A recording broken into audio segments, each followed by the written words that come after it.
Hey everyone, how are you all doing today? Nice to see you all in the chat already. We're just waiting for Lord Brady to grace us with his presence. Sure he'll be here any minute. Who we got here today? Damn, you got here 3 hours early. Locked and loaded. What's going on, Brito, John Diaz, Rocksteady, JJBA, Morte, Jess Kage, Kai, Foking Ill, Disintegrator, Lester, Blah, Jean, how you all doing, guys? What's going on, Clay, Crods? So today, what we're gonna do? Oh, look who's in the chat. Fucking Jamie. Of course, here to ruin the fun. I sound muffled. Really? Muffled, you say? Don't know, bro. Do I sound muffled, guys? What's going on, Samu?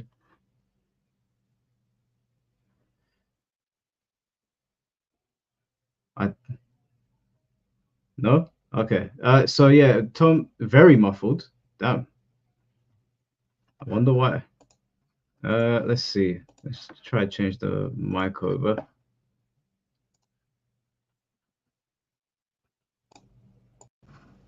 How about now? Give you wrong input. It should be the right one. It's the same one that I use all the time. Maybe, maybe I'm just getting sick. Yo, I've been asking Tom to get those MKDA guides finished for years. Pressure them out, will you please? Yeah, bro, I've been telling him as well. Don't worry, it's good now. Yeah, okay. I think the echo cancellation made it sound muffled. I turned it off. So yeah, Tom's gonna be going over the history of MK, the 3D games.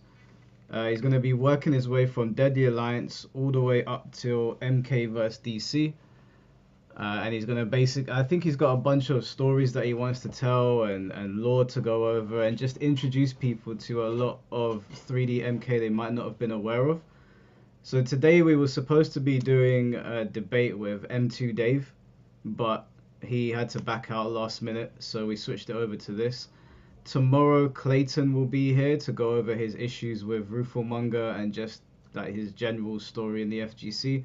And then Wednesday, it will be the African Mortal Kombat FGC, um, just basically talking over their issues that they've had with the game and what it's been like out in Africa. And I think they said how they've sort of been ignored for the pro circuit, so they're going to go over all of that. And then Thursday, I'll let you guys know. I'm not going to say anything just yet. Did I order WWE 2K25? No, not yet. Not yet. Although I will say this WWE game does look much better. I am more optimistic about it. So I might get it. We'll see. We'll see.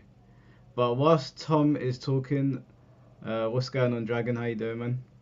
Whilst Tom is talking about 3D Mortal Kombat, I'm gonna have different videos playing in the background just so you can see what he's talking about, just so you've got some visual stimulation rather than just staring at me and Tom all day.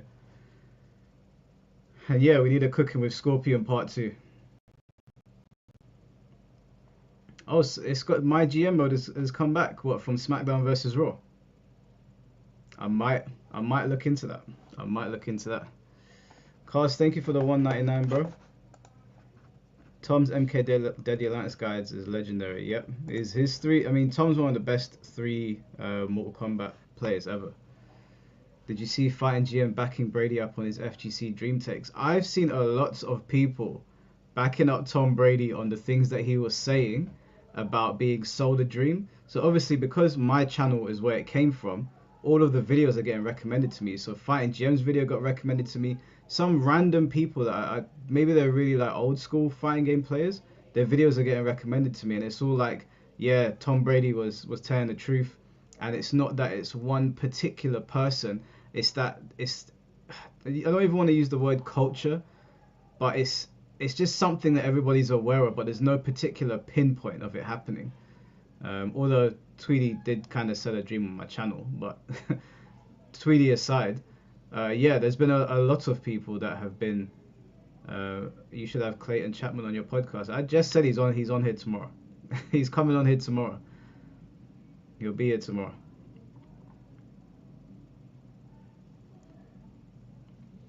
Am I using the right mic?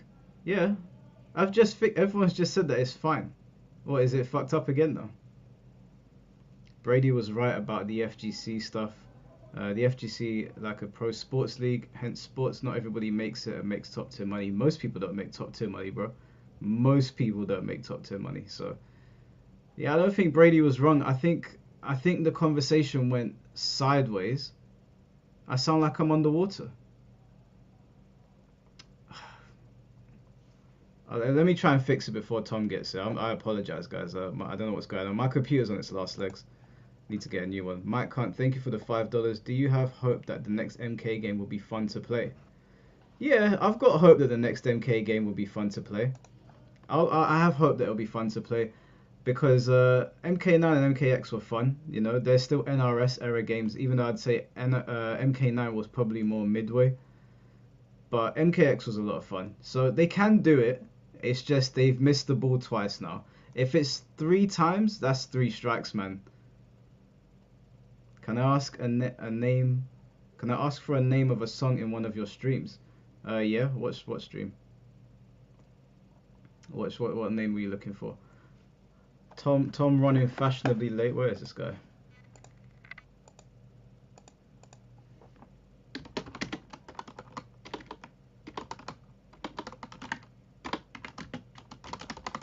Oh, I think he might just be doing something with his kids real quick. He'll be here soon. What's going on in Mortal Reaver?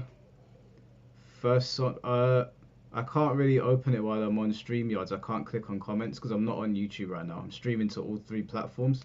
What's the name of the song? I mean, sorry. What is it? What does it sound like, or what video is it? Have I seen Sub-Zero in Fortnite? I have seen Sub-Zero in Fortnite. I will not be boarding the battle bus. I've seen Sikander's very, very excited about that, so I'll leave him to do that. What else we got? I may have the wrong order. Oh, man. Let me see. How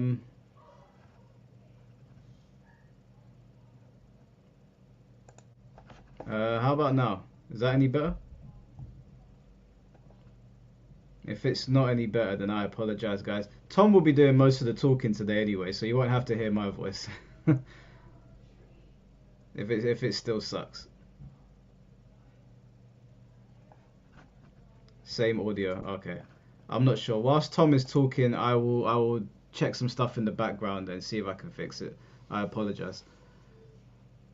You want to run some sets with Tom in 3D MK games? It would be good if we could get a collection from NRS that has basic online features. That would be nice.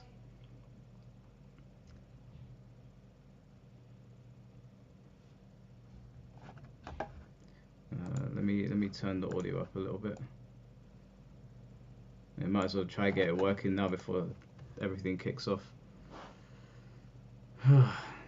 But yeah, so yeah, that's the agenda for the week. Friday, Saturday, and Sunday there won't be any live streams because I have a very big job to do, unfortunately. So I'll be back on Monday with more live streams. But yeah, I don't know where Tom is. Very, very late today. Don't miss anything. I say they already had 3 strikes if you include Injustice 2. I'm not going to include Injustice just because I think the Injustice games were more of an experiment. So I'm not going to include them. I understand the sentiment though. Personally, I would like them to go 3D. Just because we've had what, MK9, MKX, MK11, MK1, Injustice 1, Injustice 2. Ketchup and Mustard ever join one of your streams? They haven't yet, but I know them personally, so I could probably speak to them and see if they want to jump on. Although we need to know what we're talking about, you know, because I've spoken to Ketchup and Mustard quite often, so I don't know what I'd really talk to them about. But if you guys wanted them on, maybe there's a particular topic that they would be more well versed in covering than me. Whose stream were you supposed to be on? One of Hypnotic's friends? No, that was last week. I was on 2 streams with Hypnotic's friends. One with New Blackstreet, which was a lot of fun. I had a lot of fun on that podcast, and then I did Words of Paradise, which was great, but I hadn't slept, so about 2 hours into the podcast, I fell asleep, and they had to wake me up, and I said sorry. I gotta go to bed. I got stood up. Yeah, man. Tom's standing me up right now. I don't know what he's doing. He's seen my message. I assume he's probably... You know, Tom has some internet connection issues sometimes. So I assume he's probably sorting out his internet. You changed your Lucky Chloe profile picture. Thank you, Alexis. That was making me sick. Yeah, I think he's sorting out his internet right now. Should have done it before the stream started, but it's fine. You liked Injustice 2 a lot, but projectiles should have been clashable in that game. Projectiles should be clashable in every fighting game. There's very few projectiles that I'm like, okay, it makes sense for it to pass through. The more I learn of the ridiculously broken characters of the past, it's clear NRS doesn't understand fighting games. They don't understand how to balance fighting games. Sometimes they get lucky. Sometimes they'll get lucky with the games they put out. But more often than not, no. They're good at creating fun games, or they have been historically. But in terms of balance, no, that's not their strong suit. I do think they need to get some help in on that. Do I think NRS can make a good 3D Mortal Kombat game? Yeah, actually, I don't know. I was gonna say yeah because they have already, but that's midway. It's hard to know, man. 3D fighting games, I imagine, are much harder to produce properly. So I don't know if NRS are up to that task. What's going on, Yukimori and Destroyer of Worlds? Just waiting for Tom to get here. He's running 15 minutes late. I think he's sorting his internet out right now. I'm gonna start belling off his phone in a minute if he doesn't get his act together. I think NRS could make a good 3D fighting game, but they do need to hire some new talent. My audio sounds a little different.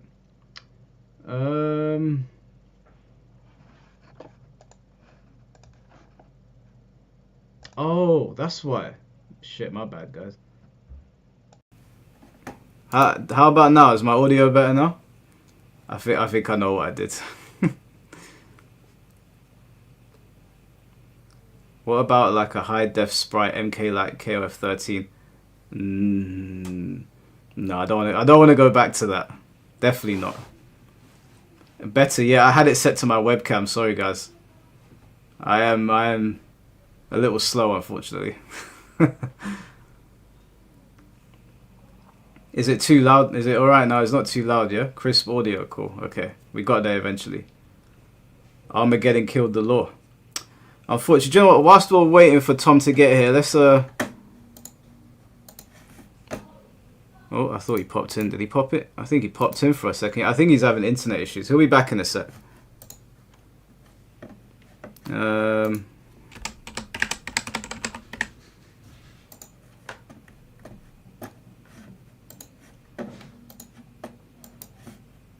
Right, let's have a look at this trailer. What I'm going to do is I'm going to put this trailer in slow-mo so we can take a look at how much fun this was back in the day. Playback speed, we'll do it on 0.5.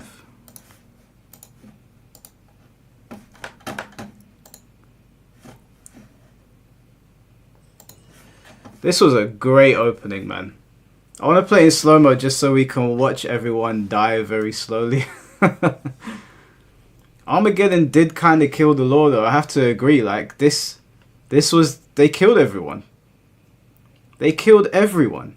I don't know if that's the way you really want to go on a franchise that you plan on continuing, but maybe they didn't at the time. Maybe they were really done with it.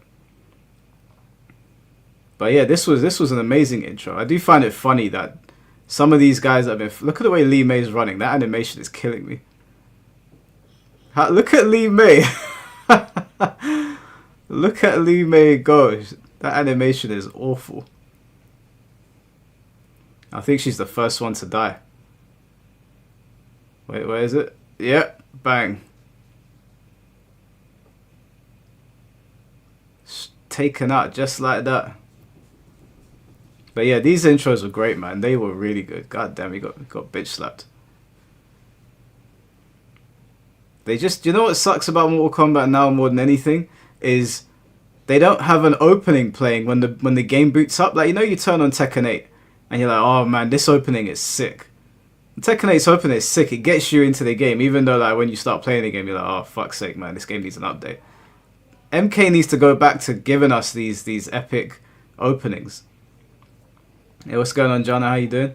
Kiryu in Fortnite on the 25th. Ugh, man, you know, how can they put Kiryu in Fortnite? How can they put Kiryu in Fortnite? Give him a shotgun. Now I can shoot women. I can hit them over the head with a pickaxe. I can throw bombs at them. But God forbid we put him in a fighting game and he punches a woman. Can't have that. What sense does that make? This whole time, the argument has been Kiryu can't be in a fighting game because he doesn't hit women, and now he's shooting them. I don't even want him in Tekken anymore. I want him in Virtua Fighter.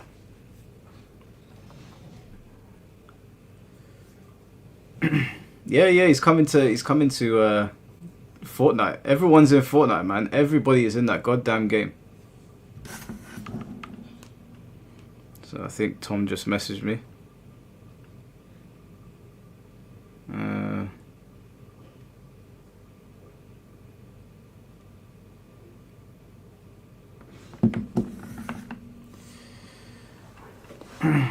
What kind of music do I like? I like hip hop, old school hip hop, not the new shit they come out with. I like metal, J rock, J pop, even some K-pop. My music tastes are all over the place. Like today, I was listening to. Wait, I'll tell you. I was listening to some old school Japanese music.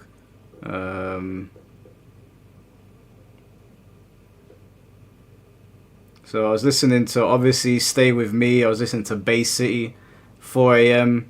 Midnight Pretenders, Sunset Road, Midnight Cruising, Just a Joke, Remember Summer Days. I was in my 80s Japanese bag today.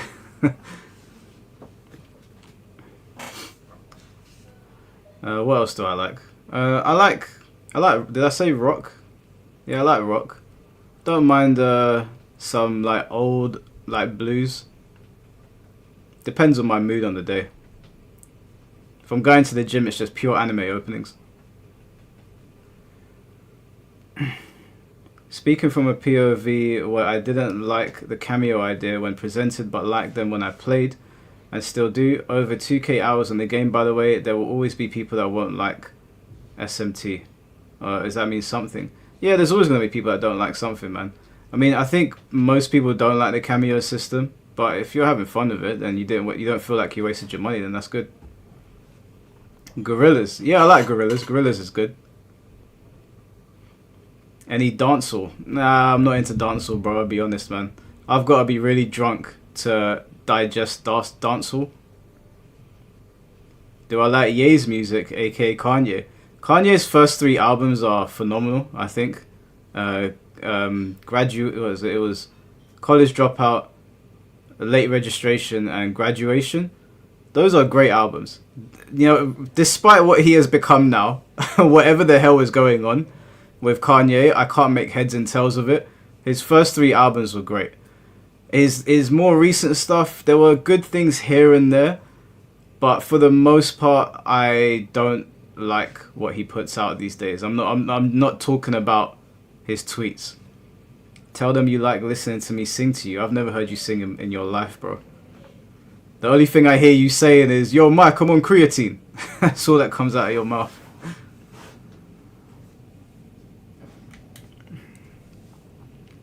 His best album isn't one of those 3.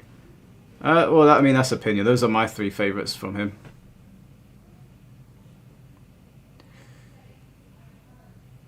Please give Jesus a try. It was ahead of its time. I wasn't. It wasn't for me. It wasn't for me. I'll just say that. I could leave College Dropout on repeat forever. More than Kanye is an SCP at this point. That's pretty good. I'm a big fan of Wu-Tang. Like, I really, really enjoyed Wu-Tang. Cream is one of my favorite songs.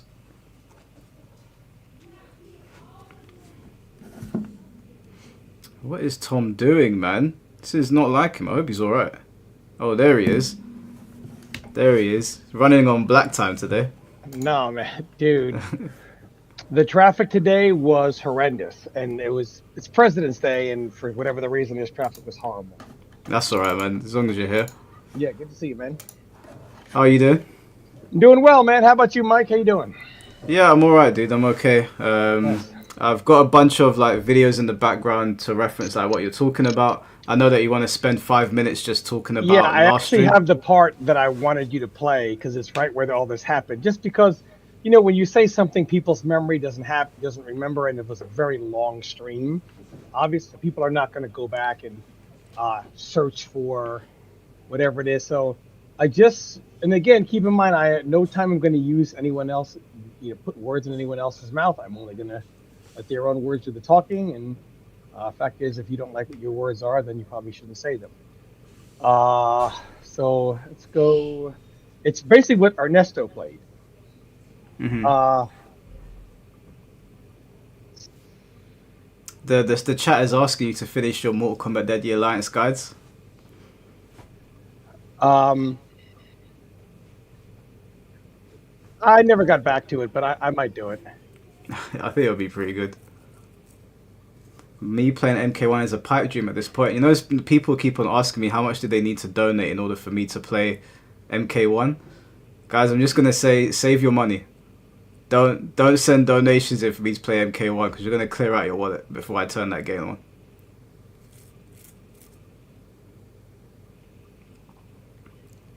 Hold on. You almost got hyped. Yeah, sorry, bro. That ain't happening. Save your money, bro. Save your money. It's not happening.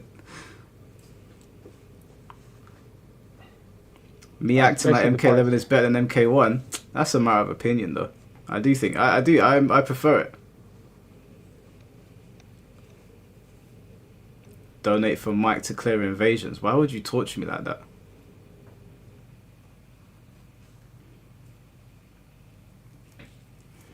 Tom, how much would they need to donate to you to do an MK1 stream? I will do an MK1 stream when you guys unwrite the narrative that you have written under me for the last 13, 14 years.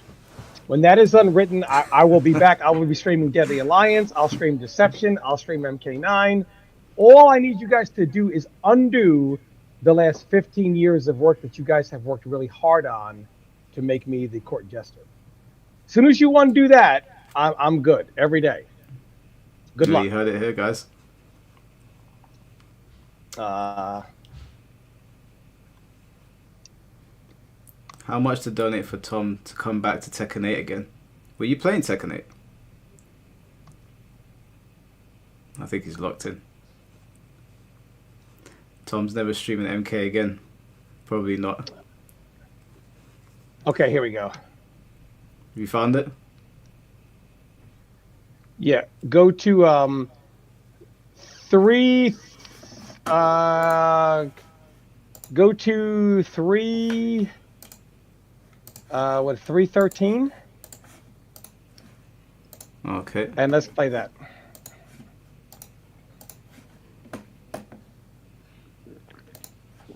$3.13. Yeah, it's like 313.19, I think it is. Okay.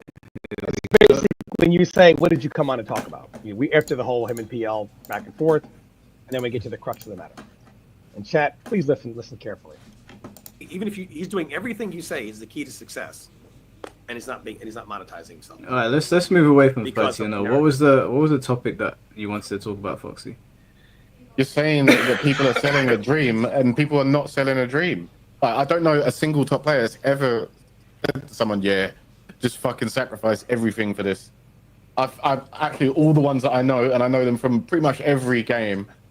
None of them will say that. You have called bullshit on single me. one. You have called bullshit on me when I said, "Hey, mid-40s, I got to move on. Not that I can't win, but the real world is whatever." And you said, "Not true. You can do this fighting games. You can still make money. You just can't do it." And you've made that argument for other people as well.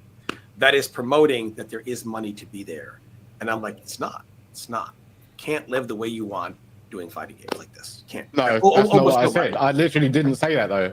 I didn't say that. My point to you was you're moaning about getting slapped up in Combat League by randoms, And I'm saying, yeah, now you can't beat these randoms. That's not me saying, oh yeah, just go and win tournaments and it'll be all right. That's not what I'm saying. I'm not moaning in Combat League about getting slapped up by randoms, because I can still slap most of them up. But even the decent players, yeah, I'll struggle with, because I don't play that much. Not because I'm bad or You can't just go and put that shit on me. I didn't say that. That's definitely not something I would say. Well, again, I've talked about this many, many times. If PL tried to do what you did, for example, it's entertaining, because they look at it like, here's Foxy, great player. Sure, you still lose to people. Nobody cares, obviously. There are people you lose to, and nobody makes a big deal out of it. You don't. Your stream doesn't. But if PL were streaming him doing this, people would look at PL, because he's tried it before, and the narrative they played is PL is this fraud who can no longer compete, so now he's slapping up randoms. When you do it, it's funny. When PL does it, it's because he can't compete at the highest level. Nobody does it. That's the thing. Nobody does it like me, though. Realistically, nobody does. The closest thing would be Sikander, and he's a different sort of guy as well. So every game that's a personality thing. Every game don't work like that as well. That's true. No, is this chat telling me that money has never been used as a reason to, you should play this or whatever, and never been used to sell, like, this tournament, this is your chance, XYZ. It's never been used. No pro league, nothing. E-league. Well, so what? So your whole point about this is about fighting 1, games, 2, 3 for fighting tournaments, games, maybe. for fighting games, there are no fighting game players who say, I stayed in too long. I thought I was going to be able to do this for a living. Now I'm 35, and yet there are plenty of people that say this all the time. Okay, so let's just say that hypothetically that is the case. These people are idiots. You ain't gonna be able to save them from anything. Those people would be stupid that you could not save. So what the fuck are you trying to achieve here? That's the thing is, people believe that the path to making a living playing fighting games is, become a top tournament player, make a name for yourself. This is an archaic way of thinking. The times have moved on. Use that name to stream. Nah, the times have moved on since that, Brady. It ain't about be good in the tournament anymore. I just want to get all the words out. What's that? Keep going. I just wanted to get all the words out. It's almost to the end. All right. That was pre-COVID. You can't do that now. Pre-COVID, don't forget. I can tell you that there are a lot of people. There are a lot of people who just play. Who? That's what I'm saying.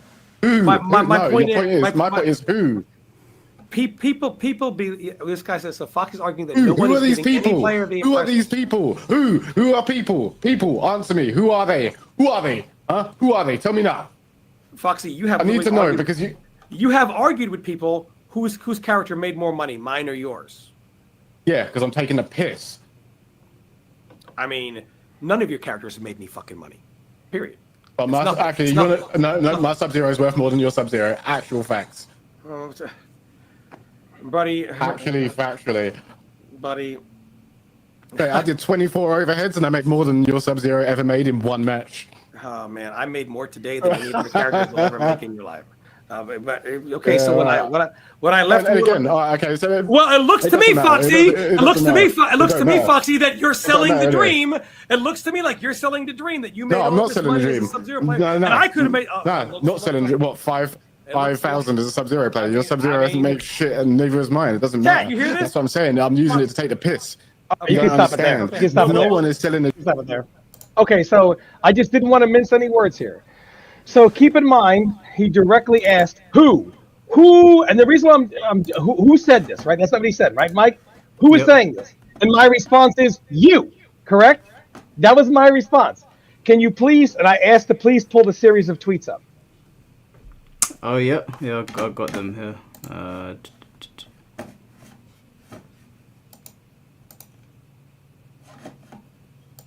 Hold on.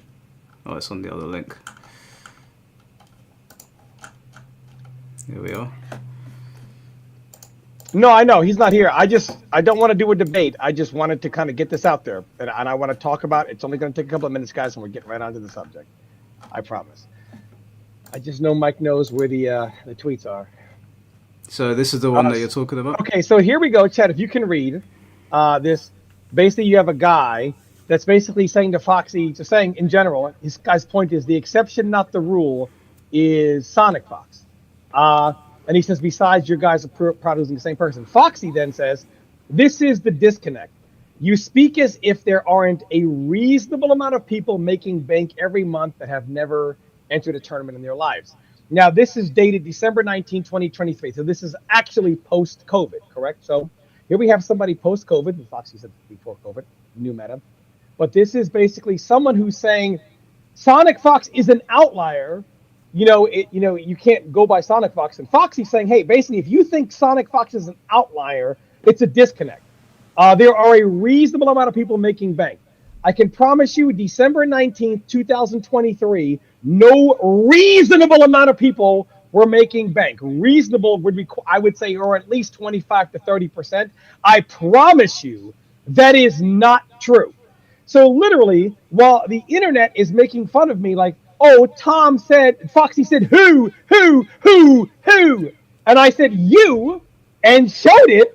And he said, oh, that doesn't count, mate. That was last year.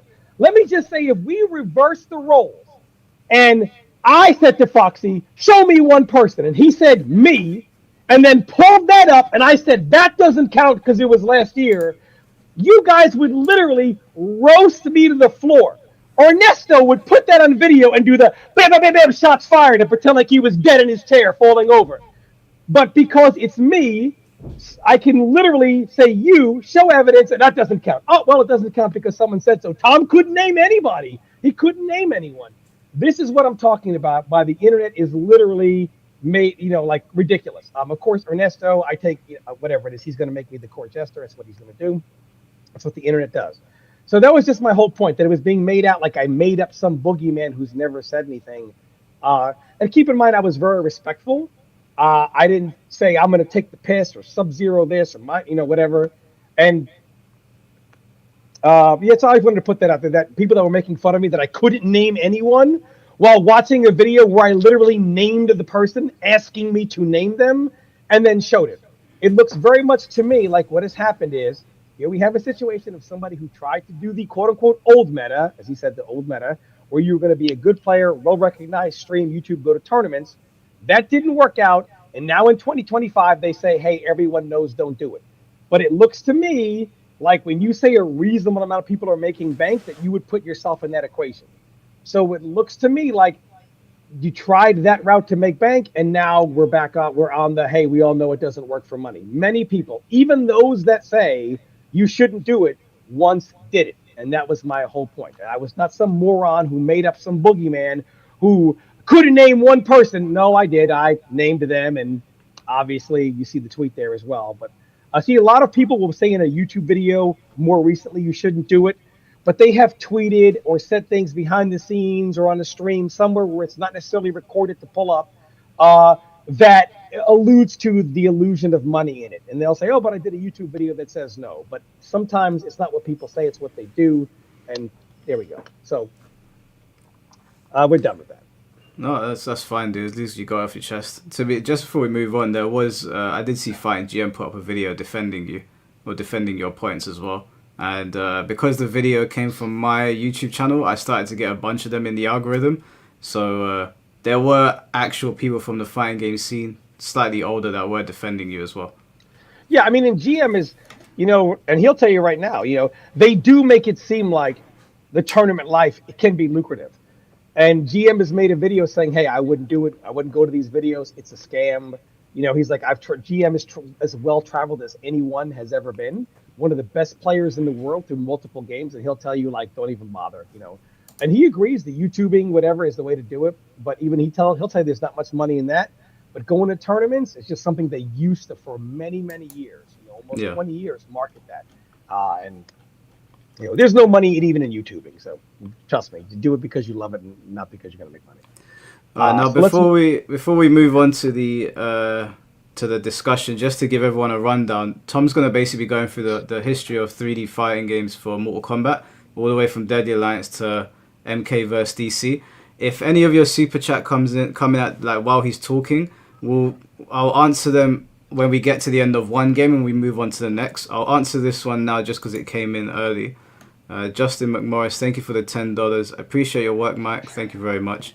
I remember first meeting Tom Brady in DOA 2 Ultimate on Xbox Live, trolling everyone the Tengu as the #1 guy in ranked until I got him to use Bayman. Keep exposing y'all. Yeah. Most people don't. One of the cool things about being a top player before the internet was as it is now is literally you got to create something. So like I was the #1 DOA 2 arcade player like in the world, and even when it went to like DOA 2 LE and DOA 2, was it hardcore? The arcade was Millennium Edition. There was DOA 2, and then they patched it once, and then patched it again, and it became Millennium Edition. But to like when literally I was like the first version of like Iron ever on Earth, and like you got to create what was good. And then when DOA 2 Ultimate came out, when the other players, a new breed of players got to pick it up, and they were doing a lot of the same things. It's like it's a really cool feeling because like you created it. You didn't read it on a forum. It came from you, and that knowledge was passed down, and now others do. It was just a really cool feeling, and it's one of the things that you miss about the older eras: the ability to create kind of on your own without being told that you're doing something wrong or do what this guy is doing, etc. It just felt. I'm not saying the internet era is not as good, but you do miss some of those days. Yeah. Now, just before, I know Headlock Gaming's in the chat. Headlock, I hope you don't mind. I'm going to be using some of your gameplay today in the background. But did you want to start MK4 or did you want to start Deadly Alliance? Because I don't really see MK4 as part of the 3D era. So, what? Well, I'll start after MK4. Let's take it from there. So Deadly Alliance, after, yeah? Yeah. So after MK4, Commodore, congratulations, Commodore, doing. You have situations where, so Mortal Kombat it fell out of sight and out of mind. When the tournament scene was being built, I would say right around 99, 2000, 2001, that is when your modern tournament scene was being built. Basically, Marvel 2 was everywhere, and the arcade scene was dead. It kind of revitalized it. It's with spawned tournaments like the B series, Battle by the Bay, which ended up being Evo a few years later. So Mortal Kombat was kind of late to the party, and Mortal Kombat, what really hurt it is it never was able to transition to console gaming. Like MVC2, while it's not arcade perfect, you can play it on Dreamcast, and it was still pretty good. A lot of people liked it. Same thing with some of the other Capcom games. Mortal Kombat, however, had some of the worst console ports you've ever had, including MK4. So basically, unless you want to walk around with a Mortal Kombat arcade cabinet strapped to your back, it was very difficult for Mortal Kombat to transition into the console era. It was impossible. So Deadly Alliance was really its first true hit in the console era. It's also the first time they ever, completely tossed aside doing any arcade version and designed only for console. One of the best things about this game is they did not focus on a lot of the fluff, like the fatalities, etc. They focused mainly on laying the groundwork of the game. So while there's only one fatality per character, no stage characters, because they focused so much on the game and how they wanted it to be, it came out a masterpiece of a game. Outside of a few bugs and glitches aside, that's only because they just didn't have very good testers. But it really came out very, very well. At that time, I'm going to try to put the websites and the forums based on the games, So at that time, there was a site called Mortal Kombat. So between MK4 and MK Deadly Alliance, their Mortal Kombat site that went up was called Mortal Kombat Nightmares. So during the arcade era, when the internet first started to become a thing, and we all had 28K and 56K, you're looking at an era where it was MIRC, ICQ, just these chat rooms, and this is where we were able to talk about the game, pound MK. But now that the internet was becoming more accessible, it was becoming more common. Now we have these message boards and forums. So the Mortal Kombat one was called Mortal Kombat Nightmares. And this is where people would try to discuss MK4 stuff in the end, the late 90s, and some of the other arcade stuff, but mostly any remnants of the high-level play in arcade era has been washed away. Lost back in the WaveNet days of UMK3 in Chicago, etc. So now we have a site that now they're coming out with a new game. So they changed their name to Mortal Kombat MK5.org. So from MK Nightmares to MK5.org. So this is what it was during that time. So when the game comes out, I mean, I can't tell you the amount of people I had it was ironically in the Tekken community, who they were kind of fed up with Tekken 4. I think Tekken 4 had been out for a little bit. What was the exact release date of Deadly Alliance, Mike? Can you pull it up? Yeah.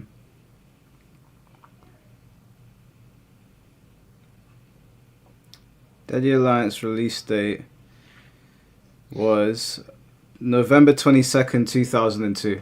2002, and I believe Tekken 4 was 2001. Tekken 4 release date was I July know 2001. 2001. Okay. So a lot of the 3D community actually was getting into this. See, at this point in time, the way games were, is communities were more, you had your 2D crowd and your 3D crowd. So a lot of times you would have tournaments uh, that would mainly focus on some of the 3D games, Tekken, Soul Calibur, then they kind of threw MK Deadly Alliance in there. Then you would have some tournaments that were mainly 2D, like Electric Cancel was mainly Tekken and Soul Calibur over on the West Coast. Then you had some tournaments that would combine them and have them both. But the 3D crowd really got into MK Deadly Alliance. Like Clint the Beast played it, JOP. Um, some people over on the West Coast as well were playing it. Just several 3D players got into it. Um, and it was being held at tournaments that would, basically would piggyback off of Tekken 4 and Soul Calibur 2. So when the game first released, it was a whole bunch of friends came over, like back in the old days. Mike, you know how it is, Mike. New games coming out, you have a whole bunch of friends over to kind of get Yeah, together order the with it. pizza, get some Yeah, drinks. and nobody knew anything about it. You know what I mean? It's not like now. So like, no, all we knew was good. It was marketed as it's going to be 3 fighting styles, 1 offensive, 1 defensive, 1 weapon. Well, that wasn't true. It was just 3 fighting styles, and so it's up to you to kind of decide who's offensive, who's defensive, with character or fighting style based. Not very much was known about how it was going to play whatsoever. It is the first true 3D game. Now, originally the sidestep just seemed obnoxious. Yeah. I believe there was some talk from the community at that time that Shang Tsung was the #1 character because he would go in his crane stance and his sidestep was just so good. People were just whiffing him constantly. So a couple of my friends one day, I was noticing when I was playing the computer, and I was like, well, how come I can't sidestep them? And they always seem to hit me when I'm Shang, right? So we all know how Midway Games cheated, right? So I thought maybe. So basically, it was a friend of mine, Derek Perez. Only OGs will know who he is. And myself and him were playing one night, and we played literally for like, I'd say 7 hours, all night, no sleep. And I was trying all these different characters, and he was just beating me relentlessly with Shang Tsung. I'm like, just play Shang, and just I don't care, and we're gonna figure it out. And finally, exhausted, I started doing random select. I was like, maybe God will give me an answer and give me a character. And I'm just got landed on Frost, and I was so tired. I was like, fuck, I can't figure out how to beat this, how to control the sidestepping. So I was just picking Frost and holding up and mashing 3 for up 3 over and over and over again, just like, oh, I'm being stupid, like mumbling gibberish, like so dumb. I know, and I just kept hitting him, and I'm like, why is this move hitting you? I was like, this is so stupid. I was like, I've been trying all night and I can't hit you with anything half the time. And I'm like, the only difference in this move here is it's up 3, it has up in it. And I was like, it has up in it. And realize all you have to do is moves that have up in the command, if you hold up, or any move that is neutral by holding up will automatically track sidestepping. And that dropped Shang Tsung from God tier unbeatable significantly down the tier list. Today, this would never happen because nobody has the balls to lose 5 hours straight, hundreds of matches, because they're going to have to hear about it on the internet. But this was just high-level players who really respected each other, just kind of like playing it out. And from then, the game really opened up. And then it was like so many characters, the argument of, oh, this is too linear, that's too linear, out the window. So it really allowed you to move, but didn't make sidestepping obnoxious while still making sidestep still pretty good. Because there were some moves that you could sidestep just because they were like a forward move or a back move. So obviously you couldn't hold up and then do it and get the full tracking. So from there, the whole game really became open. And there were multiple infinites that we found very early on. Boraicho had one by doing his full branch combo and then stopping with the ground bounce and then puking, and it was Just unblockable. for anyone that doesn't know, because they're watching the screen right now, when they do the power up and they increase in size, what is that doing to them? The power up, what that allows you to do is you do more damage now. So there were 3 infinites that we found within the first week. Boraicho just does his full branch, puke puddle, repeat. Frost can do either ground freeze or slide first, and then ground freeze repeat. However, even with that infinite, he is still not even in the top 5. Yeah. And then there was Drummond, which had a timeout infinite, and then there was Sonya as well that had just 2 kiss. So there were 4, but they were very easily policeable. At first, we played with the infinites on just to see, allowing them just to see like how obnoxious are they. The only one that I could say would probably fit for competitive play would be Frost, just because. Oh, I'll get into that later. I don't want to get too much into nuts and bullshit. But Boraicho's obnoxious, Drummond's, Sonya's obnoxious. But they were easily policeable because, so for anything to be banned, it has to be something that somebody's not going to do by mistake. So where you can, like, you know what I mean? To enforce the rule. Like, it has to be clearly being done intentionally. So we were just able to pretty much ban them. So they had, within the first 2 weeks on mk5.org, a talk to the developers, and I think it was on IRC, because again we just didn't have anything technology like we had today in 2002. Yeah. It doesn't seem, I mean, it was a long time ago, and people think in the 2000s technology had to be more modern. You would have no idea how Stone Age it was compared to today. Mm-hmm. So I'm just trying to get a message to Paulo Garcia. And I'm like, he wasn't a tester. He was not a developer yet, but I know he was a tester in UMK3, 4, whatever. So I'm like, I know no one's going to know what the fuck I'm talking about. I just got to talk to Paulo Garcia. I got to get a message to him. So I'm just trying to, you're like, oh, you can ask the development team chat. The questions are fucking stupid, obviously, just fan questions. And I'm trying to, ask a question. And I'm like, hey, can somebody from the MK5.org team ask this guy this question? And they're shutting me down. Like, scrubby competitive players, pipe down. Right. So I was able to send him a private message, and I said, Paulo, there are these infinites in the game. And Paulo, being Paulo, said, did you try holding down back to block instead of down block? Oh my Yes. lord. This guy still works there. Yeah. I'm like, yes, Paulo, I hit every kind of block. You can't block it.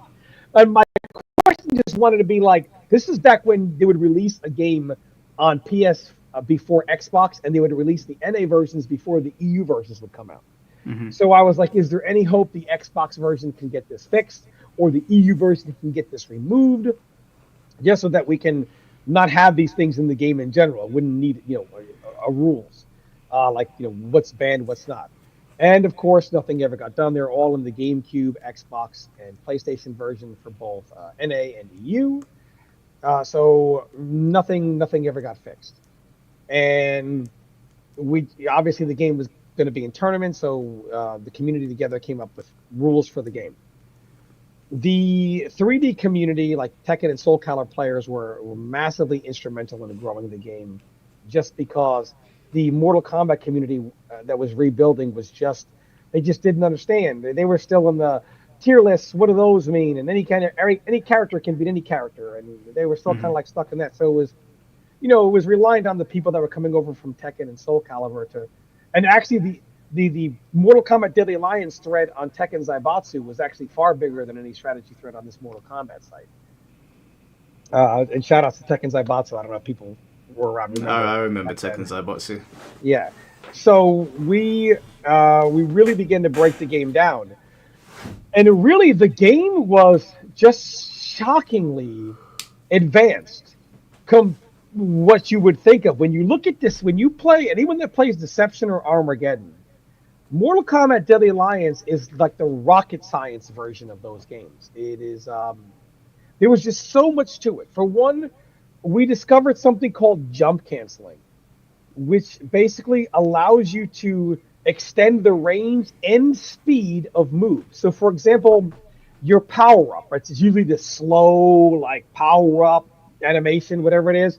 If you were to do a jump cancel, which is just basically you buffer jump with a button, right? Like let's say with 3.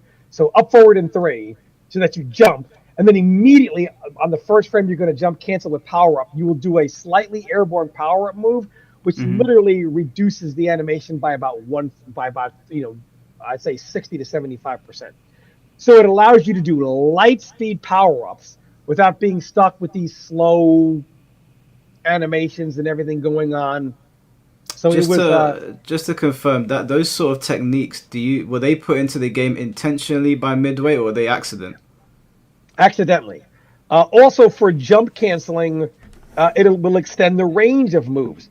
So if a move has very small range, you can jump cancel it, and it will gain a lot of range. And what the skill was to jump cancel, because you're doing up forward, but up forward didn't always track because it's counted more of a jump. So even when you jump cancels with the move, it counted as jump, not as a move that's being sidestepped. So you had to jump cancel correctly and then hold up right away before the move even animated so that it would gain the tracking. So it was very difficult to jump cancel and make sure the move was tracked. A lot of people that tried to get into the game would try to jump cancel, and you'd see them jumping like, just doing a jumping attack. They get stepped and they would die. So it was a very powerful tactic to use, but it was obviously had consequence. And it was total. Most of the best fighting games in the world ever made have tactics that are just a complete accidental bug. The combo was an accident. In Street Fighter 2. So it had jump canceling. It also had this was the first kind of play of a pseudo variation system. But I liked it because it was all in one character. You didn't have to say I only have access to this limited move set, and then I have to go back to character select to pick a different version of myself to gain access to the next version of my moveset. You had it all right there in your control. And most characters primarily fought in one stance, and you would want to have at the ready the ability to switch to the next stance. So and it seemed to work out that way. Like Shang Tsung, his best stance was Crane. Second best stance was Weapon. Well, Crane was his second, was his stance number 2. Weapon was stance 3. So you were able to stay in Crane, and if you needed to stance switch very quickly to do an instant move on the next stage, you could basically hit the button you wanted to do along with stance switch at the same time, and you would instantly do a move from that stance. Yeah. So it allows you to. The goal of that game was to really make use of 2 stances from one. Very few characters, like Scorpion is one of the exceptions, that basically primarily played in one stance, as did Boraicho, Drunken Fist. But most characters were going to make a Draman as well, an Iron Club.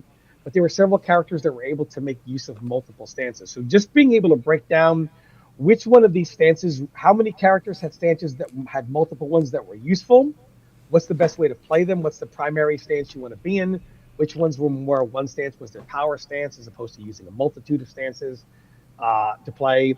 And it just gave a lot to really figure out. It wasn't like, oh, just do this mix. The next thing is the way the mids work. So you had some characters in the game that had extremely powerful mids, like Scorpion's Pigwa 3, devastating because it just had so much priority to whore out. And then you had Sonya, who had her Taekwondo 3, 2 of the more powerful mids in that game. But not every character is going to have good mids. They accidentally solve the problems by having a transition system. Basically, if you try to crouch block a low on within like 1 to, I'd say, 3 frames of the high coming out, the high will hit you in transition to crouch block. So even characters that didn't have a good amount of mids, but if they had a decent low that maybe would knock down or leave you stumbled over and leave you at advantage, they could force you to have to try to block it and then use a high. Also, the game doesn't allow you to just ram out branches, because otherwise you would think, well, what's to stop somebody from doing because this game had what's called a backdash cancel. Basically, almost any move in the game could be canceled with a backdash. However, there were only a few moves that can't have their animation actually canceled at an early point. Like Scorpion's Pigwa 3, as the move is just making contact, you could backdash cancel immediately, which made it very difficult. Most characters had no chance of punishing it. But then you had characters who could backdash cancel later in their animation, so the move was still punishable, even though you were backdash canceling. So in a way, it wasn't like every move in the game is just do this backdash cancel. Not every character could do it. Not every move could do it. So accidental way to balance it. Definitely not intentionally. But there were certain characters that could just do a full branch combo, and then backdash at a safe point in the string, right? So you're doing the full. A branch is basically it's like a tree branch, like a tree. You basically go from one branch to the next, one stance to the next. So if you did your full combo from your number one stance, you could transition to all three stances. Now, normally there's somewhere in a branch combo that almost every character had a safe point in which you could backdash. So the logic then was like, well, what's to stop somebody from doing cheap lows, and then you go to duck and they just ram out a branch, and even if you block it, they're just ramming out these full combo starters and they backdash at a safe spot. This game had an interrupt system, also accidental. So after 2 hits of any branch, you could interrupt immediately. So any 2 hits, you will then just ram out your fastest jab, and you will interrupt every branch. However, some characters' primary stance didn't have a fast jab. So in playing these characters in their primary stance, because you didn't have access to a fast jab, it allowed characters to go a little further in their branch and then could backdash at a safe point. Maybe the branch had a built-in mix-up. So, yeah, you're good. You have a dominant primary stance. However, you don't really have anything that you can interrupt with. So you take the good with the bad. The game was surprisingly very diverse and a balance to things for it all being completely accidental. Also, they had a good tech roll system where you had certain knockdowns that would knock you down at an angle, kind of like catty corner. Those were untechable knockdowns. Any other knockdown, you can just hold back and you would always tech roll. Also, the wall system, if you got hit onto the wall, you could just hold up and you would be able to escape off of the wall. So as long as you were not in a juggled state, if something knocked you into the wall, you had to be careful, know your character. If you're going to do strings, like 2 and 3 hit strings, and you happen to hit them, if the second hit causes a wall splat while standing, they're going to tech off the wall, and you're going to get punished as your moves miss. So you have to have a very deep understanding of all of your moves and all of the mechanics of the game to even play it. And keep in mind, this is before like the internet era was like it was. So it was a very, very fun experience. Now, the Mortal Kombat community is coming from eras of every character has universal normals. Now some people's normals are better than others, or jabs. Usually it's high punch, high kick, high punch, low punch, block, and that's where it came from. And now, for the first time, you no longer have universal normals. You don't have universal tactics like run jabbing, the way Mortal Kombat has always kind of traditionally played.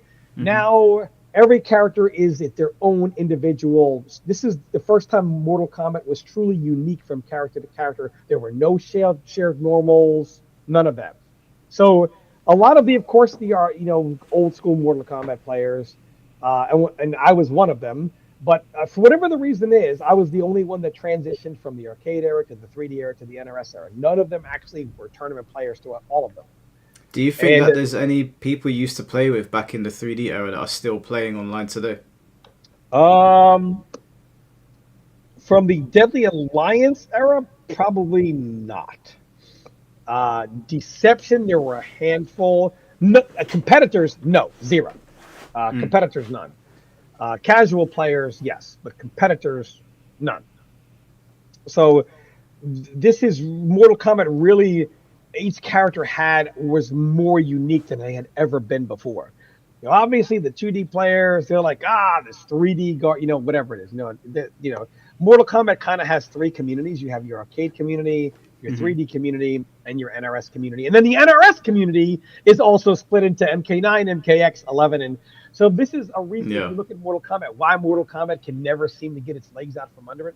It's got arcade community, 3D community, MK9, MKX, MK11, and MK1. So MK has 6 communities within itself. So how can you possibly grow when you have this?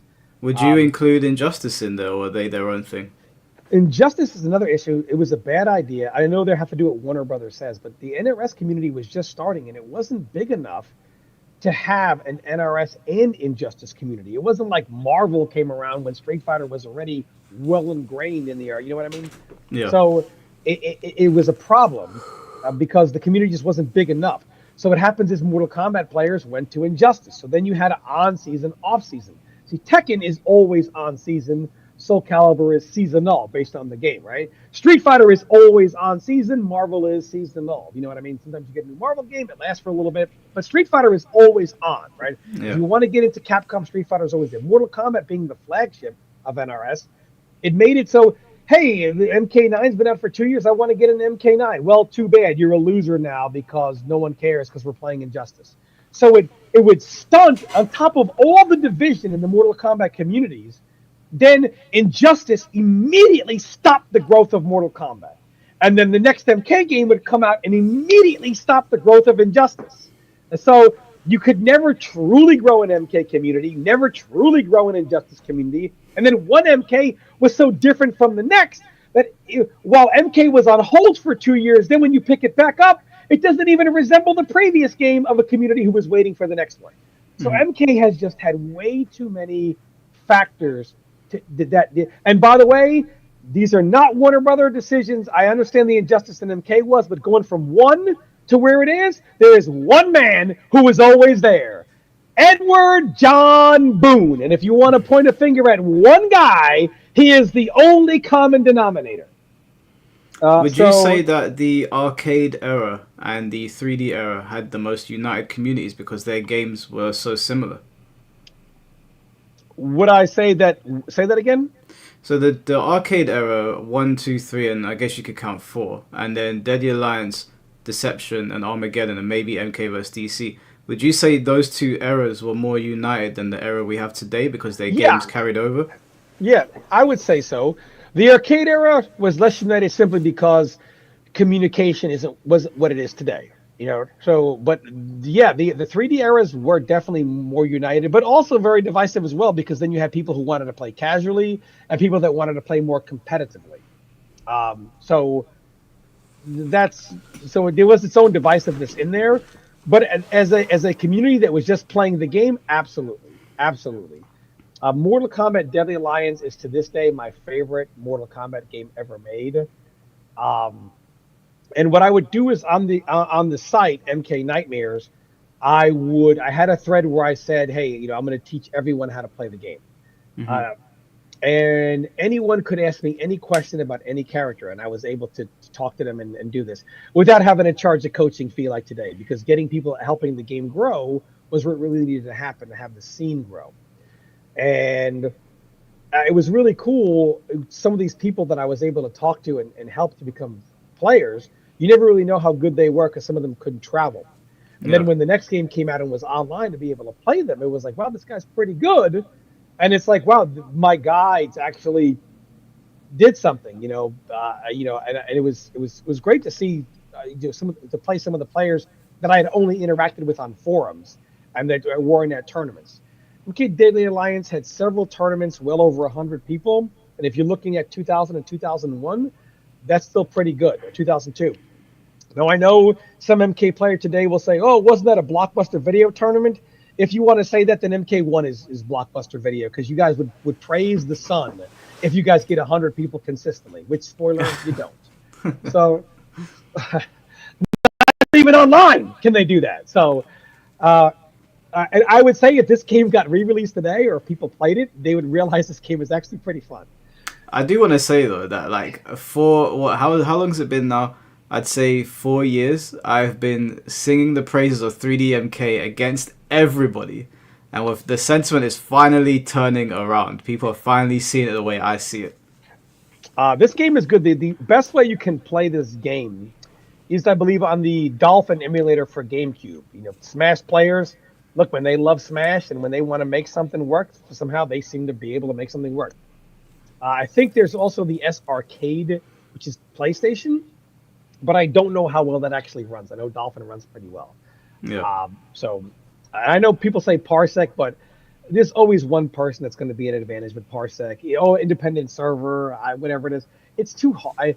These games are just too hard to play. I think S Arcade is probably the easiest way. You both just download and connect and play. But I'm not even sure what. I know I played it with against Rio on Dolphin quite often, and I remember there was back in the day there were our MK players in the 3D era who tried to make it seem like this game was simplistic. Well, during the MK9 era, there were a few of them who were going to pick this game up, and they were able to. They weren't in the era of UMK3 players. They just kind of got into it after the fact, 10, 15 years later, part of the UMK3 resurgence.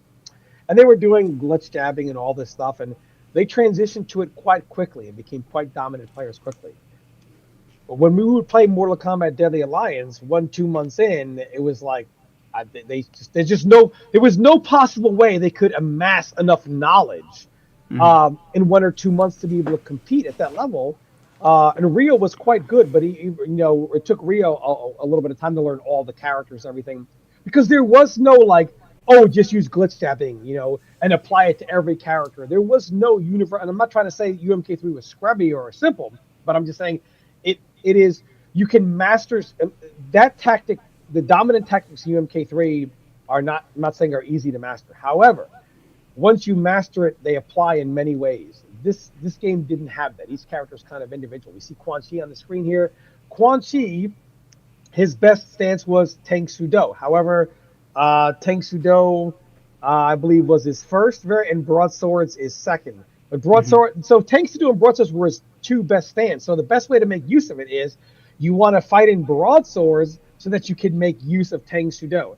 Now, Broadswords happen to be a great stance.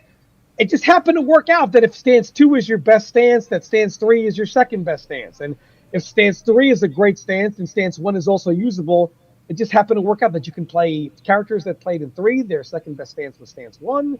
Characters that played in stance 2, their second best stance was stance 3. All accidental how it flowed without any awkwardness. There's no way they planned that out. It's impossible. They did. I also want to point out that MK Deadly Alliance was one of the early adopters of dynamic blocking. You can see the character change the animation when. And I was just getting on this. Yeah. Of course, there are exploits. So, because of the dynamic blocking, you had the impale bug, where if you did impale at the right max range, the opponent would be stuck doing some weird kind of block thing, and it was a safe impale attempt. Yeah, I remember that. I played this game when I was 10 years old, so when that kept happening, I was too young to understand what I was doing wrong, and I used to get really frustrated. I didn't know it was because of the dynamic blocking. Yeah, and then there are characters like Jax. If Jax did an up-close ground pound on you, and you didn't jump out of the way or knock him out of it or whatever, and you were holding block for too long, at a certain point on the way down, the game thinks you're blocking a move and does the dynamic block, and you're stuck there and the ground pound hits. So that's terrible. Just before you go on, Tom, I got a super chat for you from Tom. He said, another thing about the arcade era, people had better social skills because there was a higher risk of getting punched in the face, unlike today's FGC that went from socially awkward to socially disabled. True. I mean, look, we just had Foxy challenge me to a fight based on, my character is worth more than yours. Hey, more. And then I said, well, look, in the game of world that we play in right now, I mean, you're kind of losing that one. And he's like, I would challenge you to a fight. Hey, mate, and look, I don't brag about this. I take Brazilian Jiu-Jitsu. I've only been taking it in April, end of April. This year will be 2 years. So I am, by all intents and purposes, far from skilled in combat. Far. I will say this, if I could go back, I would do something like that and compete there and do tournaments as opposed to fighting games. If I could go back to my teens and my 20s. Mm-hmm. I am, for all intents and purposes, a novice. I mean, I'm not even purple belt. The way... basically, you have to spend 2 years at blue before you're even eligible for purple, and unless you win a world tournament, which of course I'm not doing at that belt. But it's the same way: purple, then black, and then coral red. It's similar to Shotokan. I've shown these guys. I've shown these guys my certificates in Shotokan before, because they give you belts and then they give you ribbons before you get to go up to the next belt. True. So, black is 0 to 6. Then you have 7, 8, and coral, and then uh, move on to red. So I am not a skilled fighter, and one thing anyone who has ever fought in real life will tell you: your best weapons are your 2 feet. I can always run away, and that is the number one thing to do. Run away, unless you are grabbed or the situation that you cannot run from. That was what you will do. Because even if you can beat somebody in a fight, the street is not the octagon. You don't know what someone is capable of or what they are willing to go to. And by the way, winning a fight against someone like that, you still could be serving prison time for the rest of your life, and your life is over. There is no reason to challenge somebody on the street, and any fighter who does that I have no idea why you would challenge someone. Anyone knows that the street is not the octagon. You would never walk around challenging people to the street. And look, well, obviously, a world champion kickboxer will walk the dog with me. I am not a skilled fighter by any stretch. Less than 2 years in it. A kickboxer standing on the corner of Know Your Old Boulevard, Jabroni Drive, from the EU. I don't think that I don't know that would be a problem. But I would certainly never walk around challenging someone on the street to a fight. Know the most deadliest fighters in the world. You would never know how deadly you are if you saw them in the street. It just, people that can actually fight and beat people up don't go around challenging people in the street to fights. Like, period. So whenever someone starts doing that over gaming and challenging to a fight, you have to start to question, why. So people had much different social skills back then, because you understand, you want to run your mouth off to somebody in the arcade era. I mean, you were face to face to somebody, and right and wrong doesn't matter in life. It just matters what a man can do and what a man you can't do or won't do. That's all that matters. So if you're trying to take the piss out of somebody, they're standing next to you, you may lose all your teeth. I mean, right or wrong doesn't matter. You don't know what someone's capable of or what they're willing to do. So people learn better social skills, and we primarily keep it in the game, and don't try to take the piss out of somebody in real life, because you don't know who this guy is. So that's just more, online warrior keyboard shit. But getting back to this game, this game was just so far advanced from anything MK had, in my opinion, put out before that.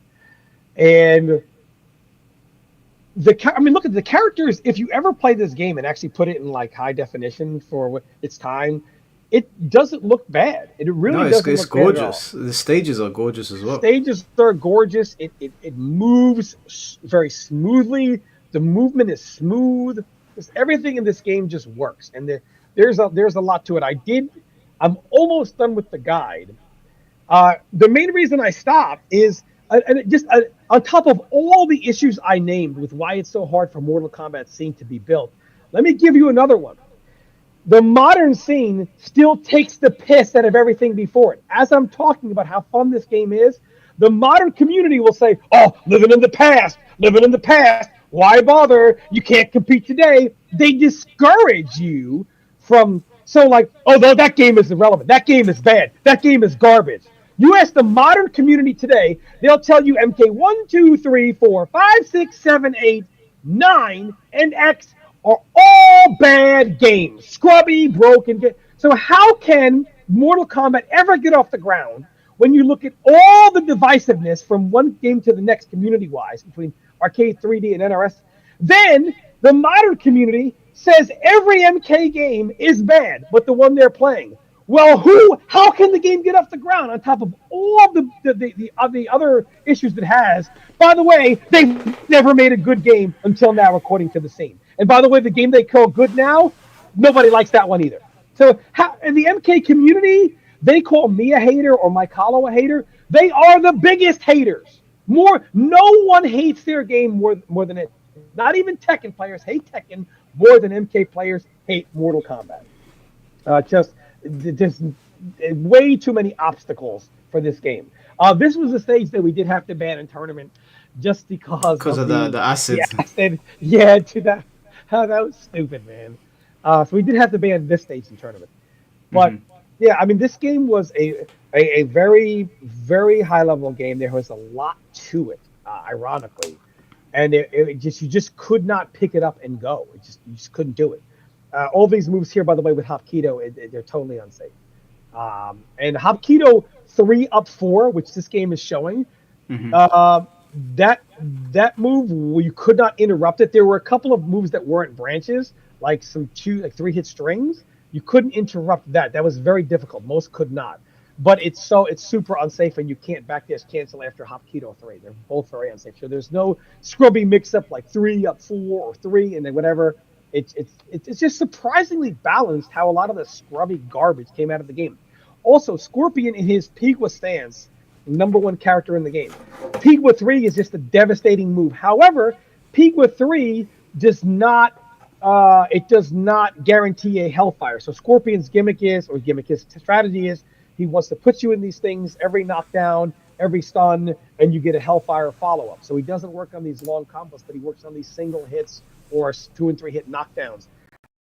But Pigwa 3, being his main I'm going to bully you tool, does not guarantee Hellfire. And you can tech roll it. So when you tech roll it, you tech roll into like another mix-up. Plus he has to backdash cancel off of it to keep it safe. And now if he knows it's going to hit you and you're going to tech roll, then he won't backdash, it takes a read. And then as you tech roll, he can still mix you up. But he has to hit you with something like back 1-3, stand 4, things like that. And a lot of these 2 and 3 hit strings, you can interrupt him out of. He's just not able to backdash cancel out of them without being interrupted. So it was a good balance. It's not like, he can just whore out this move for free because it doesn't give him what he wants, right? It's more of a conditioning tool to allow you to condition you to not challenge him where he can come in with something else. But even that is very risky, depending on the matchup that you pick. So as he's the best character in the game, it's not something like, a traditional NRS character in like the MK1 era. Just whore this out, call Cyrex and whore it again. There's no reward, no risk, only reward, and you get a combo off of it, and it's plus when you block it. None of that shit really existed back then. And this game was, you were able to easily police the infinites. So it was something that you could compete in tournament at high level. The rules were very clear. They could never be accidental. And it had a quite good tournament scene. From this game, NRS does what they always do, as they've been doing this since Midway. Come up with the next game, put it online, and then dumb it fucking down as much as you can dumb it down. And that brings us to MK Deception. Now, keep in mind, this game here didn't have any mini games, didn't have a bunch of fatalities, didn't have any stage fatals, and it is by far the best of all the 3D games. I would say best Mortal Kombat games out there are probably like, this is right under MK9. Like MK Deception is, no offense, or maybe UMK3 because the community, it is for us greatest MK games of all time. I can't take UMK3 out of that. But MK Deception, Deadly Alliance is one of the top 3 Mortal Kombat games ever made. In comes MK Deception. Now this game honestly is just, my God, it was a fun game. Mike, can you please play the intro for them so they could see this is what you get. So MK Deadly Alliance, I mean, maybe if Mike wants to play that too, you can, just to go out there. If you we played some of the openings earlier, but I'll play the Deception one. Yeah, play the Deception one. So this is coming off Deadly Alliance where they killed Liu Kang and whatever. So here you load up the game, and this is the first thing you see with Deception.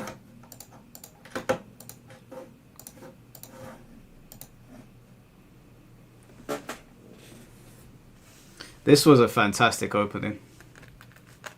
Absolutely. Put the volume on. I think it's probably the best one out of all of them. Prophecy.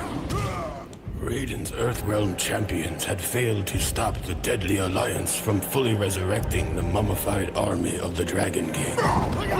In the end, only Raiden himself stood between Earthrealm and total destruction.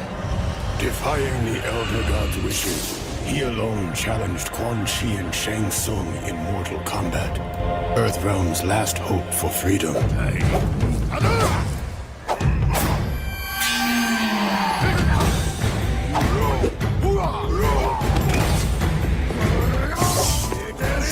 Raiden used to be so cool.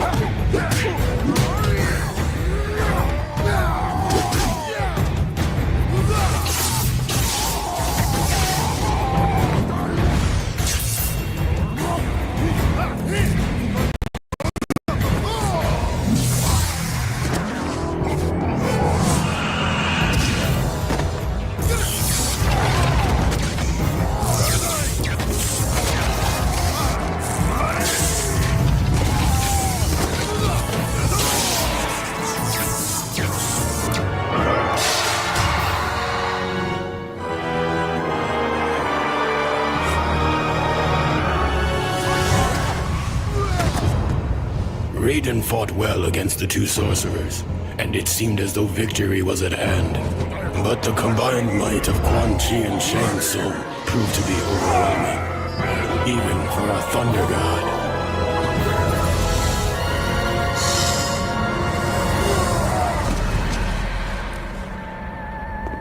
Raiden was defeated. The Deadly Alliance had won.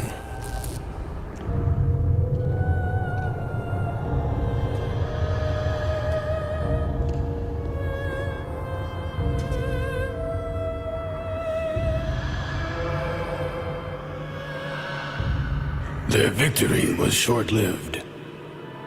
As suspicion and lust for power overcame both Quan Chi and Shang Tsung, the former allies turned on each other. The Deadly Alliance was no more.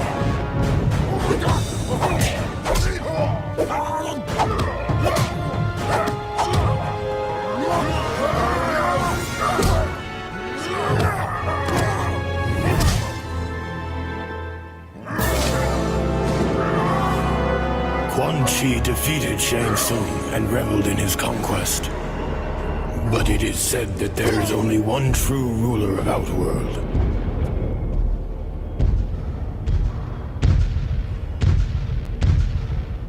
And that ruler had returned.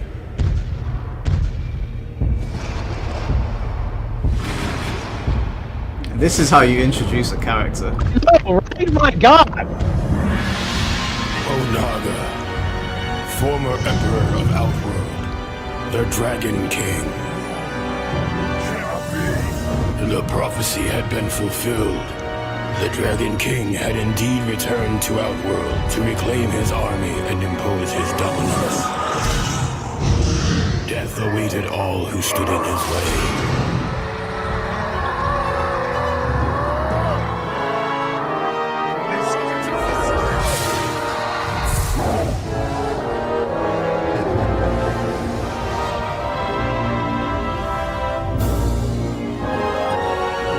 And so it was that a new alliance was formed out of desperation.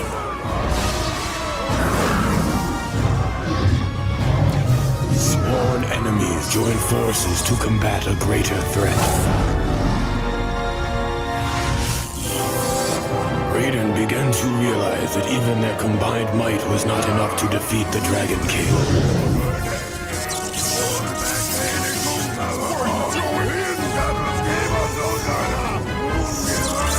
There was only one chance left. Raiden's sacrifice was in vain. Not even a scratch. For the blast had little effect on the Dragon King. Nope. Now Onaga has what he needs to shape the realms as he sees fit. I was the fool who brought him this power. Only I can destroy this threat, born of deception. That was a great opening. Yeah, play the attract screen though, like with the options. Can you see that? And the music, do they have it there? And you guys just have to say, and then you hit start. So you just watch that, and then you hit start, and like, this is how you are introduced. So imagine you're a new player, and you pick this game up in the store. You want to play online, and this is your introduction. Okay, are you able to play it from like that to the attract noise so they can see the little deception screen? I don't know what's on the internet for this. Let me have a look. Yeah, I think they've got it here. I do want to say though that like oftentimes games do the mistake of replacing an iconic character with a new one, but when they killed Shao Kahn and we were like, okay, who's the big bad guy now? There was always they always alluded to the fact that Onaga existed, that there was something worse than Shao Kahn, and then they introduced him in the right way and they gave him a badass introduction for you to think, oh shit, this is actually the true villain of Mortal Kombat. Nowadays, they don't really do that shit, man. They just sort of dump shit on you. Like, Chronica was such a bad introduction. Yeah, horrible. Oh, yeah, here we go. Look at this. You press start. Watch this shit, dude. No, go before that. Go before you press start. Just listen to this. So it's over. Listen to this. Only I can destroy this threat, born of deception. Now you hit. Now go ahead. Here we go. What? All right, go to where you hit start. Let's see. I think this is just playing the attract mode. Yeah, this is just playing the attract all right, mode. go and listen to the menu. Just you have to show it. Like, you people don't understand. Like, of course people want to get in the game, and of course people want to play it and try it out and stay with it. Like, the feeling you get when you first boot it up, you're like, holy shit, this is real. This is from Brusque Poets page. Thank you, Brusque Poets.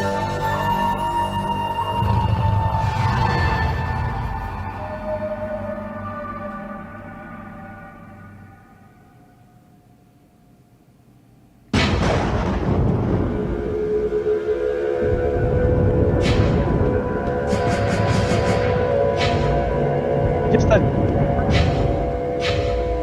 vibe. Yeah, it's got like a creepy vibe to it, doesn't it? Play the character select music, and then you go to try your character, so you get all of that, and then, all right, I'm gonna go into practice mode. I go to select my character, and you're greeted with all that, and then you're greeted with this.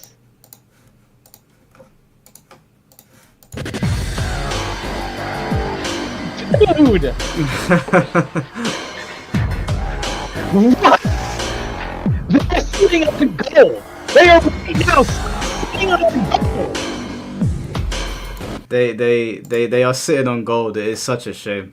And you're like, dog, shit is real right now. And you're seeing all these characters with question marks. So, of course, you want to try out a couple of characters. Well, how do I get those question marks? You go into conquest mode, like, and then, oh my God. And then you also have, like, what was it? Puzzle combat, chess combat. There was so much shit to do and characters to learn and unlock. And, you know, there was so much in this game. It didn't matter even if you were like a hardcore fighting game player or just casual picking it up for the first time.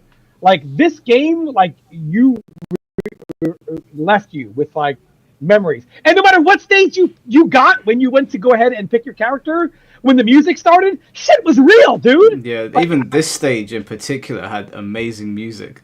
Like, I remember playing it as a kid. I think I was like maybe 11 or 12 when this came out, and I just remember booting it up and I was like, it feels like I'm on an adventure immediately.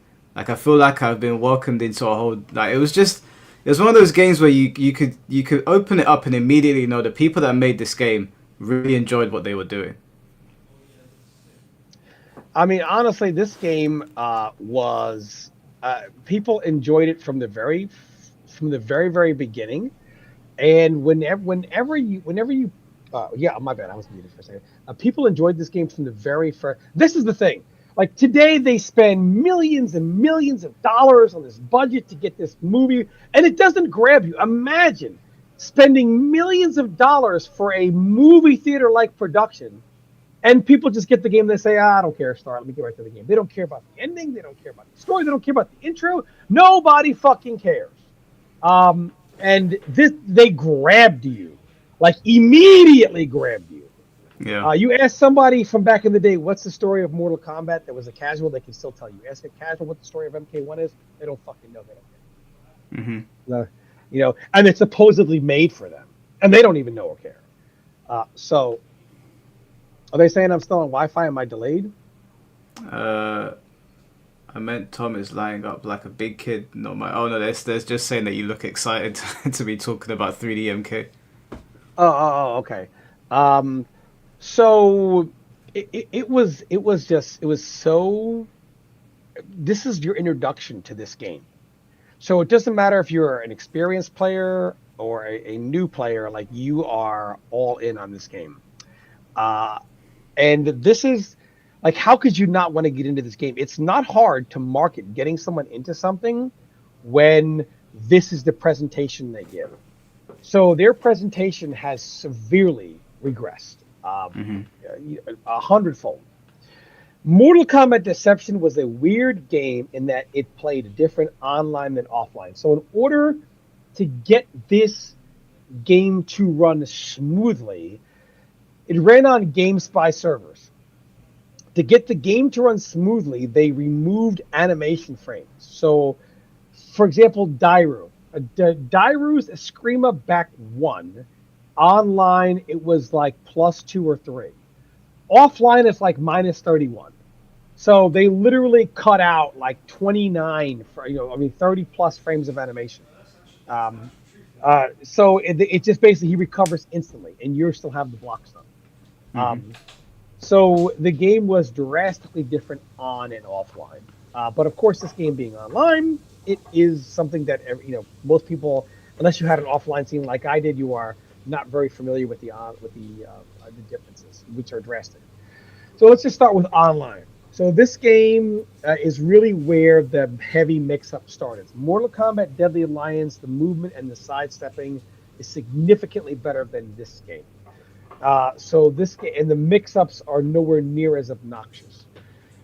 This game, the mix-ups, this game was when it became heavy mix, and they introduced. So also MK Deadly Alliance, the throws were overhead, not so you could block them unless you were ducking, which worked for Draman because he had a good low and he wanted to hit you with his overhead. Which is a throw. So it worked for him. This game actually had throws that you could technically tech by mashing throw back, although I think that was a bug. I don't think they were meant to be techable at all. It's not even techable. I think it's when two throws met each other. So you couldn't tech this throw. Originally, we thought throws might be able to be tech, but then we realized, no, just two throws are meeting each other, and it looks like tech happened. So this is when the Mortal Kombat community went from mk5.org to a site called Mortal Kombat Online, MKO, with this game, because mk5.org doesn't matter when the 6th version of Mortal Kombat is out. So this is where the community was, MKO, at the start of Deception, and through the vast majority of it. So this game was still the 3 stances, but with the throw in the game, you had several issues. For one, you had characters that gave you what's called free throw, which basically means after the specific knockdown or whatever the animation the hit puts you in, you are so minus that the throw is guaranteed. Now, some characters could loop this infinitely. Some characters have combos from throws. There could also be there are just so many infinites in this game that had issues. It caused so many issues. This game also had death traps. Now, originally we played with death traps on, and then the community, obviously, there was just no standard. There was just too much in this game to have a standard set of rules. So originally people were playing with everything, death traps on. People were doing infinites, so on and so forth. And of course, as the game tried to be competitive online, it was just like, all right, a set of standard rules had to be made for online. And of course, you're always going to have those idiots who are just going to try to infinite people to death, or you have people that you believe you were able to use only NRS a Game Shark with this to still put a code in for like infinite health and be able to go online with it. So for those people, they would play and you could never kill them. Only way to beat them was you'd have to get them on a death trap stage. And knock them in. And of course, I believe only one player could pick the stage, if I'm remembering correctly, online. And they were very cautious to they wanted to be the ones challenging you. You couldn't challenge them, so they could pick the stage, I believe. If I can remember correctly, it was so long ago. But, so this game had the 3 stances, but there's so many infinites, and a lot of it was caused by like the free throw, which caused a lot of problems. Throws were just a massive issue in this game for infinites. So, for example, you had characters like Nightwolf. He could do his throw, dash under you, throw again, dash under you, throw again. Or I think Taekwondo too, he could do that as well, dash under you, although that was severely unsafe. You had Boraicho was just obnoxious. His forward 3 guaranteed a free throw, and then he could OTG you with his full branch combo. Or he could just forward 3, throw, forward 3 if you try to duck it and just loop that over and over and over again. He also had a timeout infinite in which So Mortal Kombat Deadly Alliance and Inception shared a common bug in which you could shorten or reset the timer on moves by tapping up multiple times, for example. So if you were to, or down, so if you were to do like um, Boraicho's puke puddle, you technically should not be able to do another puke puddle until they are completely out of it. However, you can puke puddle and then keep tapping up or down repeatedly, and the timer would reset, and you could do it again before the puke puddle is gone, thus infiniting them for eternity. And if you had the life lead, the match was over. Like that was it. They couldn't break her out of it. The puke puddle doesn't even allow you to break her. Mm-hmm. There were also like Scorpion could do a spear and then repeatedly tap up, and then spear you again. If you wanted to do that, for double spears, several. Dairu, his cooldown on his tombstone drop could be reset. So he couldn't do it again while you were grounded, but he could do it again the second you got up. So he could tombstone drop you, and then up, and have by the time you got up, another tombstone drop was on deck. Just bullshit that just kind of carry over from Deadly Alliance. This game also introduced the breaker for the first time, and the community at first didn't really know how to use it. You had some people just, I got 3 breakers around, so obviously people are just kind of like YOLOing shit, and then if they get caught, they'll breaker right away, and then of course the last round happens and they have no breaker, or in the middle of the second round they have no breaker, and then they're fucked. So, and there were also unbreakable things that we would use for like Boraicho could throw you and do his belly, and that was unbreakable. I would do that for guaranteed death trap. I believe you down 2 was also unbreakable, so any type of juggle to down 2 was unbreakable. And I think like Dairu could do tombstone drop to projectile. That was also unbreakable, or down 2 if he was close. He doesn't have to do a combo. And this is also very similar, where characters would have a primary stance that they would fight in. Like Boraicho would fight on his weapon. Dairu would primarily fight on his weapon or a Screama. Liu Kang would fight, and I believe it was Jeet Kune Do. Hotaru, I think, would fight in Pigua, so on and so forth. And you had infinites like throw. For example, Hotaru or Ashura could throw, and then you have that they could do a deep jump kick, which even if you're in jungle state, would just restand you. And Can then I ask you, why did they switch Pigua from Scorpion to Hotaru? Was there a reason for that? Ed Boon being Ed Boon. No reason. So they just all Noob Smoke in the corner could do throw into down 1, throw into down 1, throw into down 1. He could infinite you off of his throw because he would just hit you with whatever, and then do an attack. I might have, and then do it again, repeat. Just so many infinites with throws. Darius could do a throw into his low, an OTG you with it, and then sidestep, and the sidestep would not allow you to duck the throw at the angle he was at while you were getting up, and just loop it. So if you got hit by either his low or his throw, you're infinited GG's. And the game had a ton of these. So rules had to be made in which you only got either no revolutions or certain evolutions of it if it was in a combo state. So you had to start making a whole rule book of rules to be able to play this game competitively, which is why it just never made it to tournaments, because you literally would need a referee behind somebody with a book of, no, see right here, you did this can go to infinite, you can't do it. So it became players had to get into the scene and understand the rules, etc. So it didn't really have an offline competitive scene. However, of course, us being losers, we had an offline scene that we would have, at least locally and in some smaller areas around the country. Nothing big came of it, but we learned the game offline, and it was just so drastically different. Like online, for example, Boraicho's forward 3 is completely safe. Offline, Cabal can punish it unless Boraicho is max range. There are all little things. So when I would play people offline, and they're like, "Oh, I know the offline stuff," so do I, because I played it offline, and most people didn't. So online, it became a clan related thing because it didn't really have any offline competition. So really the way the community kind of rallied to be competitive was clans. So if you were anybody who was anybody, you needed to be in a clan. I think the 2 top clans at the time were like BMF and TKO, if I remember correctly. but there had to be like a clan. Another problem is the players on Xbox and PlayStation were so disconnected from each other. And again, it wasn't the easiest thing to get a converter to play on. It wasn't like today.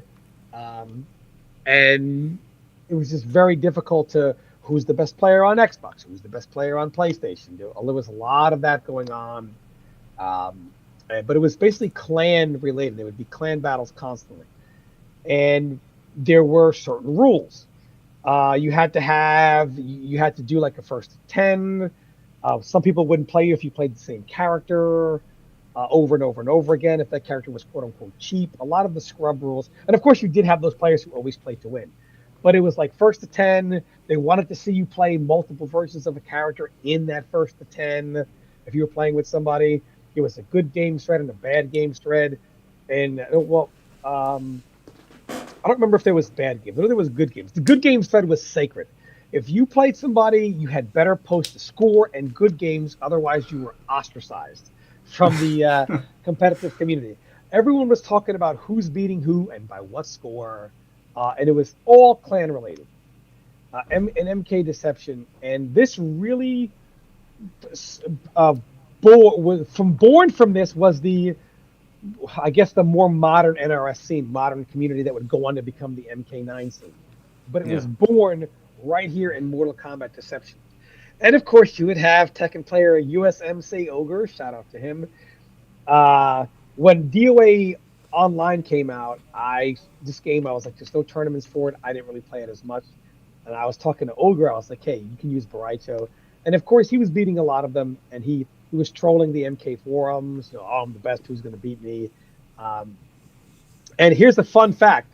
The reason why I found so much about this game so quickly is when this game was released, the great Justin Wong was staying at my house. That's right. The guy that you all call the most loserous fighting game player of all time, most of the most elites of the elites would come to my home.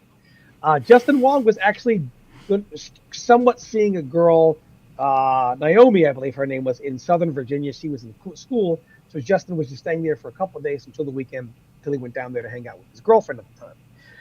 This game gets launched, and so we have Justin Wong. Who better to say, hey, let's break something down than Justin Wong? So we found some of the most game-breaking shit that ended up being final day tech on day one. So I am now walking around like a god because I found out some of the most dominant shit with the help of the great Justin Wong day one, who was one of the people that discovered the free throw on the first day of the game. And we were just able to apply that to so many characters. So it just really, I've always been blessed to be surrounded by fighting game players far greater than myself to learn from.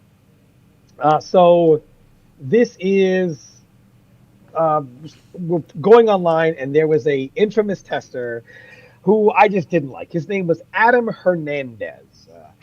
And Chicago were not tournament players in the arcade Mortal Kombat. And they would talk about how Chicago was the best. Like MK2 Chicago wasn't the best. It was the great Jason Wilson, Dream TR, over in Tennessee. We love you, Jason. Also one of the best, has some of the best collections of video game paraphernalia ever. It was never Chicago. In UMK3, it was never Chicago. They were not fucking tournament players. They were playing online in something called WaveNet. No real tournaments like the rest of the country. And they just kind of stayed in their little bubble and played. They were good, but they weren't tournament players. And in MK Deadly Alliance, Adam Hernandez was like, you come play what's up, play this. So originally what happened was they challenged me to Mortal Kombat 4.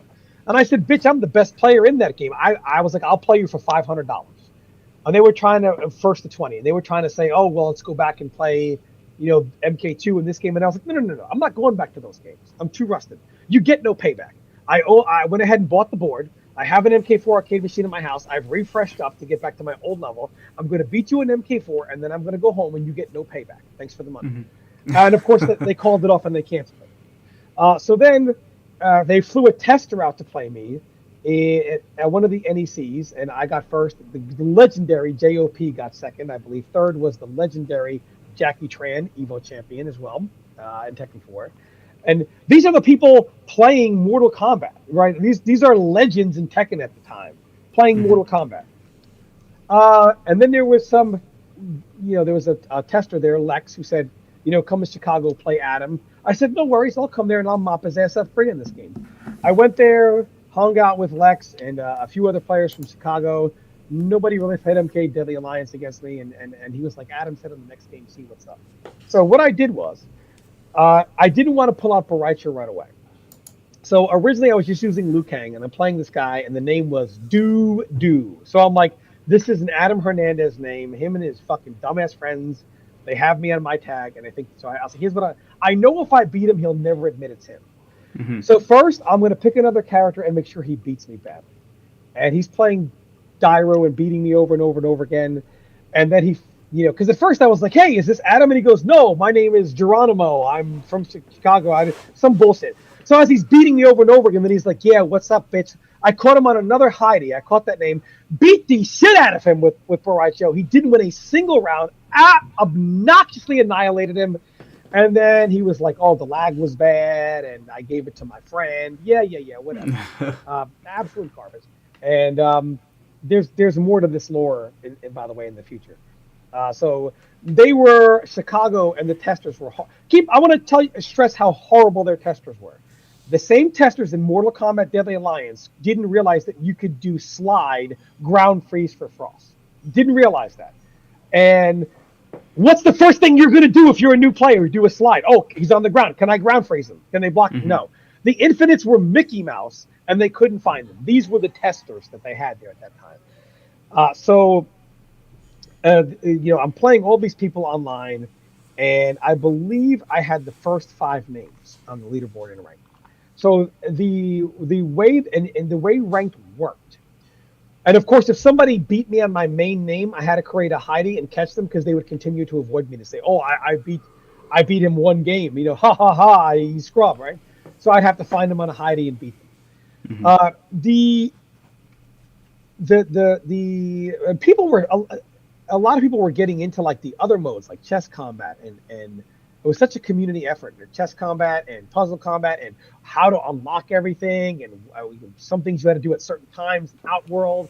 And the conquest mode really led to the lore of the game. So you learned all the cool lore that we talk about today still. And the community was just like, people say, think about it. People say, oh, what a great community effort that people did with Floyd. The conquest mode was a great community effort to put all the information out there. That was a real community effort. So the game is out. We're all playing. We're all having fun.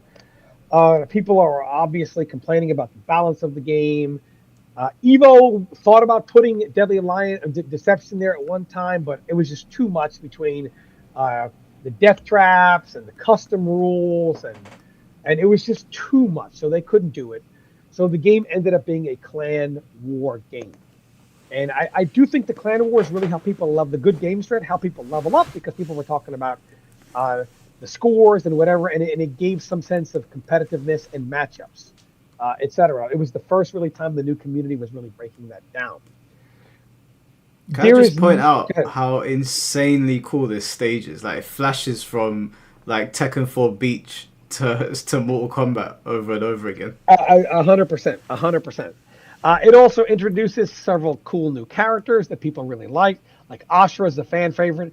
Koba's a fan favorite. Still gets like a lot of their new characters that they would introduce back then, outside of Suhao, which, by the way, fuck all of you guys. I had a great Suhao in MK Deadly Alliance. And by the way, people are going to say, and people, Foxy and other people have, when I would stream this Deadly Alliance, for example, and or MKDC, just for fun on whatever emulator was on at the time, and I would play all the characters in the game. People would come in and say, Tom, how come you can play every character in the game at an elite level, but you can't play them now? And I'm like, because if you remove 20 years from my life, I become removing years from my life is like bringing the yellow sun to Superman. I was a bad motherfucker, but I was 20 years old, 25 years old, 26 years old. I could do whatever I wanted. I had what was like my only purpose in life at that time was to be good at these games. When I'm 40 something, I only have time for one character. So Mhm. you remove 20-something years from my life, and you'd be amazed what I could be. But this game had so many, and we would all play them all at super high level. And this game, people would actually hack this game so that you could play the characters from MK Deadly Alliance that weren't in the game, that were in the prison cells, and you can also play as them. And they also were not like their MK Deadly Alliance self.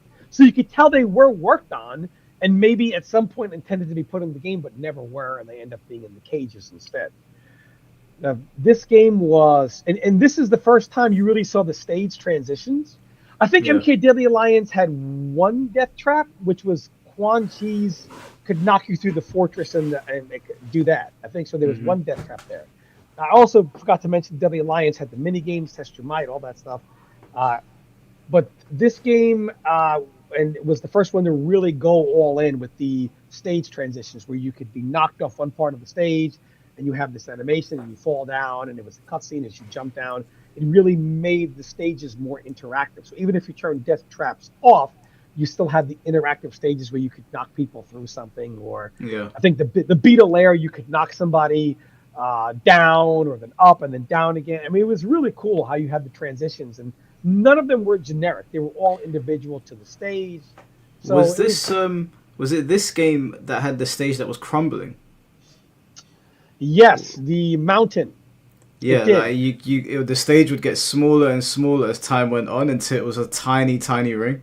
Yeah. Also, there's so much to these games you can literally forget. The Crypt in MK Deadly Alliance. Please, can you look up the Crypt on YouTube and just show what it was like to spend like a minute in the Crypt? They literally modes in this game, just everything, the ambiance, the unlocking wasn't tedious because of how the modes were done, and you can hear things whispering in the shadows, and people are trying to break down what are the whispers saying. There was just so much to these games that just everything about it just really wanted to talk about MK9 and how dirty your Sub-Zero was. Double Free. Oh, that was the day one version of the game that had that. So here's the Crypt. Give us some ambiance. Here we go. So here's the Crypt. Listen to this, guys. He's unlocking it all. I just want just the Crypt sound without the unlocking.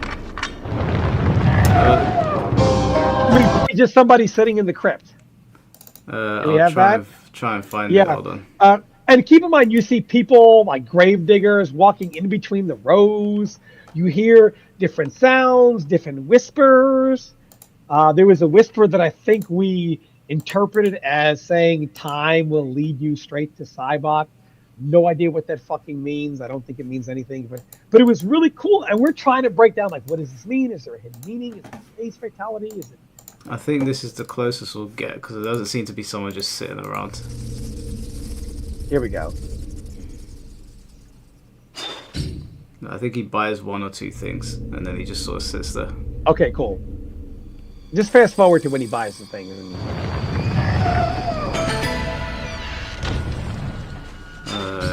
Yeah, I think he's just gonna sit now. Okay. This is the Crypt. Listen to the Oh random jump scare for no reason. shit! I forgot that was in there. Yeah, I didn't even read the fucking title. Oh, just my a days. random jump scare for no reason. I mean, like, can you imagine being in the Crypt at like 2:00 in the morning, just being like, "Oh, I guess I'll just unlock some shit. This is probably garbage, tedious." And this happens. You're like, "Oh shit!" I forgot that this was in the game. I remember this now. This has unlocked a core memory. Like I'm pretty sure I almost pissed myself the first time I saw this. Good lord. Yeah, I don't think there's. I don't want to. I don't want to go back into the Crypt. It's the ambiance is so cool, and the way you earned coins a lot of times is first the way you got certain coins was, first of all, there was conquest mode, which is just you learning every character. And you got certain coins from that. You got certain coins from Test Your Sight, certain coins from Test Your Might. So it encourages you to play the game or learn the game to get coins. Obviously, there were bugs, infinite coin glitches, Game Shark if you wanted to use it, etc. But in general, a system that encourages you to get coins by learning the game and playing with friends, So as conquest mode takes you through every character, and you get certain coins that you can use to buy more characters. In the crypt, there's also coins that you get as free rewards as you unlock certain caskets. And there was a community effort to put down what caskets give you what's better characters, what are coins, so you don't waste time unlocking stuff. So basically, you're going to spend time in the conquest mode, learning all the characters, and spending time just playing the game, playing your friends, doing test your might, test your sight to get more coins. Coins you buy in the crypt, you automatically go to the crypt and community efforts see which caskets give you coins, and then which caskets give you characters, and then you end up unlocking the rest of them just by playing people and earning coins, etc. You also had a betting system in which you could bring your memory card, your friend had their memory card, you could put your memory cards in and play each other and bet coins against each other, which of course led to the infinite coin glitch. But it just, if you wanted to just bet coins with your friend, just to have something on the line, if you wanted to play the game legit, it gave you that option as well. In this game, it didn't have a crypt, right? You unlock things with conquest. It did have like a crypt that gave you like a photo gallery, a vault. Wasn't that what it was called? Yeah, because it had a crypt, but it was just showing like the art of things you would unlock, pictures of things, so on and so forth, right? Which one was the one where you could get cooking with Scorpion? That was MK Deadly Alliance. Oh, okay, that was really good. Yeah, cooking with Scorpion, 100%. Let me see if I could find it on here. I don't. Some people have never seen it before. No, they've never seen it. Cooking with Scorpion, no. Let's see if it's still on here. I'm pretty sure it's still on here. Oh, it's the first thing that comes up when I type in cooking.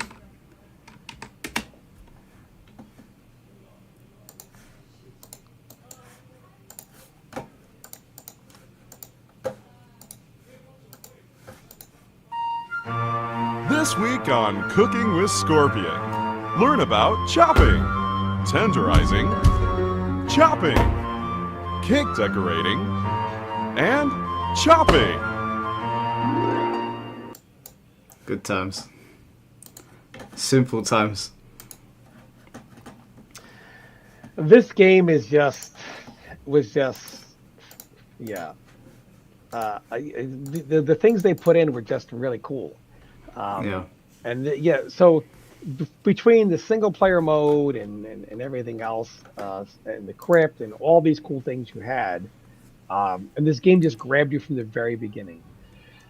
This is another interactive stage where there's a wall behind them in the background here. If you sidestep to that, and if you knock them through that wall, they get knocked through. You could also shatter the glass in the background with the spiders on them.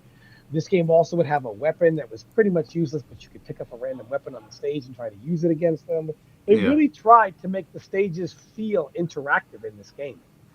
Yeah, the stages felt like they were part of the fight. No, 100%. So this game just didn't work like Deadly Alliance really at all. Backdash canceling wasn't really a thing like that. They switched around a lot of the stances, and the normals in the stance weren't necessarily the same. And it is so it's sad looking back at this. It's sad. John Diaz with the $5. Thank you, bro. I think you can definitely tell the love for the franchise is missing. Maybe not with all NRS, but with a lot.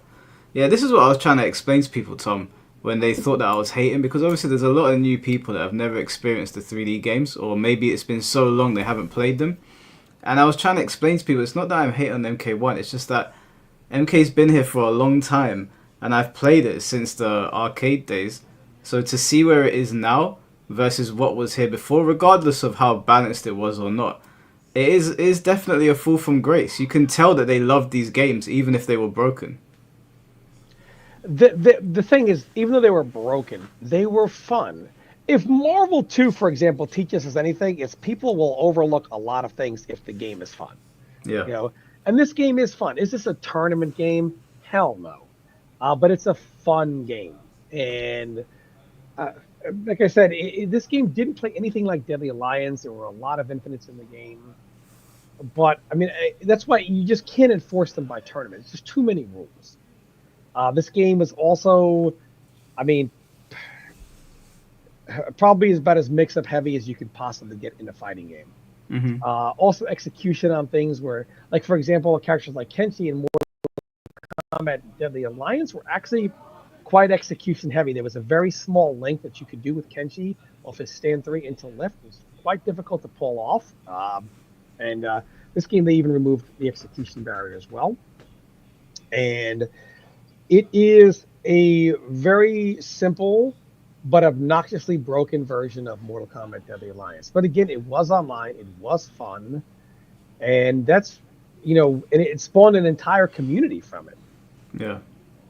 And this game had the community went from MK Deadly Alliance. You went from MK Nightmares to MK5.org, and this game went from MK5.org to Mortal Kombat Online. But while this really started the first ever competitive scene of the modern NRS era. This is kind of where it started, right here. The Mortal Kombat Deadly Alliance scene was more like what was left of the remnants of the offline tournament era, as that game didn't have online at all. However, that game is, again, infinitely more advanced than this game. Mm-hmm. But they're both just super fun. Like, this game just has so many fond memories of me playing people.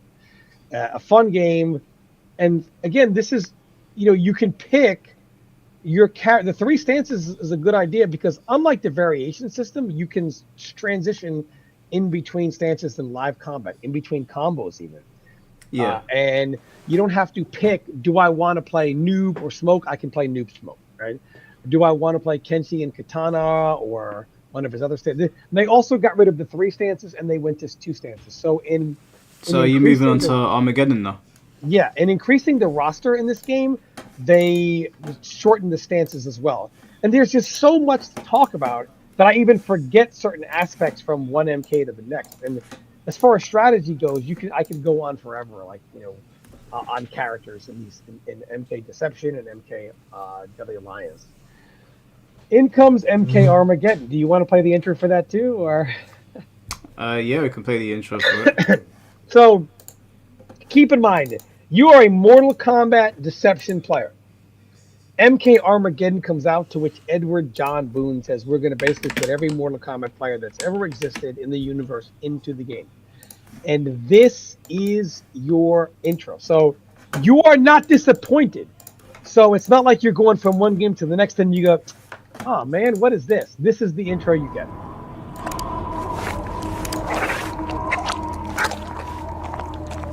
There have been many powerful warriors throughout the millennia. But ages of mortal combat have begun to tear the fabric of the realms. The critical point has finally been reached.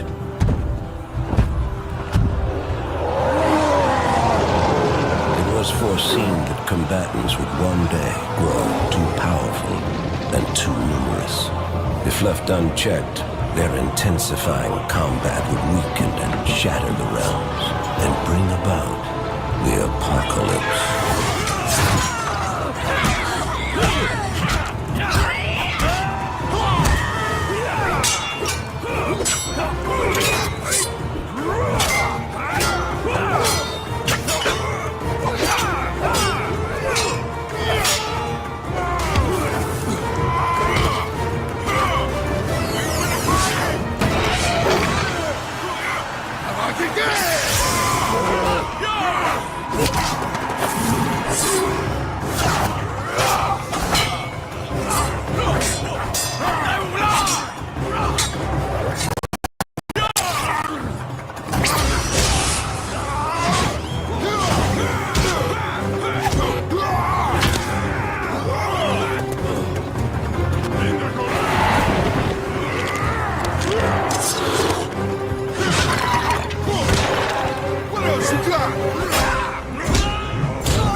The Elder Gods demanded a safeguard be put in place to avoid total destruction.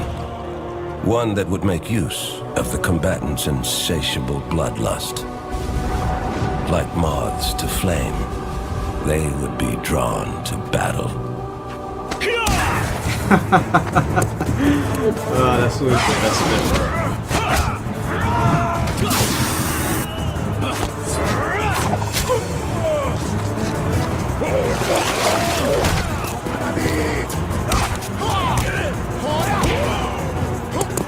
ran over that vomit barefoot. That's disgusting.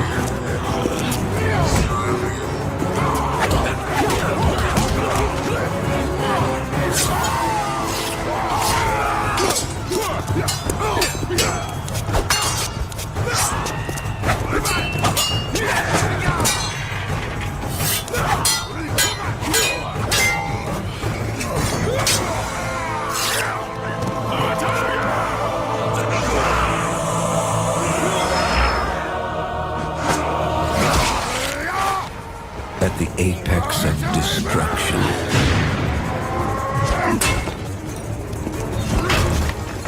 alliances will be broken. So it turns out that he actually lost to Shao Kahn. And old hatreds I'll give you that lore in a second. will be revived.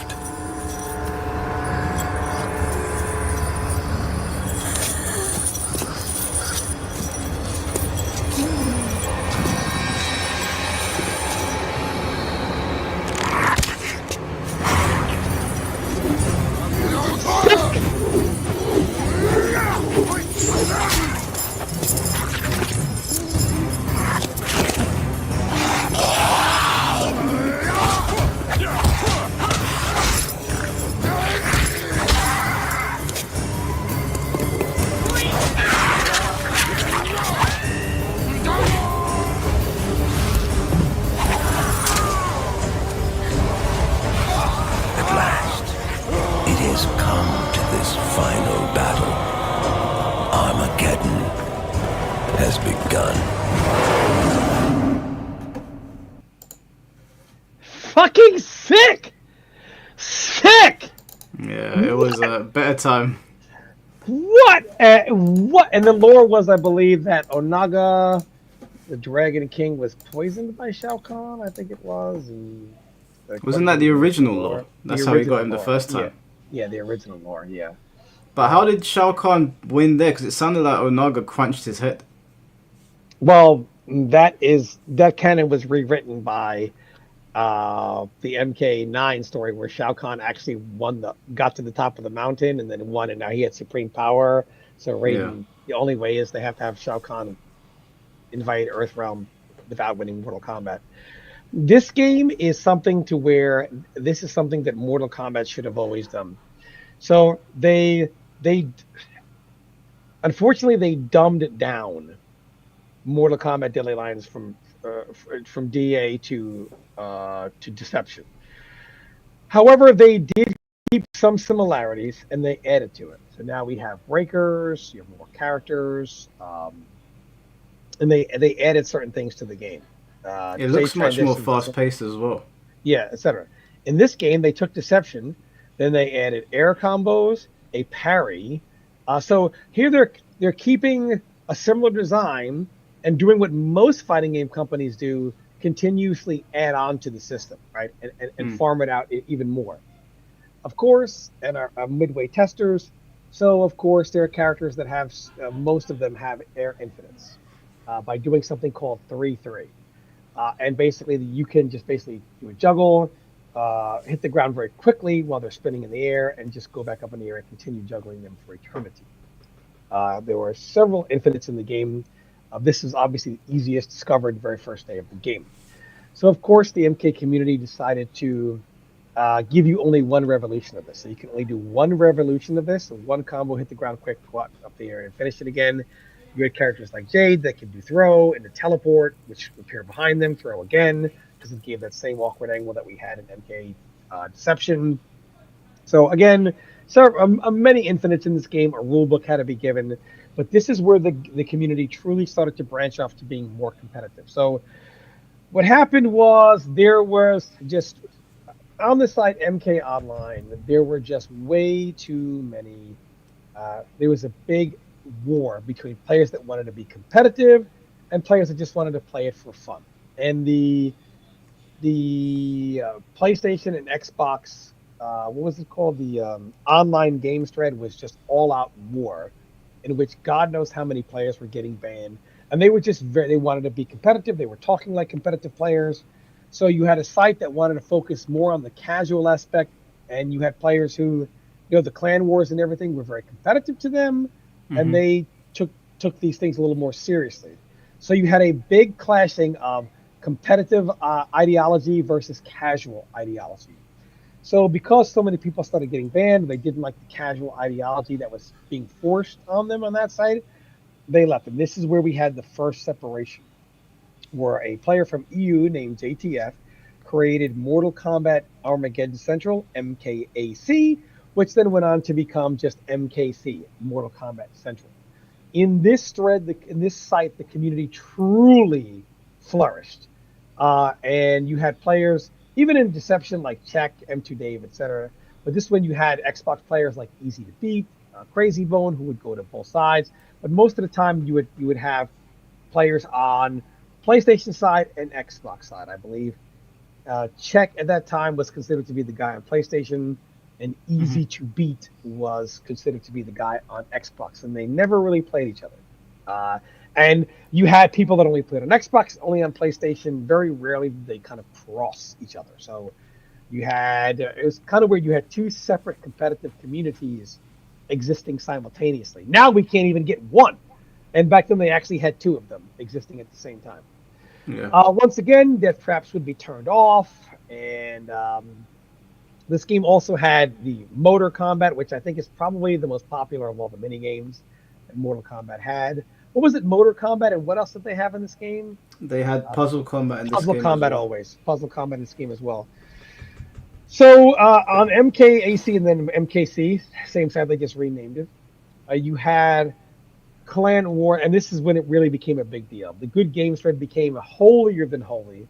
If you did not post in this thread, again, you were completely ostracized. But this is when players like Bahat and more popular players like Rio, who went on to become very good excellent MK9 players, some of the best in the world.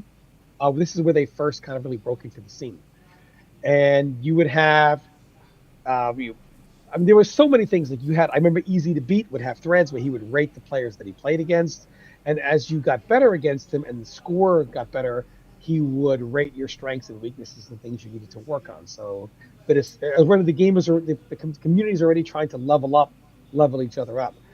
However, they did have, again, unwritten rules. Like, again, you had the rule book of, infinites, which ones you could do one revolution of, which ones you couldn't. And you also had rules where people did not like, you had to do a first to 10. Maybe you could do a little bit less than 10, no less than 5, if like your mother was going to die in the hospital and you had to leave. Like, this is how hardcore competitive it was. And I guess in a very casual sense, because it's online first to 10s, it's not tournament, but you would have people, and not most of them, and you also have clans that had no cheese. Like, you have to play with skill, meaning, quote unquote, no abusing abusable tactics, no using the cheap characters more than once in a set. So you had those clans as well. You would play somebody and you would use a popular character. No creative. This game gave you creative character. Obviously, that was banned. It was not balanced at all. You couldn't play with bosses in the competitive play. So they had a set of competitive rules. No infinites, outside of maybe one rotation of it. Then you had to end the combo. No bosses, no creative character. First to 10s, a lot of the top players at that time, if you did a first to 10, it was almost demanded that you showed your skill by playing more than one character. It sounds scrubby now, but that's just how they played. They most people demanded that in a first to 10 you play more than one character, or they more times than not didn't want to play you anymore. Right. So this is just kind of how the community kind of got their start. And you can see like Sub-Zero doing Ice Clone, being able to jump behind and around.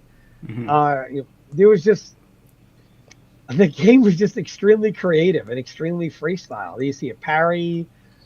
So they were taking old mechanics, keeping them in the game, and adding to the mechanics, which is something that they should probably do today. And no surprise, Mike, the community began to grow as you are keeping mechanics they are familiar with and then building on top of the game. So they started to build a foundation. This game, unfortunately, like I said, outside of the online, there was just no competitive window. However, this game and MK Deception are the cornerstone of the current Mortal Kombat community. And to this day, many of them consider these two games to be some of the most fun they've ever had. You'll also see Ketchup and Mustard sometimes stream. What are they streaming? Mortal Kombat and having a blast. Like, there was what was there a conquest mode in this game as well? Yeah, the conquest mode in this game was more in line with like an old school God of War, Correct, rather than the open world of the Deception. open world. Yeah, so it was more like that. But again, this game. Think about such an online, and of course, this creative fatality at just Ed Boon being Ed Boon. Yeah, that was awful. This is where NRS started to have, Midway started to have the shades of the NRS. They will always do the least amount of work possible, like we know in modern times.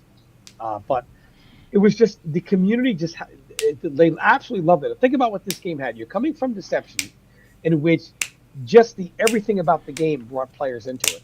Then you go from Deception to this game, where now you not only take the mechanics everyone is familiar with, you add to the mechanics, you keep the story absolutely sick, you keep the cool single player modes, you add a shit ton of characters, which casuals love, and can we play some stage music? Can we play play Hell? Hell. Yeah, Armageddon Hell.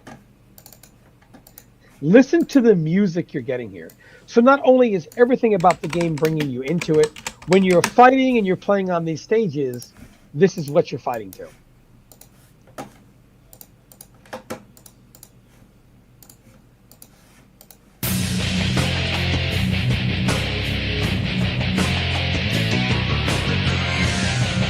Keep it going. Keep it going.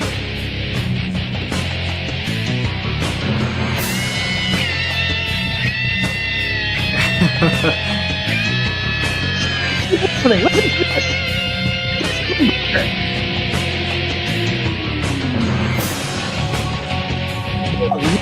to this.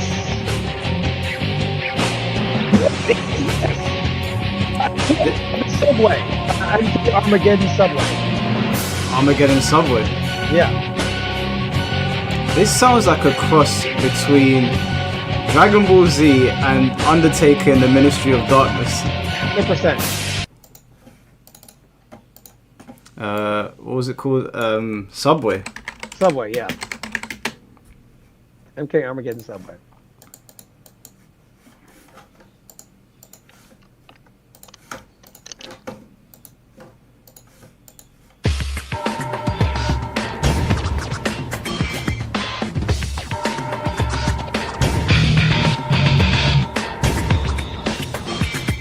They had people on their team that cared.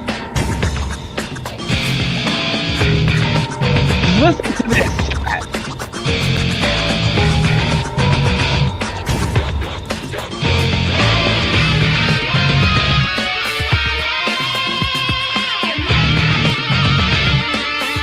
Well, this is. It's just a remix of the original, isn't it? Yep.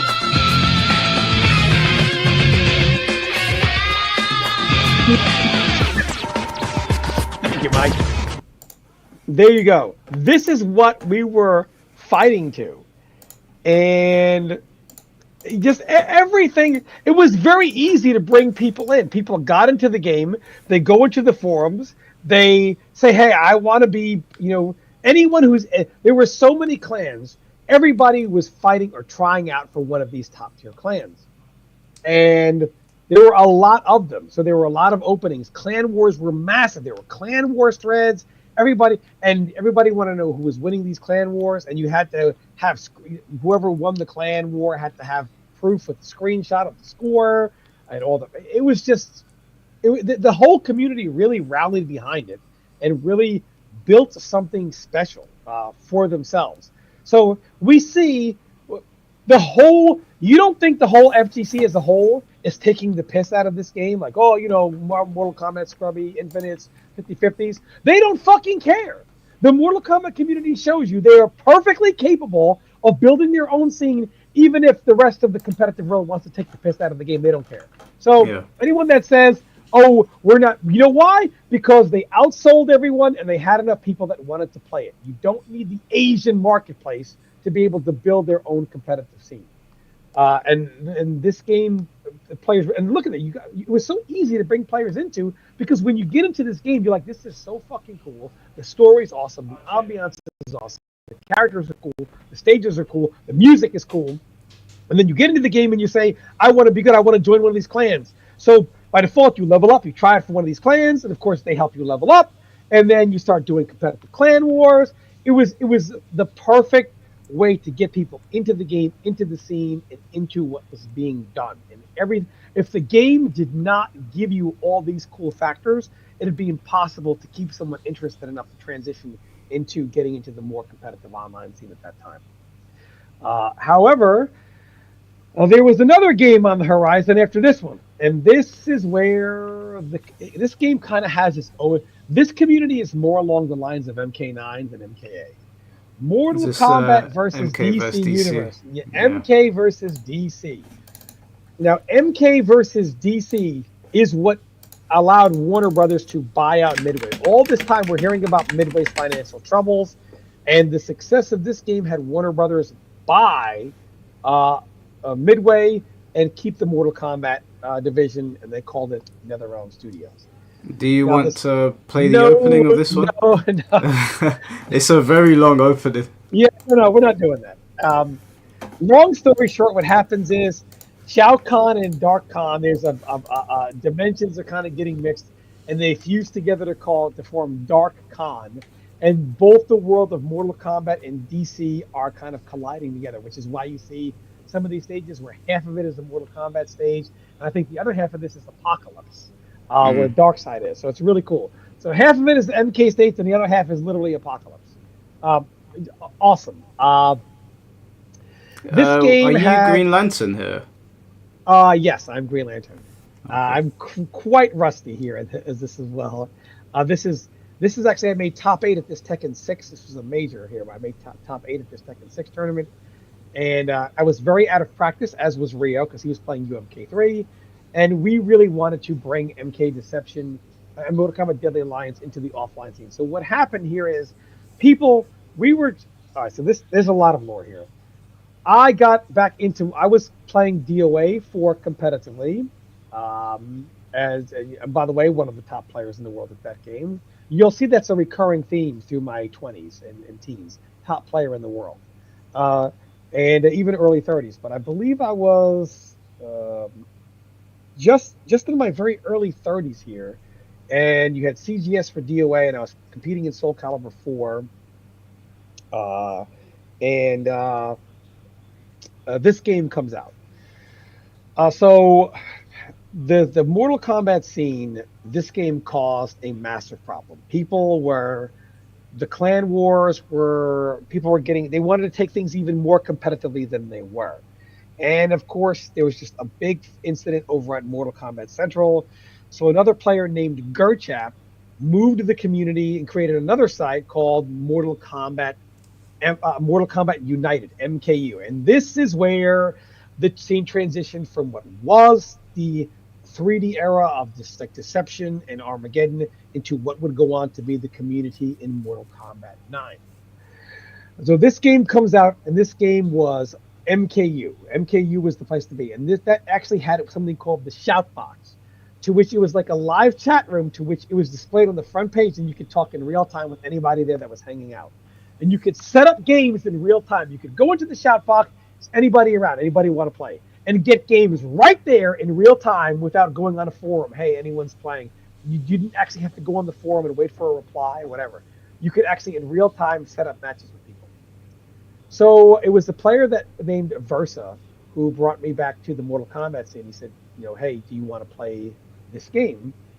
And I said, I don't really know, like custom rules, et cetera, that you guys are doing. What brought me back to this game is I was perusing the new forum, Mortal Kombat United, and I saw a thread by then M2 Dave, in which he called for the banning of the Flash until the game was patched, which we know it never was. And the argument was he couldn't be zoned, and nobody can zone him, and all these other things. Now the Flash did have an infinite, which was very easy to ban. Basically, it was a capture infinite, and remnants of this infinite was around in early MK9. It had to be fixed with a day one patch. But basically, his spin, if he catches you airborne with it, it puts you in a capture state. So by whiffing his teleport and not doing the move to the other side of the screen, he could see that how the combo counter resets. He could Yeah. reset you and keep looping it for eternity. That you can break her out of it. And Superman had a ground pound infinite that you could only escape with rage. Both were easily bannable and were banned in tournament play. Flash got one rotation of the reset as per community rules from Armageddon, as did Superman. He got one rotation of it. So he could do one EX ground pound and another single ground pound, nothing more. Couldn't keep continuously looping. So in this game, I read this thread and I thought, well, this game is only 1 week old. There's no way that there's nothing as bullshit as the Flash, right? So I started playing the game and I played various characters and I kept hearing about this player, Rio. And everybody fucking hated this guy. They're like, oh, this spammer and masher with the Flash, scrub, garbage player. That was not a reset, by the way. I could have blocked it, but Flash has a 50-50, so after he splattered me in the corner, I had to guess. You're doing a combo off your breaker as well. Yeah, breaker combo. So we'll get to that in a second. So in this game, we have, and I believe Tech on his has the whole NEC. It had several matches of players, not just me or Rio. This is just if you want to see the cheapest bullshit out there. So Czech, I believe, Czech 4900 MKBC. Yeah, I'll bring that up after this match. Tools.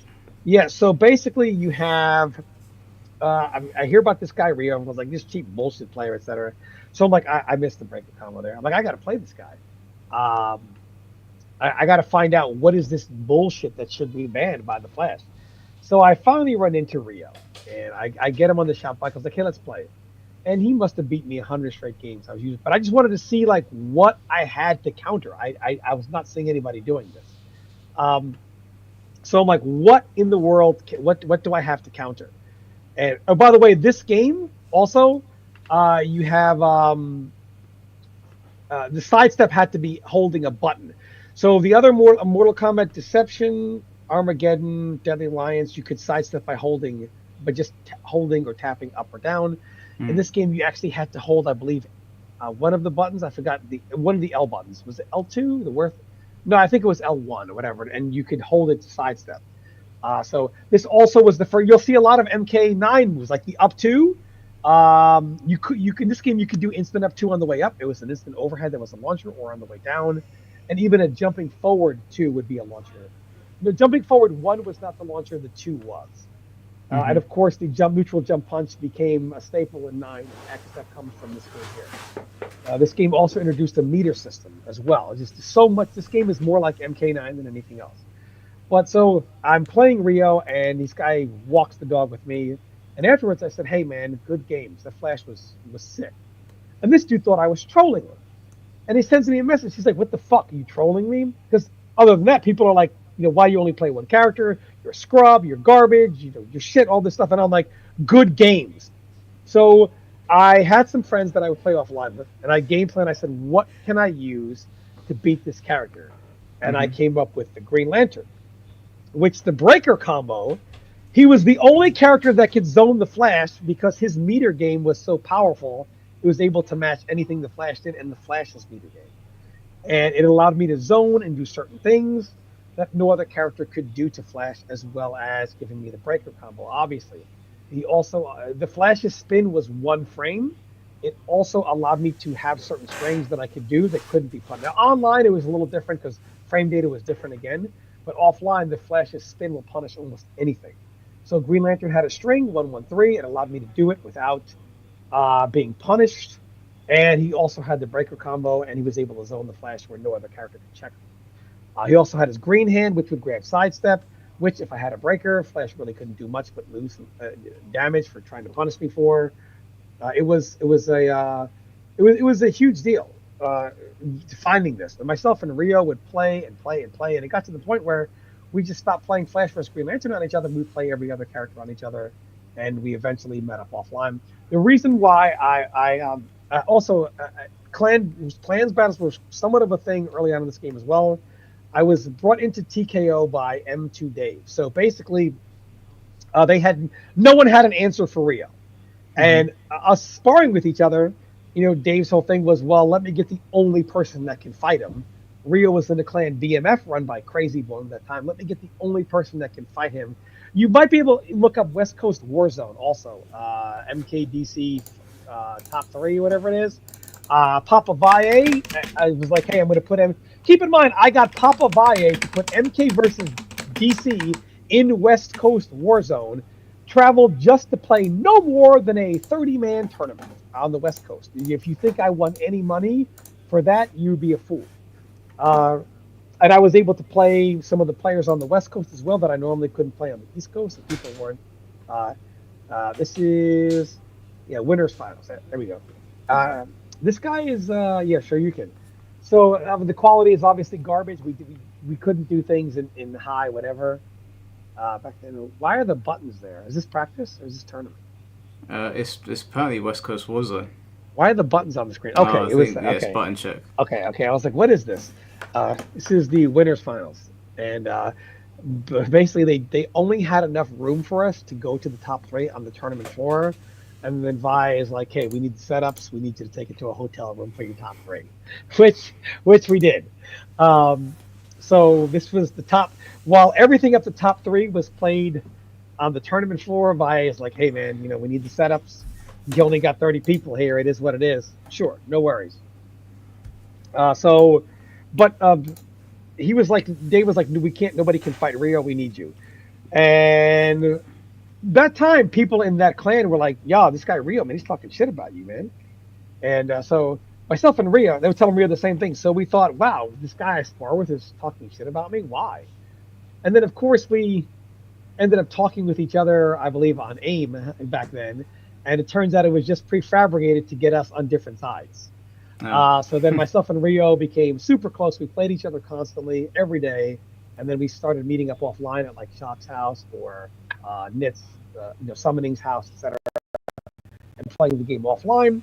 And from there, the New York scene had a good amount of players. We wanted to start moving the game offline. So we moved the game to one of the NECs was the first ever offline MK versus Deadly Alliance tournament. Now, the Mortal Kombat community was heavily, and I mean heavily, against anything offline. No tournaments, no offline. It goes against everything we stand for. So for the same reason that Mortal Kombat Armageddon Central and MK Central split from MKO, for the same reason that MK United split from MKC, that now site is wanting, now people are wanting to split because of the same reason. So the competition, as it began to elevate, and we wanted more and more and more, there were just too many people that, a lot of the community was like, what is this offline play and traveling and tournament? What about clan battles and clan wars? And I'll tell you this, I took place in one and only one weird wackadoo clan tournament kind of thing. And it just, me being an offline player, like I'm traveling for other games, not Mortal Kombat. I played this West Coast player at 2 o'clock in the morning. We set up the matches in the Shoutbox, and it was the first to 10. This guy was talking shit. And I was like, and I 10-0'd this guy. And I'm in tournament mode, good games, and I end the set, and I'm in my house, and I'm in tournament mode, and there's nobody here but me and my Rottweiler, and it's 3 o'clock in the morning. And I'm like, this is not natural. It's like if the Hulk were to come out in Victoria's Secret, he would say, why? What am I doing here? Like, why did I come out here? And I hated it. I was like, this is a crime against humanity to have someone be in an actual tournament mode in their living room on their couch with no one else around. So I hated it. And I'm like, we need to move toward offline play. And I was already a big member of the tournament scene.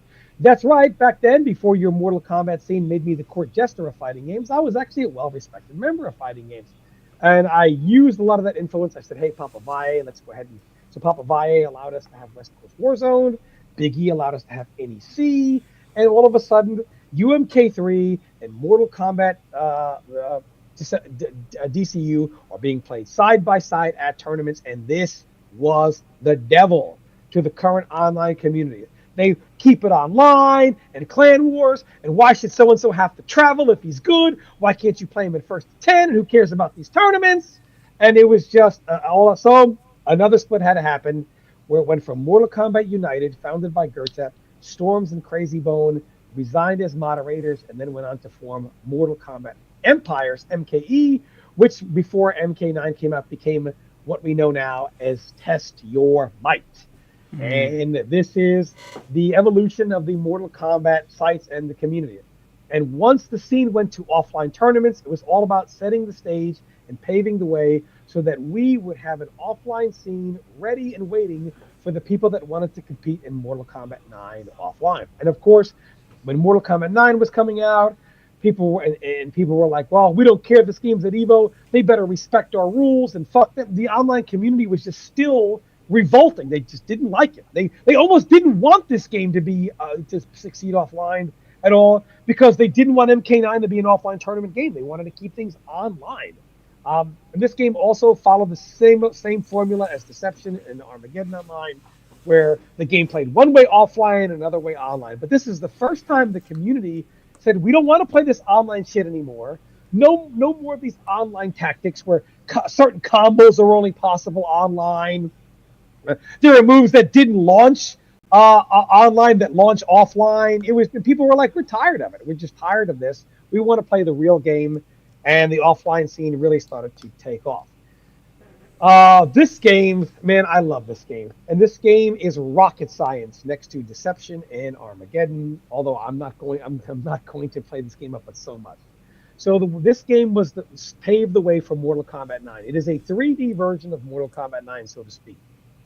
So you have the meter system. So for the first time, breakers were not handed to you, where in Deception and Armageddon, you had 3 breakers per match. You now had to earn breakers. So first hit gave you 1 bar. 1 breaker was 1 bar. You had 2 bars. When you have 2 bars, you can either use both of them for breakers or you can execute Rage. Now, the feature of Rage was you do uber damage, and anything that has 2 hits to it, the second hit will automatically guard break. Rage was they didn't have supers like that in this game. There were no EX moves. Those were considered to be pro moves, in which you had a certain execution window in which you had to do a certain series of commands and or buttons to execute what we would call an EX version of the move, only you didn't spend meter. It just was an execution thing. They were called pro moves. Raiden, his double vicinity blast move, that was a pro move. Superman's, he could sweep you up in the air, and the pro move can just kind of knock you down to be able to land in time to do a ground pound. That was also like a pro move. EX double ground pound was a pro move. There were, the 3 hammers from Green Lantern was a pro move. These were basically like their equivalent to EX. So meter was extremely important. This game was huge stage interactions. For one, you had a left throw and a right throw. So an L throw was just a regular throw, which you could tech and take almost no damage. Then you had the right throw, which brought up what's called KK, Close Combat, in which you could do a series of 4 buttons, and if you guessed right all 4 times, you execute a final attack. I believe that was unbreakable damage. And so once you did the close-up throw, you were able, all those hits there were unbreakable. This game, everything was breakable, including throws. So every attack in the game, outside of projectiles, was breakable, including throws. The only thing that was unbreakable were stage transitions. So once you knock someone through a stage and you're pressing the buttons, you couldn't break out of that. And once you had grabbed someone for close combat, the kicks and punch strikes you do, you could not break out of that, which was very, very key in certain moments of this game. So, and of course, the close combat was a lot like Marduk's tackle, right? You couldn't cut it short, but you had to guess the corresponding button they were going to do. And if you guess right, you do an attack and knock them out of it. If they continue to guess right, I think they have to guess right 3 or 4 times. I think 4, and then they get to do a final auto attack, which breaks everything. You also could throw people off ledges, knock them off ledges, which would go into a scene where you had to hit people like 2 or 3 times, and of course we would delay it because we didn't want to guess right but so many times in a row. And if you filled the super bar, you would then get a kind of like a final attack on the way down for more damage. If they guess right, they could reverse it on you, and then they take the damage. You could throw them through the walls and then kind of mash the buttons for its own little mini game in which you could take more or less damage based on who's hitting the buttons faster. This game took interactive stages to an all new level. You could throw people into objects, and they would bounce them off the object and juggle them. So this game took interactive stages to a whole new level. The meter game was also quite advanced. So you had characters like Green Lantern. Green Lantern used what's called the breaker combo. Basically, any attack he breakers that considers you grounded, he gets a full combo, be it 1-1-3 and a straight hammer for a restand, or the 3 hammers for 25% unbreakable. Then you had characters like the Flash, which do what's called the rage activation combo. And if you I believe if you wanted to go to the what you were just showing with one of the sets with me and Rio, the winners finals, NEC winners finals, MK Tom Brady versus MK Rio, the final matches that really showcases all of it. So Flash could do a rage activation combo. So activating rage would knock somebody down. I guess before you show it, let me explain it. Activating rage would knock someone down. And in knocking someone down, the Flash's spin was so fast he could activate an unblockable rage, would knock you down, and he would spin you before you hit the ground. So then he goes to the other sides, resets you, right? And then he, as soon as you land, he armor breaks you, resets you into the air, and loops it multiple times. And it's all armor breaking, not any part of the infinite, until finally the final armor break, he does a full combo on you. And then, is this the final match? Go to look to make sure it's the last. No. This is the second to last match. No. This is the one. You're on the right one. This is the right one. Yeah. So let's. I'm sure he'll use rage activation. And the Flash had a bug in which if he ends the match with his pro move, ending around, but doesn't hit you with it at the right time, his teleport, whatever, and pro moves it, you are then frozen, and he gets a free combo to start the next round. And we allowed it. And believe it or not, it was beaten. Which just goes to show you when people say these moves are broken, it was beaten. You figured it out. It was beaten. Even some of the most broken things are... So this actually has... This is a stage transition. So here you're hitting the buttons, and Rio... he almost always reversed it on me. I dreaded this. I almost never guessed right against Rio. I hated doing this. And watch this. I'm frozen, and I'm considered and he gets a free, and I'm considered airborne. Now, I saw Superman do something similar when he I missed the combo there. So right now, he doesn't want to spend any bar. He doesn't want to break, because if he breaks, he loses rage activation. He cannot break me here. His rage activation is way too powerful, and he wants to close the match out here. So I can check him with whatever the fuck I want to check him with here, and he can do absolutely nothing about it because I have bar. So now he's almost at my mercy. I would have to do a monumental fuck up here. I don't have any bar, so now I'm launched. I can't end I can't break her. I can't break her while I'm airborne. Now I'm grounded. I can break her, and I can do this here. And there we go. He doesn't want to break. It's not worth it to him to break here.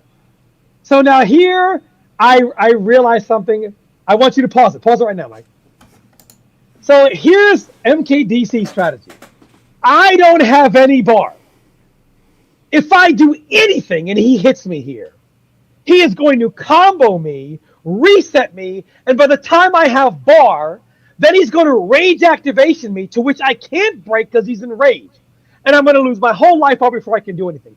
I said I have to stand here, let him activate rage and combo me, so that his rage is gone, and then I have the meter advantage to finish the fight. So here we go. So he is going to get right next to me. I am not going to try to avoid it. I am going to give it up, let him activate, let him do all this, guard break, a great combo again, and this is the whole combo. I can't get out of it, and he does the whole thing. That was all unavoidable. Now I have bar, so now I get to play the game, and I missed the combo there. Of course, I fucked that up. I got very lucky there, but I have bar. Again, we're both rusty here, as we were there for other tournaments, and we only took our rust off that day against each other. So again, he doesn't have any bar. I have extreme advantage here in the meter game, and again, he's doing airborne moves. Everything he does is multiple hits. Anything he does, and here we go, on the wall, plus frames, breaker again, and GG's. And that's, MKDC is so meter dependent. It's so meter dependent. And there was a kind of a game within the game. And so Sub-Zero, there was rage activation combos. In other words, like a character like Sub-Zero could keep you in the corner, activate rage while you were there, down one ice ball and go into his rage shenanigans. So the Scorpion, rage activation, down one spear. In open space, Sub-Zero was filthy with rage activation. So rage knocks you down. And it was designed so that you couldn't keep someone in a captured state, activate rage, and bring them back down to the ground and guard break. While Sub-Zero could combo you, freeze you in the air, activate rage while you were airborne, and then bring you back down to the ground with his 2-4. His back 4 was a 2-hit launcher, so that he would guard break you, relaunch you, bring you back down to the ground again, relaunch you, guard break, bring you back down to the ground again, and then relaunch you, guard break, and then combo you. So he got multiple resets with rage, huge damage. It was like 80% a rage activation combo. There were several characters that had just really busted rage activation stuff. But these two characters are, of course, the two best in the game. But this game really works off a lot of similar Mortal Kombat 9 mechanics, just kind of on a 3D plane. This game really allowed the community to kind of grow from the online scene. And Rio, I believe I won this tournament, and Rio beat me at Winter Brawl. Rio, I mean, in my opinion, he was the better player. I was, again, just very blessed to have a sparring partner. And this meant so much to us that when I won NEC, the photo I took was next to Rio of us sharing the trophy, because I would not be where I was in Mortal Kombat without someone like Rio to bring me back to the scene. So Rio truly really brought me back to MK, and to have him as a sparring partner. Rio was far better than I was in pretty much everything. And just to have someone like that to be able to spar against, to even get to that level, is why I was able to do it. And I won this tournament. The next tournament, he and I faced each other. He beat me. Just an overall amazing player. One of the players I missed the most. But this really allowed us to really transition into offline. And then more and more people started meeting up, even though this game was online, meeting offline. Yeah. And the Mortal Kombat new scene began to finally grow. And the final tournament for this game was at Winter Brawl 2011, awaiting MK9's release in 2 months. Now, before this tournament, developer Hector Sanchez reached out to several of us on Test Your Might and asked us to to test Mortal Kombat 9. So myself, Shock, Crazy Bone, Check, Conqueror, I don't want to leave anybody out. I believe that's all of us for guest testers. And then you had Mo and Thrower there. Mo 30W. Anyone from the Chicago arcade scene knows Mo. And we were all there to kind of guest test the game. I was only there for 2 days. And don't forget earlier, Mike, when I told you about that guy, Adam Hernandez, I said, I've only played this game for 2 days. Bring Adam from QA out here. I will mop his face up. That's how garbage he is. Of course, he didn't want to play me, conveniently. We were all testing the game, and it really was just in a very incomplete state. A lot of the bugs from DC were still around in this game.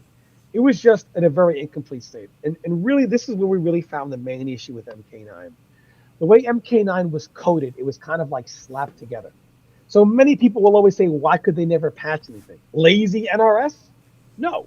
It was that moves were coded in a weird way. So take Sonya's EX cartwheel, one of the most devastating moves in the game. First of all, the way the game was made, they didn't go off hits of armor, they went off frames of armor. So if a move has armor, it has armor for X amount of frames. So even though the cartwheel is fast, in theory, if you could get 1,000 hits out, it would absorb all 1,000 of them. So there was no way to beat out some of these armor moves. So Sonya's EX cartwheel, for example, it was a safe armored launcher, only -3. People would say, why did they never know stuff like this? Well, the EX cartwheel was tied to the regular cartwheel. Let's just start with block data. So if they made the EX cartwheel more unsafe, The regular non-EX cartwheel would be more unsafe. The exact same frames. And also, the block data was tied to the hit data. So if you made one move more unsafe on block, it would have more recovery on hit. And then both versions would be massively unsafe, and both would have more delay on hit, and you would be able to even get a combo off of it. This is kind of how that game was slapped together. And it is, unfortunately, just something where... Am I going to talk about MK9 too? Yeah, I'm going to get into the early stages of MK9 as well.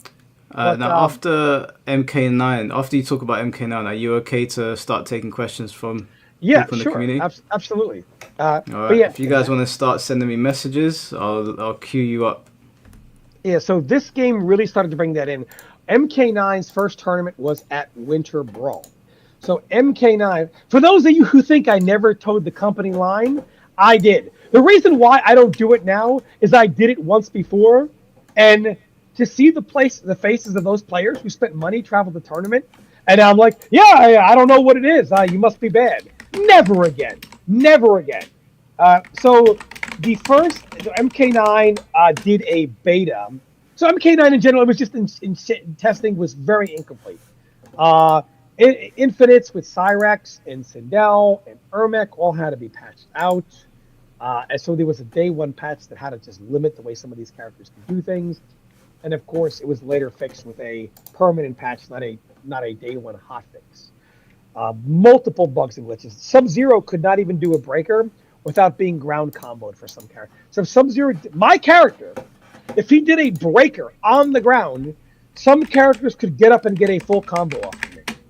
So it obviously would make me very salty when I'm getting hit with that in tournament, and I could not say that that's what was happening, because then, of course, Mike, everybody would do it to me, right? So I'm always shooting myself in the foot to complain about it.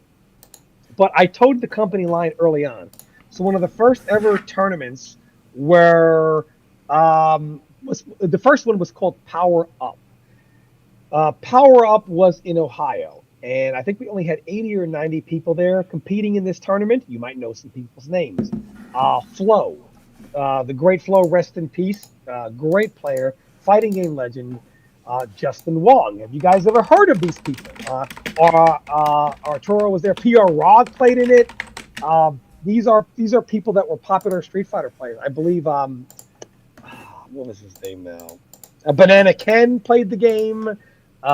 These are popular Street Fighter 4 players that were all competing in Mortal Kombat 9. There were several bugs in this game. By the way, look at my face. Guess how old I was there, Mike? Hey, you look about, what? You're in your mid-20s? Put it back on my face again. What do I look at? 34. Damn. That You look younger than most people that age. That is me at 34 years old. So here's 34-year-old me competing against the modern era. This tournament was... there were several bugs. For one, there was a bug only with smoke. So if two people are playing smoke, and the person on... I forget, it's either player... I think player 2 tries to throw player 1, and he breaks it. The recovery is so large that player 2 gets player 1 gets a full combo. So player 2 goes to throw player 1 breaks it. There's some weird animation where smoke hasn't recovered yet, and player 1 gets a full jumping combo. That was one bug. The other one was the Cabal block infinite, which we weren't telling people was a block infinite. Here was the Rio. Truth be told, it was first discovered by Rio. Nobody else but the great Rio discovered it. And he discovered the block infinite, and people were getting hit by it. Like, I can't get out of it. And I wouldn't say it was a block infinite until the night after top 8 was made. And I told Rio, I was like, it is a block infinite. So you know what Rio did? He stopped using Cabal. This is how much we protected the game. It was a true block infinite. And I was like, hey, we need to think about how the game looks like in top 8. I mean, we need this game to succeed. If this happens, and I want to bring out that this game, when MK9 was being talked about, the FGC was kind of taking the piss out of it and like, oh my God, it's probably going to be a bunch of comeback mechanics and infinites and 50-50s. So you could tell NRS had a very conscious effort to get rid of almost all 50-50 scenarios. This game was primarily played with zoning, footsies, trapping. Almost no emphasis was on 50-50s in this game. And that was a conscious effort because they didn't want the game to be a 50-50 test.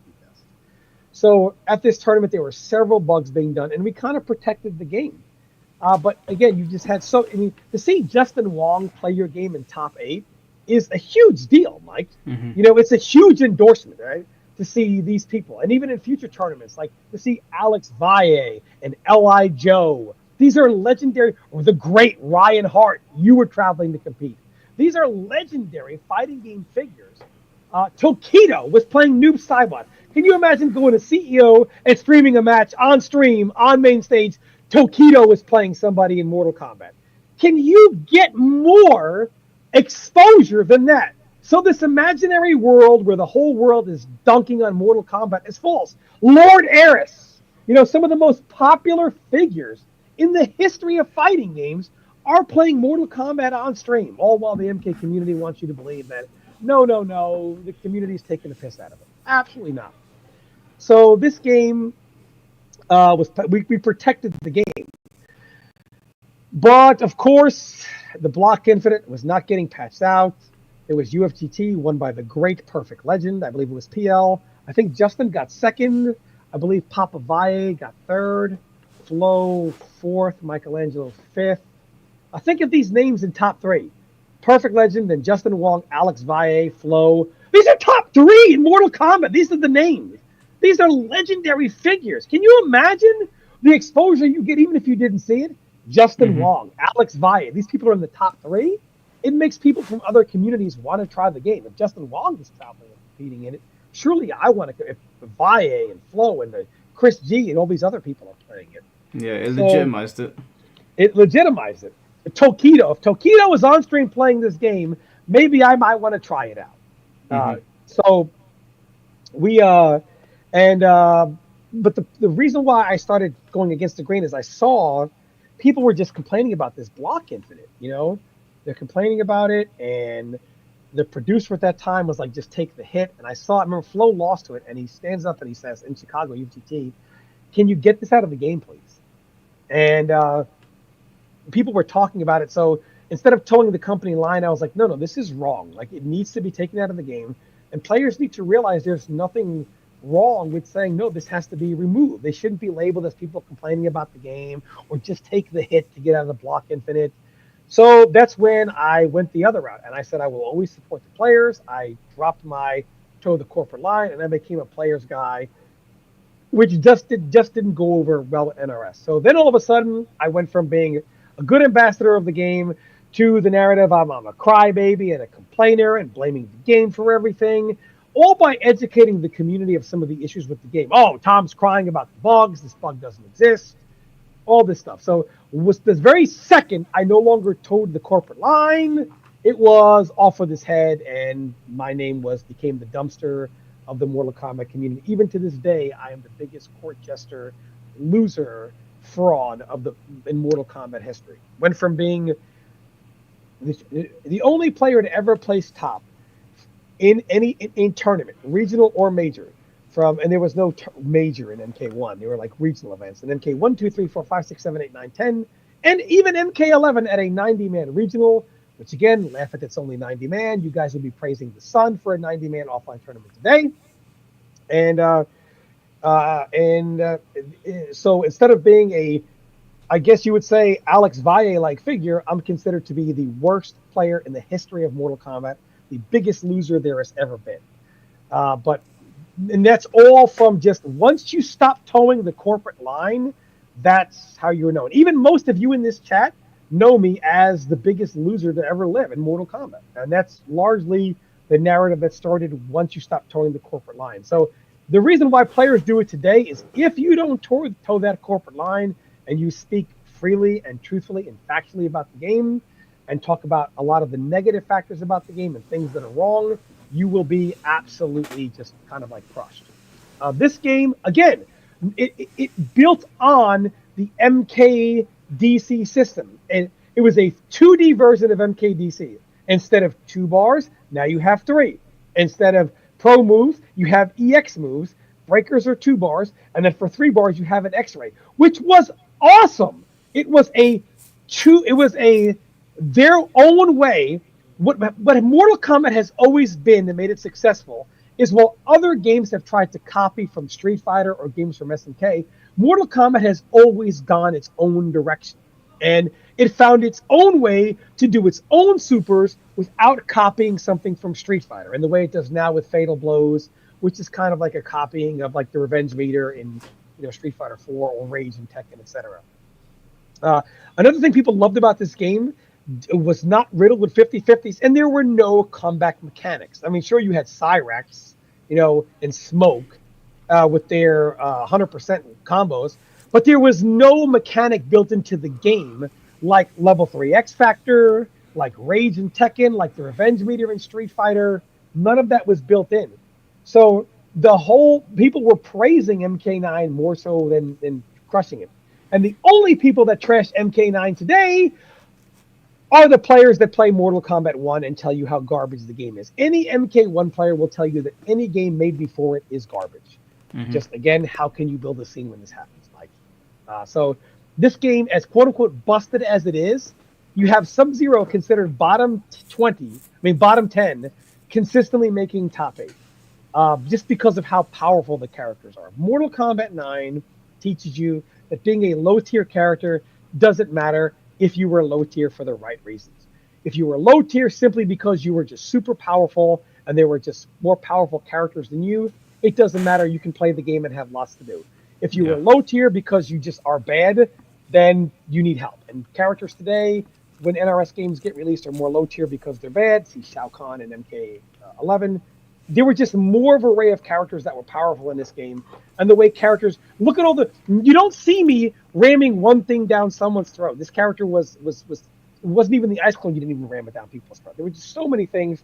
And unfortunately, some of my best MK9 matches are never aired. Why? Because the community decided a way to troll me is to people that put my matches up, just took them down and put up every other match from the tournament but mine. Just another way that the community wants to take the piss out of me. So basically trying to erase your history of the game. Yeah, most of my matches, my best matches, are not even there. They're all gone. They were all taken down, unfortunately. So you will never see the match with DJT is up, obviously, but other than that, you really won't see any. And that is how we got from where the 3D to MK9. And the formula, you see, what really worked, Mike, is look at that Deception to Armageddon. Keep something similar, add to it. Armageddon to MKDC. They changed a few things up, but they still were trying. They changed things up. Once they begin to build something in DC, they kept that from DC to 9. So notice the communities that transferred over were Deception to Armageddon. A lot of people from Armageddon didn't like DC, but DC to 9. You see that we can start to build things when things are kept similar. When you keep things similar and expand on them, you can build. When you constantly change things over, that's when you always have to restart.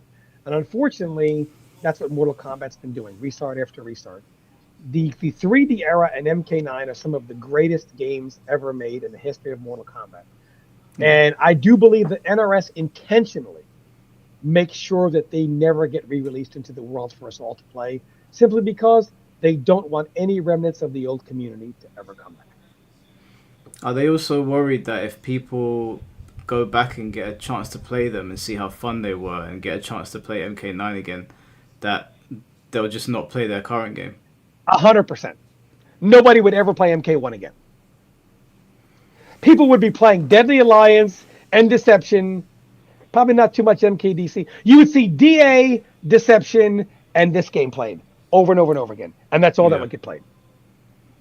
I think they should at least do a 3D re-release. Put the trilogy in there. Maybe not MK versus DC. Maybe they've got licensing issues or something. But I actually know they're Warner Brothers. But at least do that, because it's a completely different era. Yeah, you want to bring some questions in? I got to take this call from work. Bring some questions in. Yeah, I've got somebody waiting for you. So I'll when he comes back, I'll get him to answer the questions and we'll start. Let me just mute him because I don't want Don't want you guys to hear anything.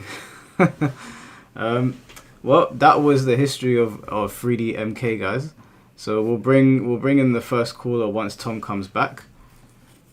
But I think it was pretty cool. It's crazy how much knowledge Tom has. Just like I can't even remember what I ate yesterday. Tom's remembering how to do things from 30 years ago. That's crazy. Like what did I do yesterday? Did I stream? Yeah, I did. I did stream. Hey, what's going on, Jahuti?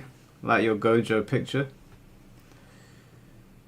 He's got he's actually a treasure trove of knowledge. It's crazy.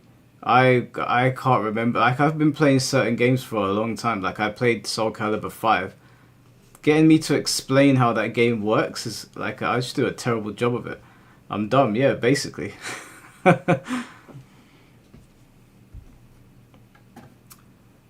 What we say then here?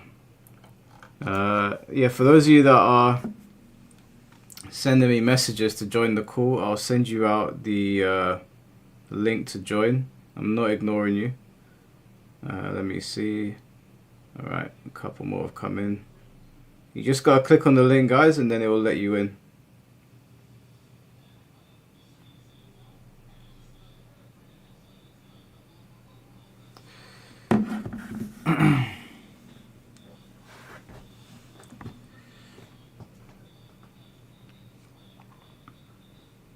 I want to get in. I want to see how much knowledge Tom has of the arcade era. It would be really cool to hear how much knowledge he's got of the arcade era. Because that is going way, way back. First Mortal Kombat came out when I was... No, I wasn't even 1 year old yet. I was born in 92. First MK was 91. Hey, what's going on, PR? They were playing some of your matches up here. Oh shit, look, it's Arturo.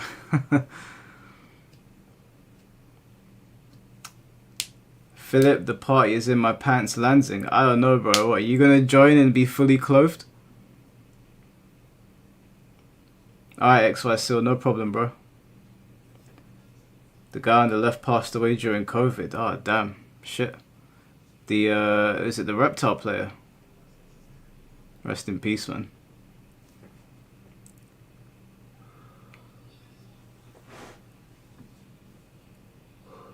You're really fully clothed. Yeah, we'll keep you off camera, bro. You stay in the chat. You can stay right there.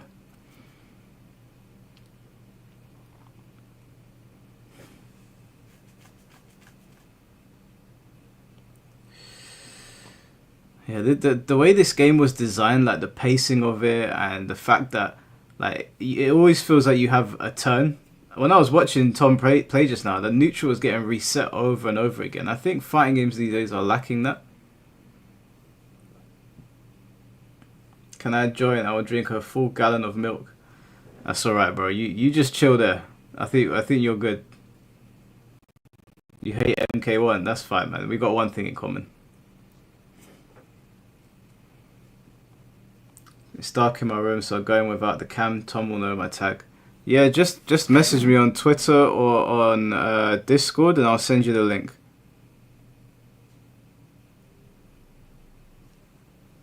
Once Tom gets back from answering his call. Who is my main in MK?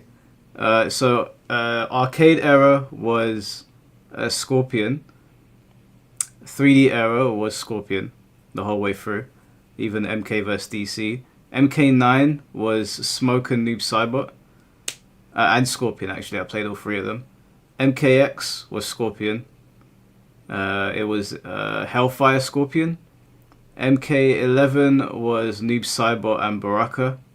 And MK1, for the short time that I played it, was... I started off with Baraka and Striker. Before anyone knew they were good. And then when I realized everybody was playing them, I switched to Shao Kahn and Kung Lao. A filthy Scorpion, man. Damn right, bro.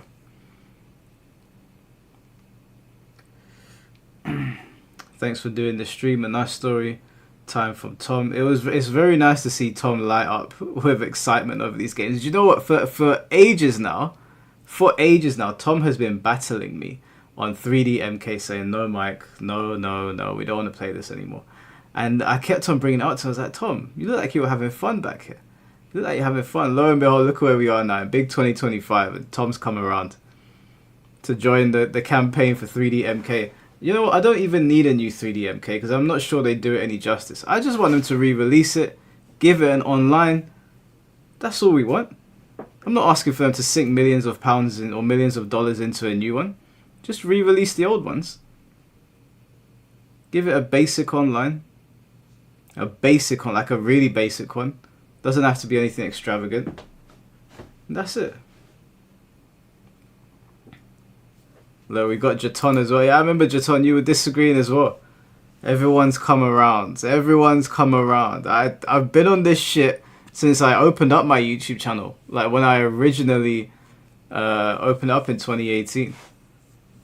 And then I brought it back up again in 2023.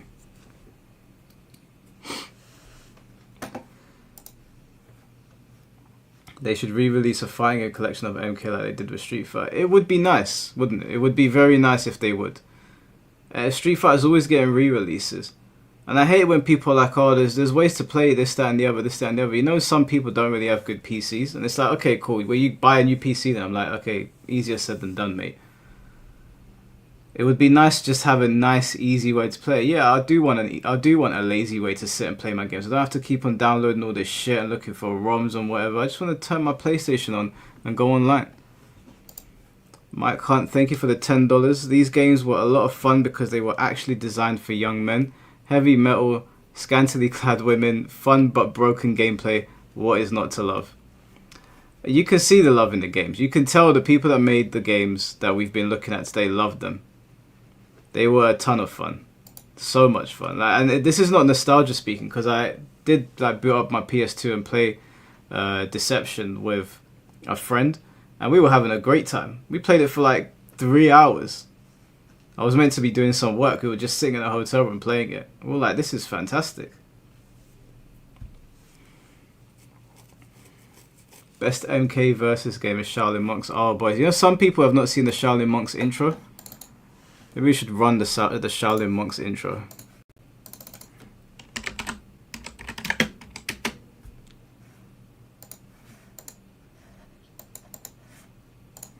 This intro is some next level shit. A battle raged at the end of the first tournament. The forces of Earthrealm were facing their greatest challenge. Mortal Kombat!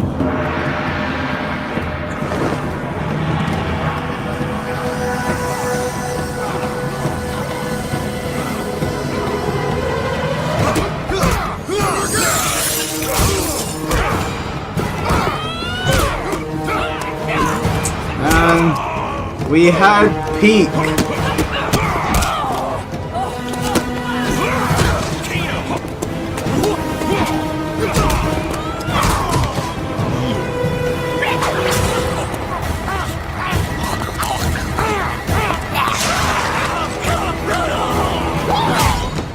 Imagine getting your head young. Okay. Look at all!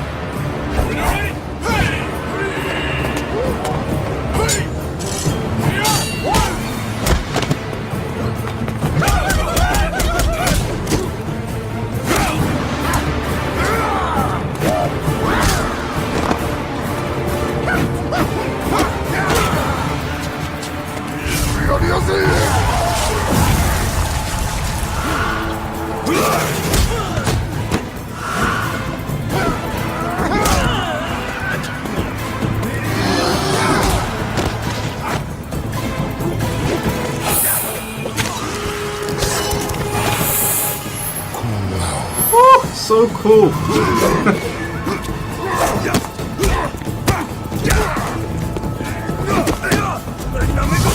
Let's go get some fuck out of here.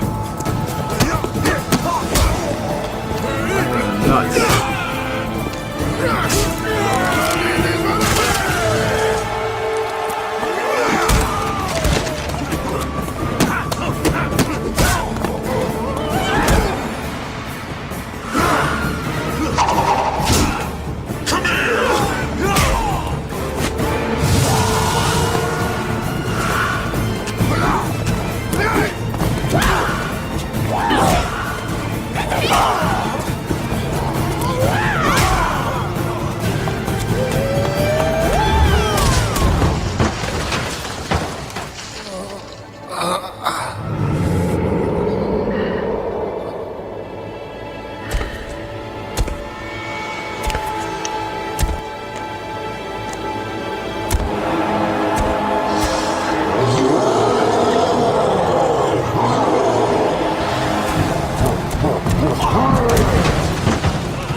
He knocked her ass out.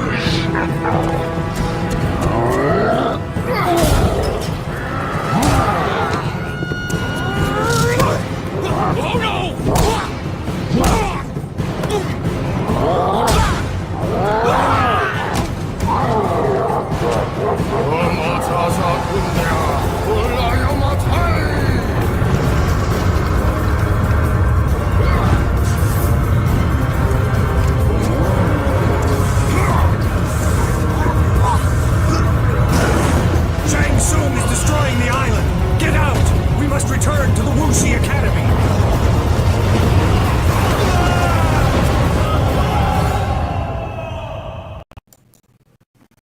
Awesome. just By the way, before- I have a guide up with that as well that I did. I did a guide for that game also, same as I did a lot of the other ones. Just before we bring in the first caller, this is why I will never accept that me and Tom are MK haters. Because the people that have just started playing MK do not understand how great MK used to be. So whenever they say that shit to me, I'm just like, no offense, because you know you're born when you're born, but you're a new kid on the block. Like you have not seen what peak looks like, and that's just the facts. It's like you have never eaten steak, so they give you slop, and you don't know that steak ever existed. Exactly. Right. All right, so we'll bring in Minzy42 first. Sure. Minzy, can you hear us? Hello, yeah. Hello? Yeah, I can hear you, Hey, bro. how you Floor is doing? yours. Yeah, good, thanks. Yourself? Yeah, not bad, man, not bad. You got Doing good. 6 minutes, bro.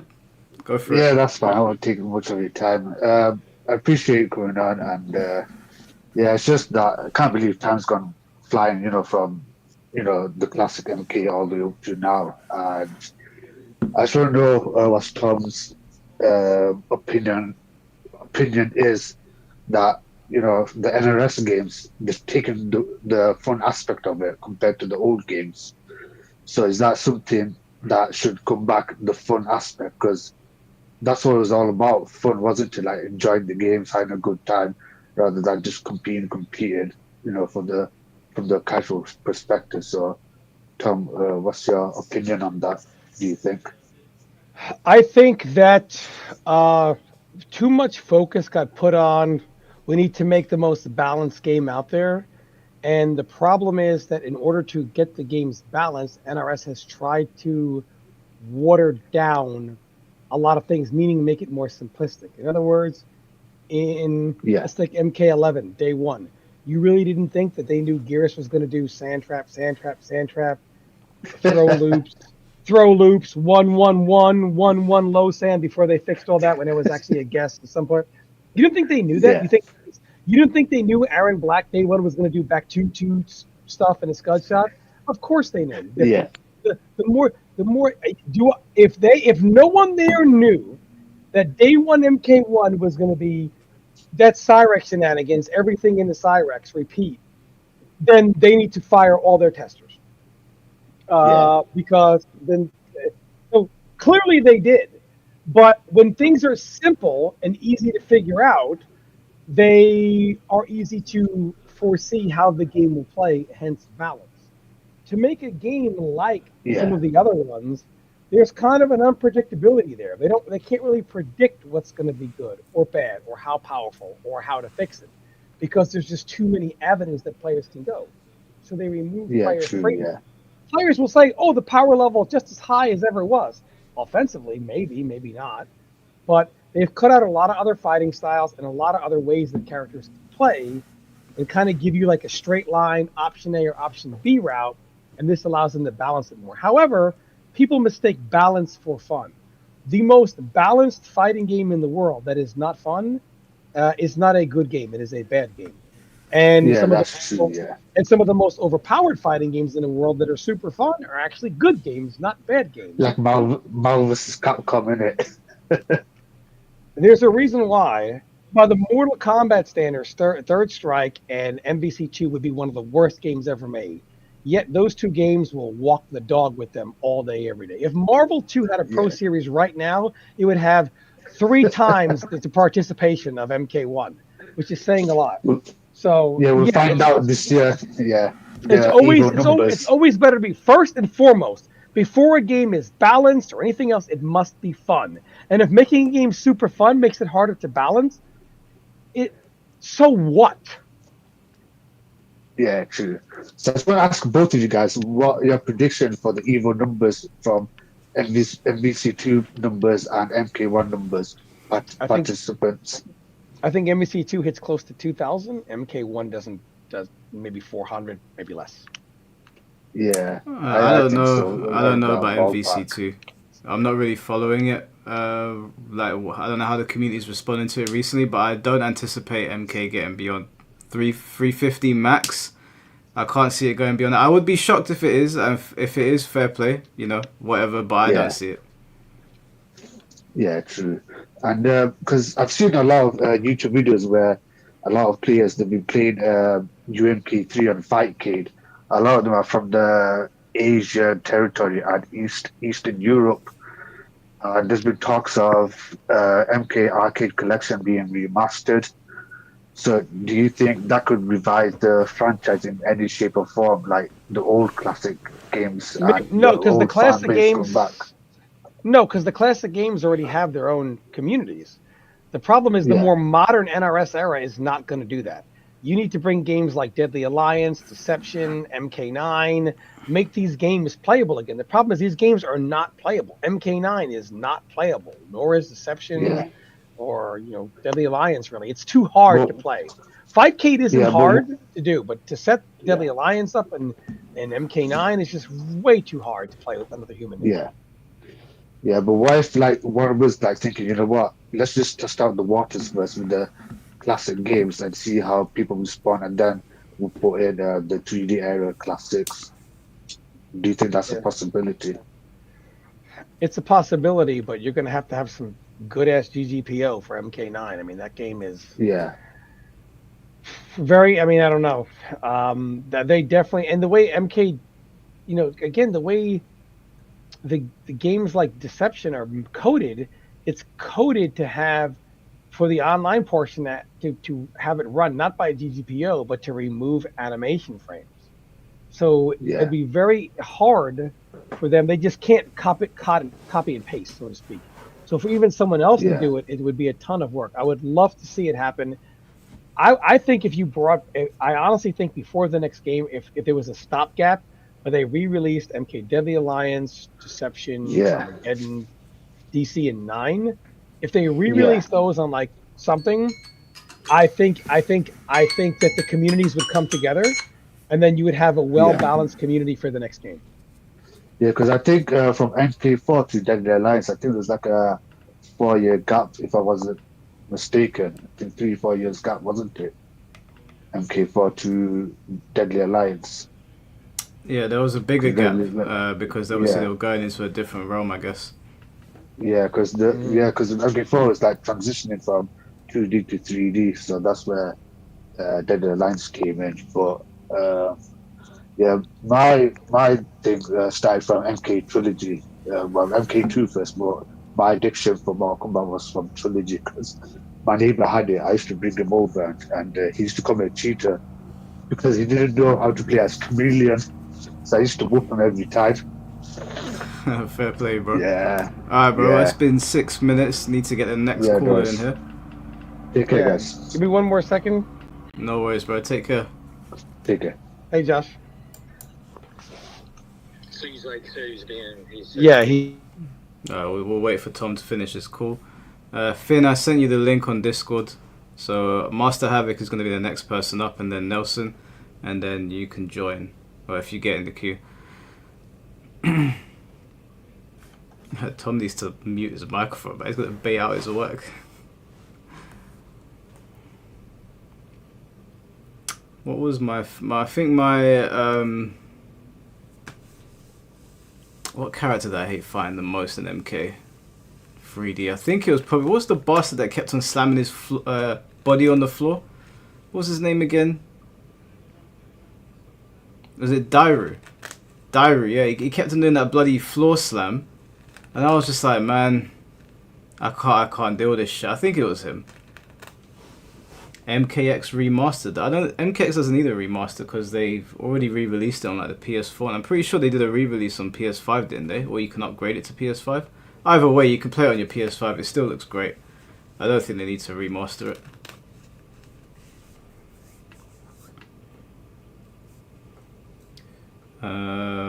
Yeah. All right. Finn's in the queue. Bring back reptile crab stance. No, we're good. We don't need to see that again. That's something from the 3D era we never need to see again. What they need to do for the next MK game, in my opinion, they've done 7 or 6 2D games now. I think personally they should go 3D. Personally, I've been advocating for it. I would go 3D. I would bring back the music from the 3D era. I would also merge it with the tone of the arcade era, because the arcade era had a more like horror-centric theme, which I thought was really good. And get some people that know how to play fighting games in there when they're balancing it. Get some people in there that know how to balance 3D fighting games. You can get Japanese developers in there. They don't have to get involved with the tone of the game. They don't have to get involved with character design. None of that. Just purely gameplay balance, because it's very clear that the MK guys don't understand how to balance a fighting game. So I think that they should do that for the gameplay. The Japanese developers don't need to touch anything else outside of making sure the gameplay makes sense, because there is a lot of stupid shit in the game. Don't be hating on reptile crab stance, Mike. Perfect Legend loves crab stance. Crab stance is the dumbest thing I've ever seen in my life. But when he starts going like this, I remember people used to hit me with that. And I used to be like, I'm not losing to this shit. What are Tom's thoughts on why NRS feel the need to reinvent the wheel every MK game? I can't remember what he said about that. I'm not entirely sure, but I think it's gotten to the point now where MK does need a little bit of legacy. But the problem is that if they do go 3D, they're probably going to restart again, right? I don't imagine they're going to carry over the 3D stuff from the old 3D games, so they're probably going to start all over again. Before that, they should make their horror fighting game. Just get it out of their system. No, just no more horror characters, man. Enough of that shit. Alright, so I'm going to bring in the next caller. Is that alright? Yep. Alright, we got Master Havoc. Hey, what's up, man? Hey, Tom. Always good to see you. Always good to talk to you. So I've been listening to this off and on. I was listening to most of it while I was working on my my unit plan for my book I got to teach my kids. But I have some major points of contention here. So, as someone who actually grew up with 3D era games, that's actually the weirdest thing about me being a Mortal Kombat fan, is that I actually grew up with 3D era games. As much as I like them, I kind of want us to stay away from that, because that led to a major decline in quality and led to us becoming a joke of that community of like fighting games and like gaming community at the time. I still remember how everyone dunked on MK Armageddon, rightfully so. I remember the MKDC thing and how everybody made fun of how bad that game was and how weirdly animated, and I think when we did even work in that game. So I want us to try to stay away from that. And the reason why we go 2D, because this is something fans have always wanted. Went back to the return to roots, and they always wanted to just get back to what works. And I don't think we need to reinvent the wheel and let's go 3D. Let's go 3D. And as someone who has gone to that 3D era and has seen this new era in NRS games, I understand the point of contention and how some people love the chaotic nature of 9 and 10. But I feel there needs to be a balance of like, hey, here's this character who can just mix you up until you die. Then here's the character who can just zone you out for most of the game. Like we need a balance factor. And I will agree with Mike on this regard that NRS kind of does not know what they're doing sometimes when it comes to game balance. But at the same time, I just don't want to go back to that era where certain characters kind of didn't make you want to play. You couldn't play the game, and it's difficult because at the end of the day, I like all the MK games because I'm just kind of a super fan like that. But I don't feel like we need to be able to pick and choose, or you just have to be there. I'm not gonna talk of deception is like, you just gotta be there, man. I was like, well, no, hey, deception's a pretty cool Can I ask you a question? Why do Go you ahead. think that us going back to 3D means that we go back to the bad things? Because there was a lot of good things there, and if you've made several games and you bring in the right Hmm. people, you can make a 3D Mortal Kombat game that is not riddled with bullshit. There is a path to that happening. MK Deadly So Alliance really didn't have a lot of those things. You weren't Yeah. it didn't mixed actually. to death. It did, and I actually read a lot. I actually learned a lot from all your notes that you wrote about the game on TYM. I actually learned a lot from it too, so thank you for that. So I really had more appreciation because I already liked NKD Deadly Alliance as a kid, but learning all the extra stuff was like, whoa, this is actually really cool. But the reason why I feel going back to 3D is just would not be a good idea because what people know about MK is that is the 2D era and like us being on 2D, and I don't want to be that guy, but 2D is just kind of what people want right now, and that's still what people want. Yes, I know the costs of Calvert are there and DOA are there, and we have Virgin Product going on a renaissance run, but there's a little bit of established it there. MK once again trying to change is like NS once again trying to reinvent the wheel, and I don't know if 3D era going 3D is what really is what that series needs. I just think what it needs is to stop changing so much and go with what works, go with what doesn't work, and you just go from there. And that's why I do agree with you is that you in attempt to make things more balanced, you end up making things just wacky, making every game feel a little bit awkward. So I feel like they got to figure out what works, what doesn't work. We shouldn't have one game with breaker, one game without breaker. That should never ever happen. Yeah, but at the same time, they're gonna reinvent the wheel anyway. Now, the wheel's gonna be reinvented again. They're not gonna do this again. That's Yeah. fair. So I've got a couple of things to say on this. Go For ahead. one, when Mike Hollow says MK should go 3D, all he's saying is, since you obviously can't seem to get the 2D right anymore, why not try something else? He's not saying it has to be. When you look at MKX, Mike Hollow Okay. doesn't say, when you take MKX, Mike Hollow and MKX and even MK9 wasn't going to tournaments and saying, well, you might as well scrap it and go to 3D because what they had was working at the time. What he's saying is, what you have been doing since 2019, it is now 2025, is clearly not working anymore. This is 6 years of, and yeah, look at the sales in MK11, but things have, the community was not happy with it, and their dissatisfaction levels at an all-time high now. Like to make a product that we find fun again and things like that. So what I would suggest, because I'm telling you right now, if they release another game like this, it's not going to start off selling 3 million day one. You know, I mean, people are going to be more cautious now getting to it. I think they could re-release the 3D games for fun. No one is saying you have to play Yeah. this. Maybe Deadly Alliance might be in tournaments, but Deception and Armageddon were about fun games. And really, MKDC nor Deadly Alliance was about mixing someone into more mix, into mix and mix and mix. More modern MK is more like Deception than MK9 and MK Deadly Alliance. So it really wasn't like that at all.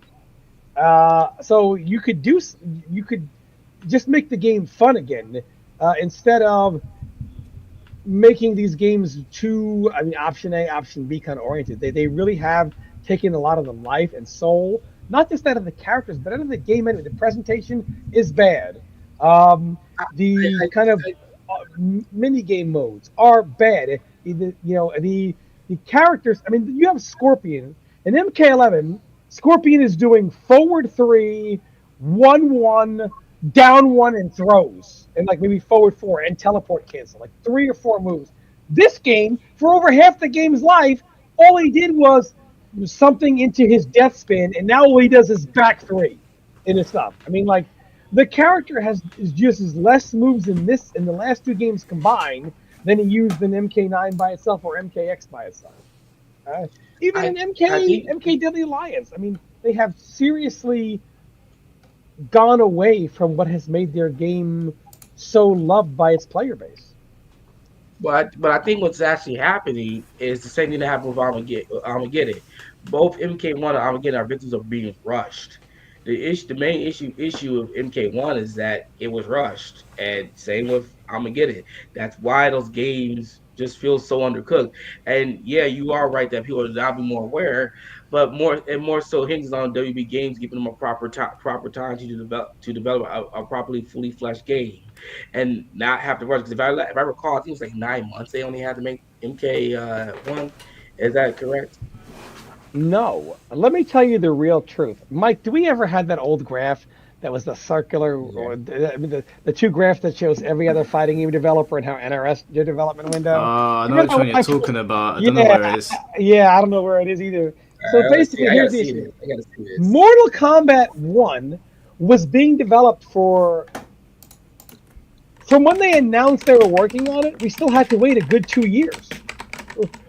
When they announced they're no longer working on the game anymore was, what year was that? 2021, I believe, right? Right? And what year did the game come out? I think it came out in 2024. 2023. Yeah, The reason why MK1 is more rushed is because it's an artificial rush. Here's what happens: a developer like Tekken will say, and look, Tekken is its own thing, but another developer, let's just say, will say, okay, rather than rebuild the game from the ground up, what I want to do is just expand on what I'm doing. This way, I don't have to remake all the moves.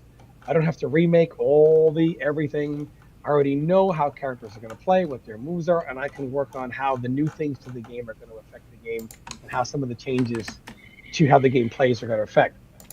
With any game, Street Fighter or Mortal Kombat, or Street Fighter or Tekken, let's take for example, if Street Fighter right now were to say, we are going to take Street Fighter and redo every single move for every single character. I don't know what Ryu and Ken's moves are going to be. We're going to give them all new ones and all new specials and all the properties.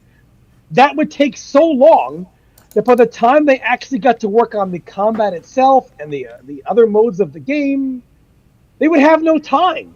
So they have to rush those things. They don't have to rush them if they can port over a large part of the game already. NRS and having to remake the game from scratch every single time is what kills them. They have to rush it themselves. No one said make a new gimmicky system called the cameo mode. How are you going to do that when you have to redesign all the moves of every character? You don't think that takes time? I mean, it's commendable, but at the same Is it time, you're commendable? right. Like, is it commendable? No, it is not commendable. It is not commendable. Hold on, let me finish what I'm about to say here. While I think it's commendable, I get your point of like having to build on top of things, and that's why I have a lot of respect for the Like a Dragon series and the Sonic games, because they know how to reuse assets properly, so you're not having to run into the situation where you just kind of run out of time. So I get what you're saying, that you end up just making more work for yourself, and why I say it's commendable is that I respect wanting to use wanting them to do new things and make things from the ground up and make things not the same. What kind of car do you drive? What kind of car do you drive? I do not have a car at the moment. Okay, if you were to buy a car, what kind of car would it be? If I were to buy a car and I live in the city of Chicago, I would like to drive something that has better stickage on the road. So I'll do a Lexus truck or a Chevrolet. Would you commend them if the Lexus truck they sold you had square tires, but they were trying something new? Hell fucking no. So hell no. Why? Because you don't reinvent the wheel, right? You don't. That's my point. Go with these jokes, man. Jesus Christ. That's my point. You don't reinvent the wheel. I can see what you're saying. I'm sorry. That's funny as hell. That's funny as hell. But I can see what you're saying though, and I did not know that actually. And I can see what you're saying. I don't mind the game system because I think it's pretty cool to have like assists, because that's something they have had like a tag mode in like 9 and other games. So I don't mind the cameo mode. What I do mind is that it's like you gotta do something and then you can call the cameo. I'm like, yo, why not do it like the other tag fighters? I don't like that. Why is it one frame behind? I mean, it doesn't have an identity. It's an assist fighter, but not an assist fighter. People It's say the it's not. weirdest. It's very Yeah, weird for it's not. this And photo. people just don't like it. They just don't like it. The Master majority. Havoc, that's been 6 minutes, bro. The majority. Okay, Anyway. then. All right, then. Do you have guys be a good last now. thing you want to ask, Tom? Yeah. One last thing. Would you say the hatred for the hatred for cameos is the same as Breakaway in 11? Different. No, there will never be the amount of hate and vitriol that Breakaway got. I Yeah. mean, whoever thought that was a good idea, Fire them. it was Paulo, and Fire I get the idea behind it, but it just didn't work out the way it did on paper, in reality. But the thing that I don't get about the Breakaway, yeah, is that They I had to went. know, right? They had to know before the game was released that That's you can get what I'm comboed, saying. right? Like I went to Camden for Coco London, where they showed MK1 off for the first time. Like what Culture Wrestling was there, all the big, like even Chris Eubank Jr. was there. There was a lot of people there for this, and I was standing there, and I remember they brought out Simon Miller from What Culture Wrestling to introduce us to MK1, and he starts talking about it, and they show off Baraka, and mid combo Baraka sort of falls away, and they start explaining what it is. Yeah, an MK11, sorry. And I remember I turned to my friend Helter Skelter. He's an old school MK player, Molina player. I know. And I said to him, "What the fuck is that?" That was the first time I saw it, and I immediately realized how stupid it was. And we both just said, "Well, this is our game now." So if I could realize it there, how does the guy that made it and tested it not realize? Heat, you could just say this is a problem. Like the very moment you see it, you say this is an issue. Yeah. It's like looking, 100%. Yeah, All right, well, you guys be good now. Appreciate it, All right, bro. Harry. Thanks for coming on. All right. All right, the next person we've got is Nelson. Hey, bro, can you hear us? No, you're almost silent.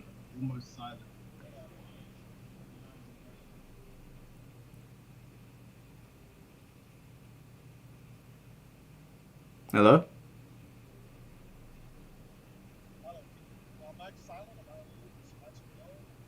I can barely hear him. Yeah, I don't know, mate. I don't know if you've got it hooked up to your car's Bluetooth or something. All right, I'll bring Finn T in first, and then we'll bring Nelson in after. Finn, can you hear us? Yeah. Can you hear me? Yeah, we can hear you, bro. Am I loud enough? Everything cool? Yeah, all good. Now, Okay. Finn, let me just warn you, yeah. Yeah. Today we are also streaming on Twitch, so Twitch doesn't like certain words. I see. Yeah. Ah, yes. Okay. Yeah, I will hold back. All right. First of all, am I allowed to ask a question about MK1? Sure. Or is it Yeah, only about... you can ask him whatever you want. Okay, because I watched you had Sikander on, right, like 3 or 4 weeks ago, or like last month, and so it became apparent to me that basically he didn't even push back on the point that as a product or as a fun package that MK1 is basically dog shit and not on par with previous entries. For example, I played MK9 and X. Even my mom had to import it, even because it was until X soft banned or like half illegal basically in Germany. But I remember like the crypt and shit like that. I actually had fun with the single player portion of this.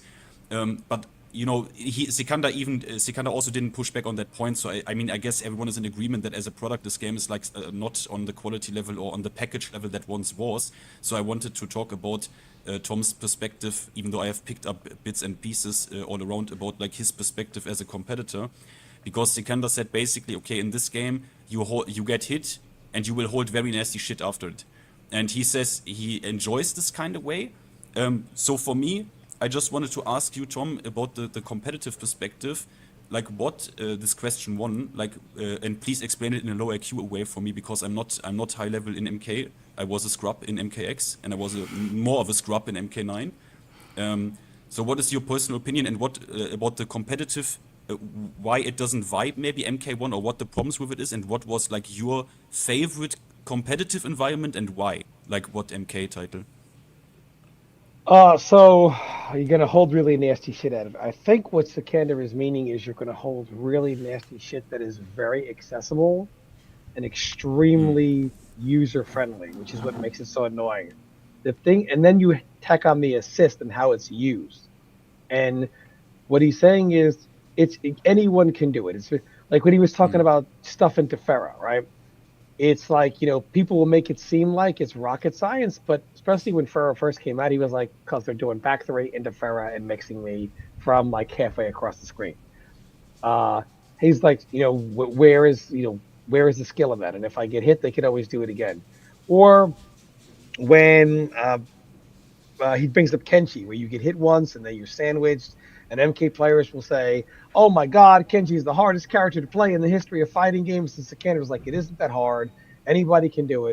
And then he hits you one time, and then you're fucking stuck there, unable to play the game for the next 20 seconds. So that's kind of what he means. It's like the stuff is extremely offensive, but very turn your brain off type of way. How And we was it? see a Because lot I of this didn't, in I the wasn't game. that high level in MKX. How was it there? MKX, so yeah, it had a lot of mix-ups to it. However, it was very fast-paced. Did have characters that had execution. Your average player is not doesn't have crispy cancels with HQT Predator or A-list Johnny. Not A-list. What is it? Was it A-list Johnny? I don't remember what it was. Johnny Cage that had the shadow kick cancels. Very few people had the execution with Liu Kang to be able to do what he needed to do. Okay. The final version of the game, to me, I'm not a fan of. I think they really kind of ruined it more than helped it. That game did have that game had some common sense stuff, which really brings into question who is making these games. Like when they make Kung Lao's hat, EX orbiting hat, plus 27. Why would you make a launcher plus 27? It could be plus 20 and do the same thing. Why that number? Like, in So no way when does you that have say a place those in numbers, fighting is it like I have to imagine when you say those numbers, I as a Tekken player have to imagine basically like a launcher in Tekken, literally like a mid launcher being like plus on block or some shit. Like I have Yeah, to imagine like being that like kind being, of power level. yeah, Yeah. being like plus 30. Yeah, exactly. Okay. So they really experimented with power levels in that game and raised them to an obnoxious level. MKX got to a point where the game was very close to where it needed to be, and then I don't know what they did with it at the end. MKX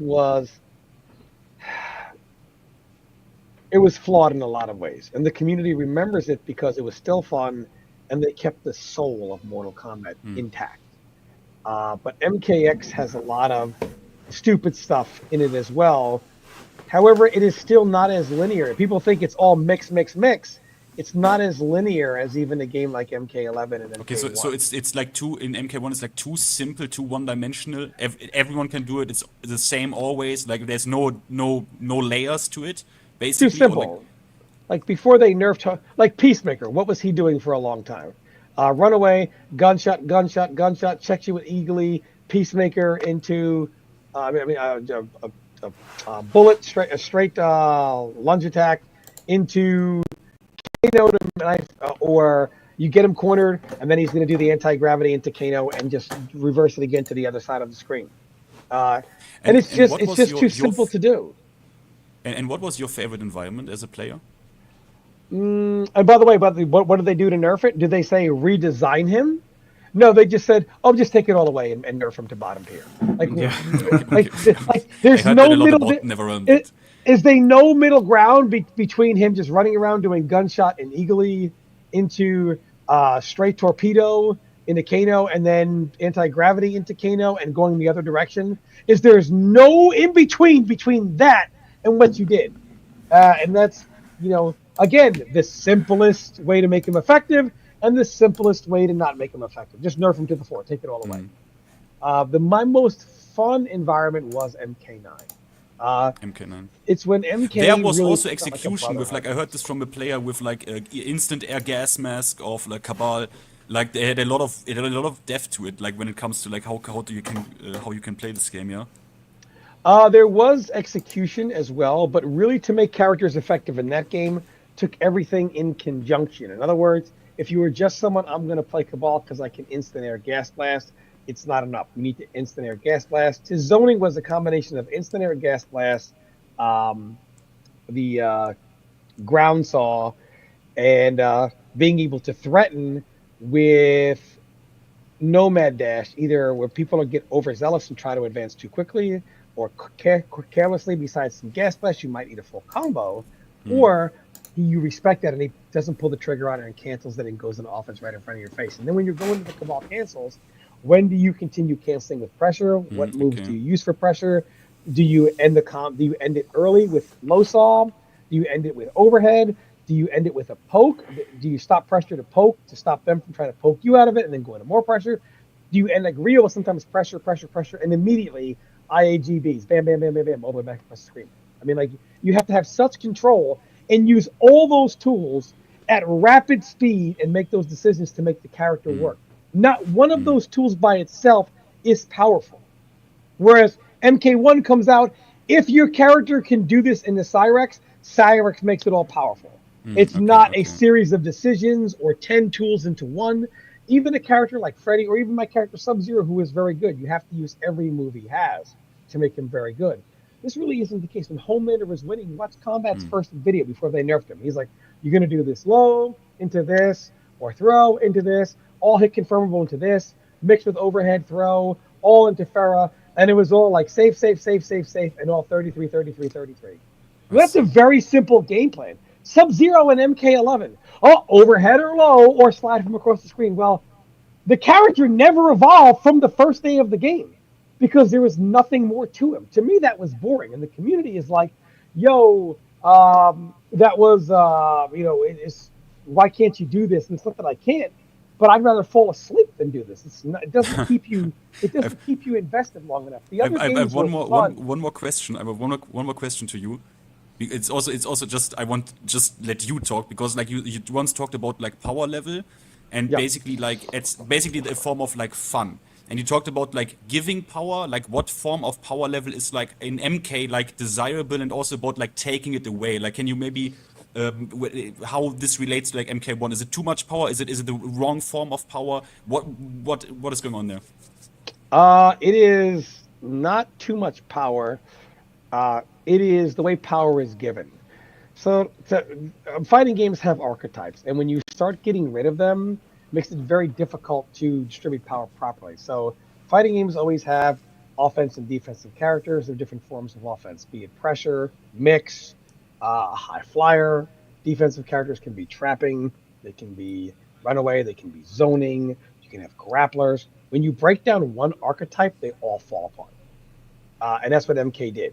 So as it begins to fall apart, you have to make characters more one-dimensional, and then you have to make them simpler and simpler, which they did. All right, Finn, that's been 6 minutes, bro. What's up, Josh? Okay. No response. Okay. Thanks that I could ask my question. Bye, Tom. Bye. No worries, bro. Bye, Mike. Take care, bro. I'll catch you in a bit. We're going to bring on Nelson next just when Tom finishes his call. But thank you, Unreal, for the $10. Thank you, Mike, for getting Tom to talk about this. Been waiting forever if it isn't his idea. Tom is right about the community, not giving a fuck about his old history, but the people that do treasure it dearly. Thank you, Tom. Yeah, I had to speak him into this because I think the dogpiling got to the point where he just felt like the community wanted him out. And I said to him, nah, bro, there are a lot of people here that want to hear from you. And there's a lot there, and you've been here the longest as well. He's been here one of the longest. But I also said, even if there's not a lot of people that want to hear from you, fuck all those people. Let's just jump on and have conversations, man. You can't let people dictate what you want to do. I wanted to hear from Tom. I thought it was interesting. I've been playing MK for a long time, and he's been playing it way longer than me. So all those most of the time, it's just people on Twitter yapping away. And do you think I haven't been sent messages from people saying, why are you associating with Tom? I have the same response for all of those people. Either go fuck yourself or open up your own channel and invite on your own people. I'm not telling anybody what to do with their channels, but I get those messages all the time. Well, not so much anymore, but in the beginning it was. I get messages all the time like that. 3DMK could just not compete with Tekken, bro. Yeah, I mean, probably not. Tekken's the king of the 3D space. Doesn't mean you can't have fun with it. I still want Tom to tell tournament stories. I want him to tell tournament stories.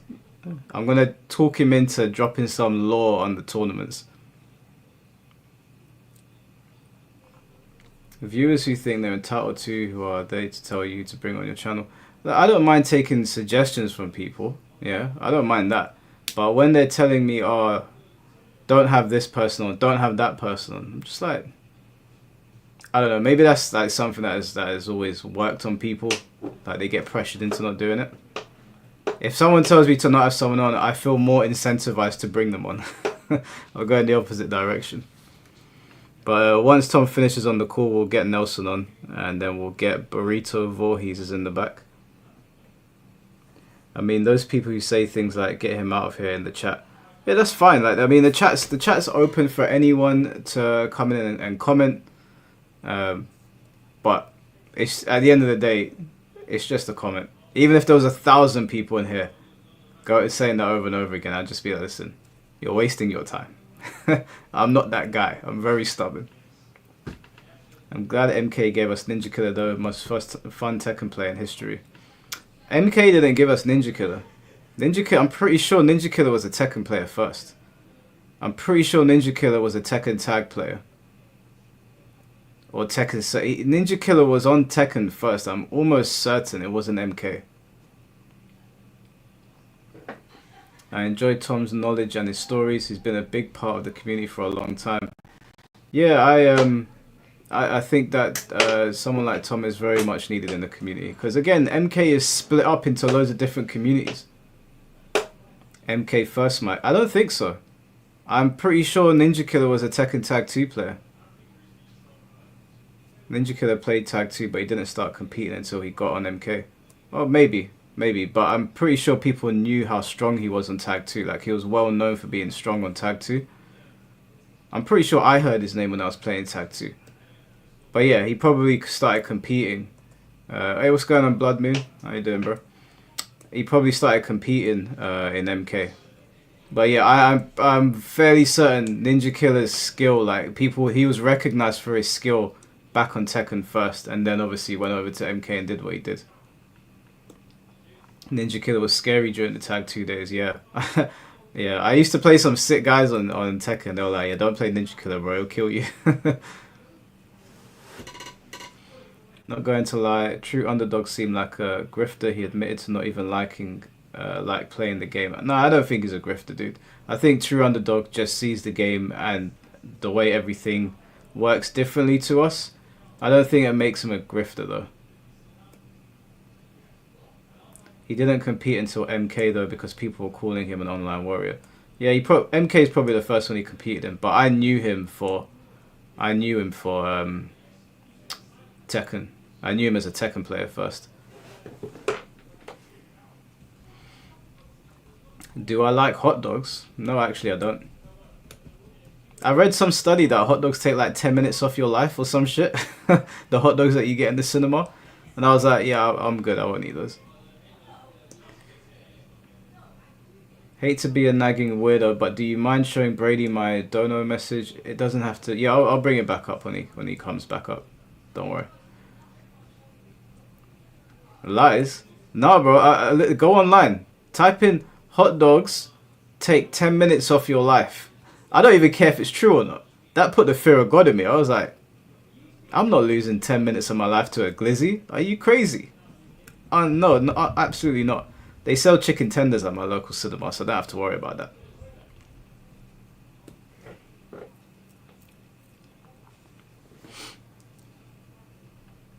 Worth it?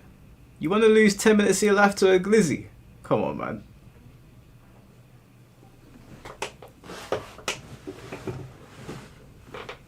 What's going on, Heather Game? How you doing, bro? So, what, is Ninja Killer left MK now? Has he gone back to Tekken? What's the best MK aesthetic? Is that meant to say aesthetic art style? Probably the arcade era 3D games. Sorry, the arcade era games, the digital ones. I think they had the best atmosphere. They don't do that, Mike. But they are disgusting when you find out what they're made of. No. I'm pretty sure I read a study. Hot dogs take 10 minutes off your life. According to a study from University of Michigan, eating one hot dog can reportedly take away around 36 minutes of your life, not 10 minutes, due to its high processed meat content and potential health risk associated with regular consumption. I was being generous. 36 minutes. No, I'm good. Keep your glizzies. It's important to know that this 36 minutes is a calculated average based on the overall dietary impact of a hot dog, not a literal deduction from your lifespan after eating one. Oh, okay. So, no, I'm good. Whatever, I'm not eating one. I'm good. I'll stick to my gyozas and dumplings, thank you.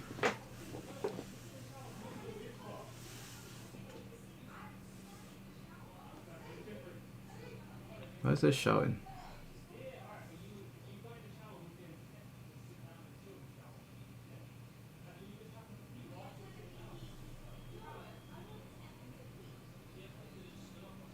Oh, thought I heard shouting.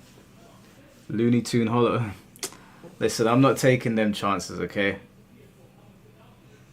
I'm not secretly a Glizzy fan. How do you measure that? Sounds BS. Maybe it is. Maybe it is BS. But I'm alright. Do I listen to music? No, I don't listen to any music, ever. Never.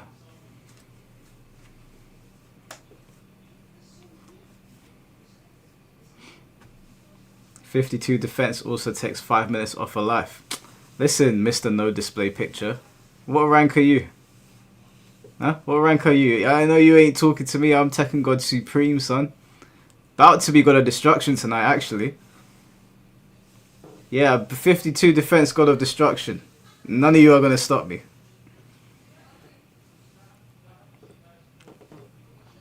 MK vs DC was the last 3D MK game. Yep. Yeah, that was the last one.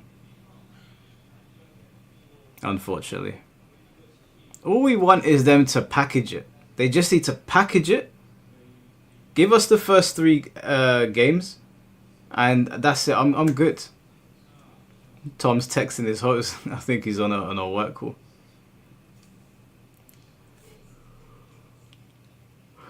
Superman had an infinite, but he also had this thing in MK vs DC where if he won the round on the move where he takes you into the air, the game wouldn't reset in time, and he could come down and slam the floor, and it would stun you.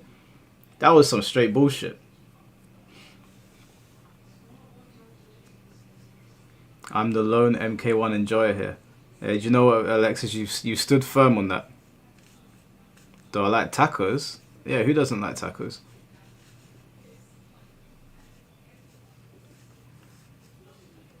I heard Green Lantern could combo off of breakers in that game. He could, and it was broken. But Tom came up with that, I think, and it was to counter the Flash. He was also broken. Do I believe in life after love? Do you have your heart broken, Eric? Sorry, bro. We've all been there. We've all been there, bro. It's okay. Yes, there's life after love. Take it from me. I also had my heart twisted into a little ball to be sold on the battle pass in Tekken and stomped on. The game revolutionized fighting game story modes. Yeah, it did. Mike, let's say I want to play the best no out of the old ones. The best no what?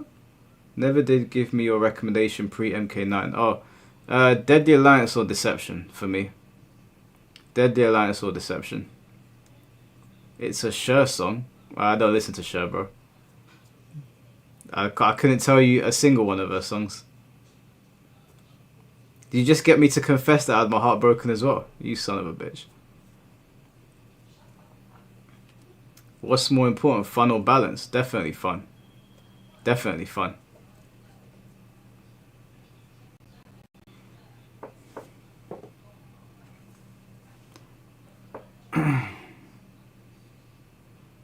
Still can't find myself having an urge to play the game more than once, twice bi-weekly. What, MK or Tekken? Hey, Tom is on that work call, boy. Hey, handle your business later. 1 minute they're saying they hate the game and delete it. Next minute is I barely play it. Well, that's some people. That's usually the people with the MK characters in their profile pictures, Alexis. Yeah, I think Tom's talking to, you know what I'm saying? And now he's lagging because he's getting too happy.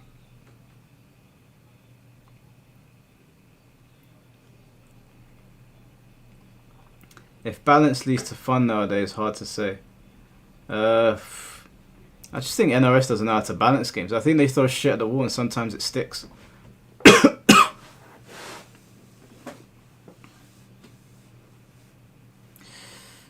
If you hate the game, why play it at all? I don't get it. Yeah, I don't get that either. If you hate a game, I don't know how you can turn it on. Personally. Who's messaging the private chat? Yeah, sorry, Nelson. We're just waiting for Tom to stop talking to, you know, whoever he's talking to. I'm not gonna put anything out there on the internet. The MK Tom Brady haters will start. They'll clip it. They'll be like, Mike said you were talking to your side piece.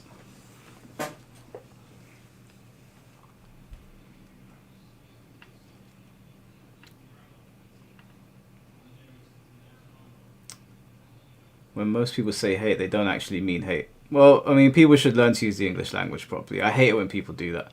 Like, when people say when people say something and then they're like, no, I didn't mean that. I'm like, just say what you mean. Just say what you mean.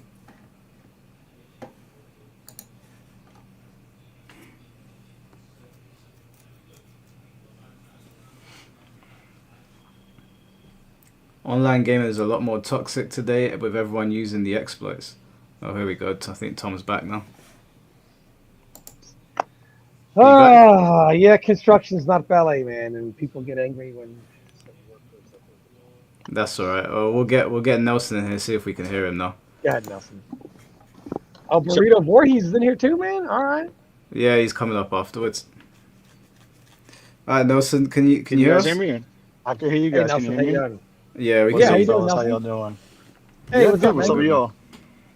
Good, First good, thing, man, Mike, good. I've been following your content like more or less in the last year leading up to MK1. So I appreciate the content. Keep it going. Tom, Thank you, man. I put name to face and player when you did. I know you played like MK9, X, and so on and so forth. But when you did, when Ketchup and Mustard were doing the history of MK, and you did the meta stuff, I put two and two together. And I'm like, oh, and now that you've been like, you know, seeing face to name and so on and so forth. So you know a lot of shit, and it actually threw me off because I thought I knew a good amount, but I mean, you knew the meta of every game from like arcade to now. So I appreciate you for teaching me a lot about the series more than I thought I already knew. So Thank you. just want to say that first of all. So I don't care about MK1, honestly. I'm not going to ask you the questions. They ask you ad nauseum. I more or less agree with both of you guys. And I'm a casual. I'm not like a competitive. I'm not at every tournament. Even though I'm a fan of the tournament, you know, watch a lot of stuff and know the history. I'm not going to ask you a question about MK1, but I ask about the 3D era. Sure. My first question is, do you think it's the most ambitious era that Midway had with MK? Because I feel like they took the story a lot more. I don't want to say serious, but it's like they actually tried to flesh it out. Because I mean, Deadly Alliance, if I recall correctly, is that the only story where the villains actually won at the end of it all? If that makes sense. Leading to now, the only one that the villains actually won. Yeah, in the 3D ones, yeah, the villains got the upper hand on the heroes quite a lot. Yeah. Yeah, because I feel like that. And then the last question I'll ask is, if you had to make the essential 3D game out of all three, you have to take an element from Daily Alliance, you have to take an element from Deception, and take something from Armageddon to make either the perfect or your essential 3D era game. What would you take from each game? From Deadly Alliance, I would take the overall combat system from Deadly Alliance, with the backdash canceling and the interruptions, and less of the 50-50 and more on the spacing and the sidestepping. From Deception, I would take how they introduced stage transitions for the first time, and I don't know how Breaker would work. I probably wouldn't even use Breaker, but I would take those transitions for sure. And they only got bigger and better as the MKs kept going. And then I would take the parry from Armageddon. Yeah, I was going to say parry. Yeah. Yeah, I think my answer almost be the same. I like the more like footsie heavy or like it's not as combo heavy, so I don't think breakers are necessary in Deadly Alliance. And yeah, I would take the stage transitions are essential in Deception. I don't know how much I enjoy air combat, to be honest with you, so it would probably be the same. I'd take the parry and just I fix wouldn't it up take a the little air bit. combos. No, yeah. Yeah, I think they got too messy. Yeah, I could see that. I would definitely say the stage transitions were great in Deception. I like Deadly Alliance's combat a little bit more than Deception, just barely. But I would take the single player modes, honestly. Like the chess I thought you combat, meant the from the Mortal combat. Kombat. I thought you meant Yeah, from I the meant, actual you know what, gameplay. you're right. I was The gonna single go like players were a that's actually given. curriculum, but Yeah. I want to yeah, see Crypt Conquest mode. I would do a right. combination of that and give you a Crypt, give you a Conquest mode, give you the motor combat, chess combat, and puzzle combat. I would put it all in. I would just make that one game. And take Yeah, the character select music from Deadly Alliance. Yeah. yes. I think They're Deadly all Alliance good. has the There's best no character bad. select. That or Deception. There's no bad one. It's do you want Yeah. Kobe Bryant or do you want LeBron James? There's no real wrong answer. To that. Yeah. By the way, you want Kobe Bryant. I'm a Kobe guy. You want Kobe Bryant. I don't want square tires. I know that much. But yeah, I would definitely say the combat system for the most part in Deadly Alliance compared to Deception. Even though I love Deception a lot, but I Yeah. definitely agree with like the elements that you guys said because that's more or less the Sure. same. But I figured I would ask what you guys more in regards to the gameplay elements. But that's really all I had. I know I had 6 minutes, but I just wanted to ask a super quick question. So I appreciate No you worries. guys. Appreciate it, Nelson. Thank you. All right, fellas. Have a Cheers, good bro. Thank you very Thanks. much. Thank you. one. Of course. All right, and then we're gonna have the last guest for today, which will be Burrito, and then we'll wrap it up. So I'll bring Burrito in. Burrito, can you hear us? Bring back Chameleon. Yeah. Burrito, are you there? You're muted. Franco. Oh no. Oh no, not when he has his time. Is he in the chat anywhere? Yeah, he was just talking in the chat, or he was talking in there about 20 minutes ago. Wait, he said 1 second, the private chat. How would you feel about the DBZ Kakarot style MK game? Man, you know what's so weird? My memory, because of how old I am, my memory of Dragon Ball Z is so much different than someone younger. Like, there really was no story. It has still being written when I was, watching it. It's just so weird. And there was no spoilers, no internet. You're really seeing it for the first time unexpected, Yeah. We're also waiting for Burrito to get here. If anyone hasn't seen this from Kakarot, this is probably the best DLC that I've ever seen. Before he gets this, try to skip to the good part. Let's see. Yeah, now this particular part in the game is incredible.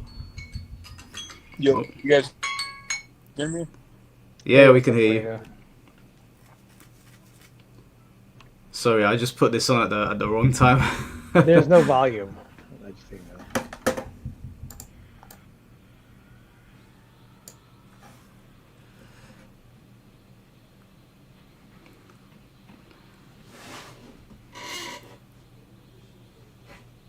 The volume is so low. I don't know why. Oh, cool.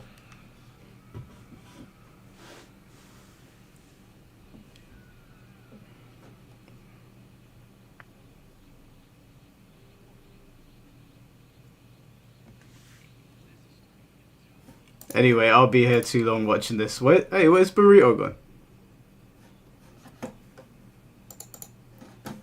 Oh, there he is. Burrito, come back.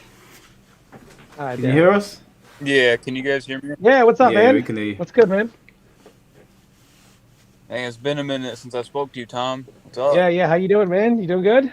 Yeah, just I actually been playing Awesome. MK1 a bit lately, exploring Garrus and his sand clone nonsense, but also wanted to say it's cool to finally talk to you, Mike. I've been, I know I shared my opinions to you about the 3D MK story and the lore and stuff like that, and been watching videos on your opinions on that stuff. Pretty cool. But I wanted to talk to Tom about 3D era MK stuff because I started like competing when I was like freaking 11 years old, 10 years old with MK9 in 2012. And me and my brother, we played like in clan battles and MK versus DC, but like offline competition. That's when we started. It was like MK9. And it's just cool to hear these stories. Like I remember seeing Tom playing Darius like in a video on YouTube against somebody in Deception, just throw looping, I think, or mixing. I'm just like this predates me. I'm 23 years old, and I was once like a kid in the scene and like growing into the modern day MK Injustice, whatever. But like anything before MK9 or MK versus DC is like stuff I like to hear about. So Yeah, those are so many OTGs in that game. Throw loops, OTGs, infinites, combos off OTGs. Deception was the Wild West, man, but it was fun. It was fun. I played THTB like a couple of years ago in Armageddon online, like because I still have my PS2 to this day, and he's like, let's run up the MK Armageddon, and it was actually kind of smooth, surprisingly, but I never got to play Deception online yet. But I remember you said maybe a couple of videos ago that they took like 50 frames off the online so it could actually function, I guess. No, they would remove frames of animation. Frames. Yeah. So basically, let's say if a move would be minus 30, they would just remove so much of the recovery frames so that but your guard stun would stay the same. You see my point? So a move that would be minus 30 could be plus 2. Yeah. So it was kind of weird. Certain moves would combo online that wouldn't combo offline. In MKDC, for example, Sub-Zero's back 4 doesn't launch online, but it launches offline. Just by the hit reaction when the first hit hits, second hit whiffs. Yeah, so that's why Lex Luthor had that triple palm corner combo online, like stuff like that. Liu Kang's combos with cartwheel and uppercut and the cartwheel on the other side were only online and only on the Wuxi Academy. Of course, only online. Shang Tsung had a move that doesn't launch that launches online. It was just hella weird, man. Really weird. Yeah, stuff like that's just interesting to hear about because you're like a human encyclopedia, and I know you're like hesitant to talk about like whatever history that you know of, but like you should definitely keep talking your the things you know about history. Well, because it's so shunned by the modern community. Like they don't want to hear it, they don't want to hear about it, and they kind of demonize any type of positive talk, even though we're just talking about having fun, you know. And they're so defensive over the current game. It's like they're literally afraid that another MK game that's more fun might come out and stop people from playing this game. You know, where it's just all really about playing Mortal Kombat. The Mortal Kombat community is just way too divided. I do think that would help though if they did like re-release a lot of the old games to like get the community like hopefully like more together than ever in preparation for like the next game. I think that'd be kind of cool, but that's just, you know, wishful thinking, obviously. I think if they released a 3D collection and even re-released MK9, I like Mike Hollow has always said, they're sitting on literal gold. You know, it's for Capcom to realize they can make money off some of the classic games. For no one at Warner Brothers to realize that there's money to be made, unreal. You know, this I have to say it's more willing because Warner Brothers would sell their own mothers for money. So it has to be like an NRS thing to say no, don't do it. Yeah, because the only way to play MK9 is what, like Parsec? Steam if you already have it, but the online's garbage, and there's Parsec, and Parsec is not as good. It's not that good. Yeah, it's just like you have to go on a whole side quest just to have access to it and play it. Yeah, it's not GGPO, and people don't want to go on a side quest. They just want to put the game in and play it.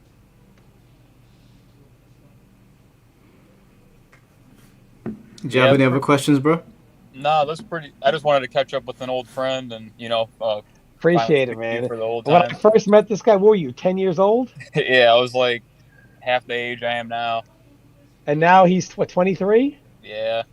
I'm starting to My get like God. quarter age through life. My God, I'm so old. Holy shit, man! It's good seeing At you. least you don't look like you're aging, though. No, and this guy is, to see him from a young kid, and he's one of the best Mortal Kombat players like in any game he plays. You know what's It's what a really funny cool. story is that like super humbled me. Like, so obviously, I don't know if he would be. I mean, I'm sure he wouldn't care, but there's a Freddy player in my scene. One of the locals I've experienced in the past was my first time dealing with zoning, and this was like 10 years old. Like this was me at 10 years old. Keep in mind, so like call me a bitch or whatever, a sore loser or whatever. But he zoned the fuck out of. Oh my god, excuse my language. I forgot Twitch. No, that's all right. It's fine. Yeah, but dude, at 10 years old, he had me crying. He was like, just zoning me out. I was upset.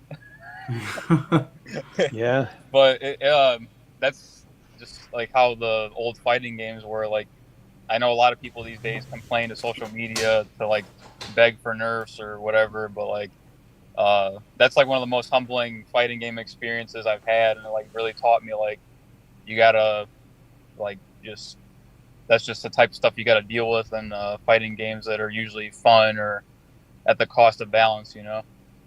But the thing is, you got to see me fight it, and it was in. He put me in losers, and then in grand finals, I reset the bracket, winning a tournament set, and then in the final set, I lost. But it was very competitive, and you can say it's not this game-breaking, nobody can fight it thing. Today, you play online, and people just come across something and they say, "Fuck this, it's broken," and they don't ever see anything to the contrary. Yeah, I feel like with some of the last two MK installments, like you're kind of just pigeonholed into one way to play, like the highest level of play is so easily accessible. Like it's kind of hard to just find out matchup specific tech that would take hours and days of grinding, like an experience. Like, you know, you can't just pick up a character and main the character or secondary the character within a few like days, you know, like you couldn't just pick up Cabal and start winning with him, despite him being the best character. Like True. There's a skill gap. You know, that's something I miss about the older games. Well, you're preaching to the choir. We all miss it. We all do. Hopefully, these kind of talks, like maybe someone at NRS is watching one day, and they realize that the community is tired of their bullshit. Maybe they should try something that not only we care about, but they care about as well. Because it's very clear. Looking at MK1, like it's when you look at MK1 and you look at the older MK games, it's night and day. It looks like they actually cared before. It doesn't look like they care right now. It looks like, Warner Brothers gives the orders. They're like, right, we got to make a game in 6 months, guys. Let's just get this over and done with, sort of situation. And I want to. This guy's one comment. He said, "I disagree. I just think zoners are fundamentally are almost always an unfun archetype for one player, as one player normally isn't able to do much. There's no even ground." False. I mean, but what if I were to say, just being rushed down and mixed out of my shoes is just an unfun experience? I mean, it goes both ways. What you have to realize is everybody's stuff is unfun to deal with for everybody else. People, all zoning is unfun. How fun do you think it is for us to get absolutely pressured with feeling like we're smothered or mix into mix into mix? It's not a fun experience. See, people want to do that to you, but don't want the other side of the coin to be done to them. That's kind of the issue. Mm-hmm. As broken as the games were, like MK9 and Injustice, like me and my brother still play games to this day. Like we just went over Dave's house over the weekend, and we just played Injustice 1. Like he was like, pick Sinestro and Deathstroke. Let me see that matchup. Like, even though those games are silly and broken, like we always revisit them because they're just fun. Yeah, and not to say MK1 is like what? They're fun. That's the real key. They're fun. Yeah, no, like I enjoy MK1, like not as much as Injustice 1 or MK9, but MK11 is the only game I really do not enjoy and like will not play. Like you couldn't pay me to play that game. Like we're all on that boat, man. we're all there. But yeah, MK1's like enjoyable enough to me to where like I don't mind waiting however long it takes for the next game to be made if we have to wait with MK1. Like, waiting with MK11 was kind of just like chewing glass. It was kind of unbearable. But, no, absolutely. Hopefully they listen and we get a remaster of some of the 3D games and maybe MK9. Yeah, it'd be a nice thing to be able to do to fill in the gap of time. 100%. I don't want to hold you guys too long, though. I don't know if there's any more guests. I'm about to actually hit the gym in a little bit. But, yeah, I just wanted to catch up. And, yeah, it was cool talking to you, Mike. Hopefully Appreciate it, Burrito, man. Always good talking to you. Mike, isn't there a comment that said, can you read my question again? Yeah, I was going to do that once Burrito was finished. But, yeah, Burrito, thank you for jumping on, bro. I appreciate it. Yeah, keep telling these stories, Tom. Let me hear more historical time periods. Do my best, man. 3D MK era stuff. Do my best. Tombstone drop, man. Tombstone drop. Yeah, that's true. All right, later, guys. Have a good one. Later. Take care, bro. By the way, the Tombstone drop also had high crushing properties. So even at point blank, you go to jab Dairo, he can Tombstone drop out of the high and still launch you. That character's so stupid. So yeah, he said, thank you, Mike, for getting Tom to talk about this. Been waiting forever. If it isn't his idea, Tom is right about the community not giving a fuck about his old story, but the people that do treasure it dearly. Thank you, Tom. Well, I appreciate that. What really turns me off of things is when I was so last week during the debate, and it was in bad faith, and it was just like the normal. Look, I love Foxy, but sometimes I just want to have a conversation with Denim without the Foxy Grandpa aspect of it, like. They don't always have to play this character that we are when we're talking, like just like grown men. And I also didn't like Hero Nesto, and most of you in the comments left out the fact that when people say he couldn't name one person, I did, him, and showed the tweet. And he could just say, well, that doesn't count. That was back in 2023. That was 14 months ago. 14 months ago ain't no money to be made in gaming either. And it's disingenuous to say a reasonable amount of people are doing it and making bank. Making bank is maybe what some person considers making bank and what I consider making bank are two different things, but I definitely don't think are reasonable that people were doing that.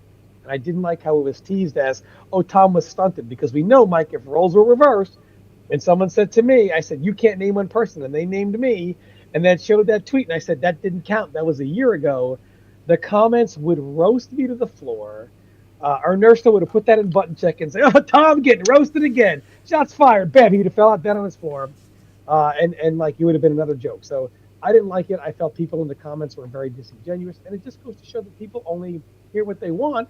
And it just shows how disliked I am. But to be fair, Tom, when the video went up as a VOD, the comment section was heavily in your favor. And the people making response videos were almost unanimously in your corner. Well, because we all were around when it was sold to them. We were all part of it. We were all there in those pro leagues, and we saw it. And people may say it's not sold today, but the problem is what is sold today is, hey, don't quit your 9 to 5, do fighting games if you can, and then do the 9 to 5 so you still have some money. But you don't realize people to be elite in a fighting game, to be one of the best players in the world. Unfortunately, there's not enough money in it, and you really can't do it past like 25 without making a massive sacrifice. Whatever career path you're going to go on to be successful in life, that is going to have to go on hold if you want to be one of the best players in the world. And you're going to have to say, I'll just work a 9 to 5 and do the fighting game thing. And by the time you're 30 and 35, you say, you know what? I need to find my career. But you should have done that at 18 or 19. Mm-hmm. And you don't realize how you have to set yourself up in life from 50 until death when you're 18 years old. And people make that mistake between age 18 and 35. And at 35 realize, oh my God, I got to set myself up from age 50 to death. And they don't realize it. I was the first one to get old. I was in my 40s before Daigo, in my 40s before Alex Valle. I was the first one to realize this, to say, man, it's got to stop.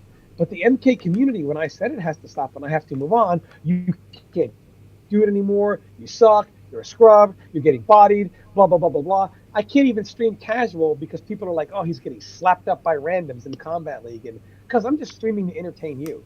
And you want to take away from all the years and years of accomplishments I've done, well, then I don't really much want to play for you guys or stream for you guys or hear these negative narratives thrown at me. I'd just much rather would leave and not deal with it. I think a lot of those people that do that are children, though. And it is done. And,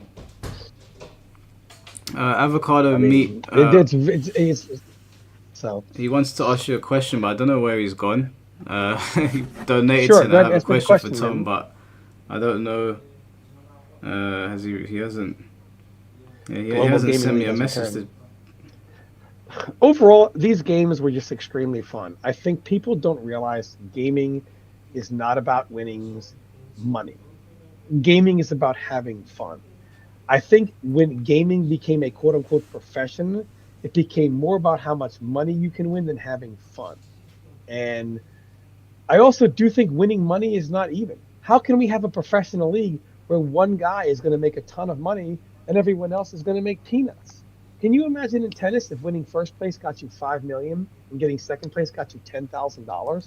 You'd have the guy who's constantly winning do this for a living, and the guy that's getting second and everyone else hitting some balls at the court between their 9 to 5. You Yeah. know, like it makes gaming more unfair. There's just not enough money in gaming to really make it's not even fair, honestly. It's do the victors go the spoils? Only there's not many victors. I mean, and so they get all the spoils and everyone else is just kind of fighting. I think Avocado Meat's on his way. He'll be the last caller. Sure. Just reading what people are saying in the chat. Make sure I didn't miss any super chats. Yeah, we're good. Oh yeah, Rocket Man, thank you for becoming a member, bro. Appreciate it. Up to 120 members, guys. It's pretty awesome. I don't think Nelson. I don't think they put a collection because they don't want any of the old community coming back. Yeah, it seems like they're trying to distance themselves from that, or at least distance themselves from the image that MK1 had. Yep, 100%. What's going on, bro? Hey, what's up, Mike? What's up, Tom? Hey, what's up? Hey, so I just wanted to ask really quick, to Tom, well, to both of you guys, thank y'all for y'all's contributions, like to the FGC and such. And for Tom, mainly, I dabbled in your Twitch stream last year, and I was out of the loop on a lot of things, so I might have come off like as annoying and stuff. But honestly, I was still very new to the scene. But my thing is, I joined like the fighting game community very late in life, like not very late, but as your normal like fighting game player who starts like in their teens or young 20s.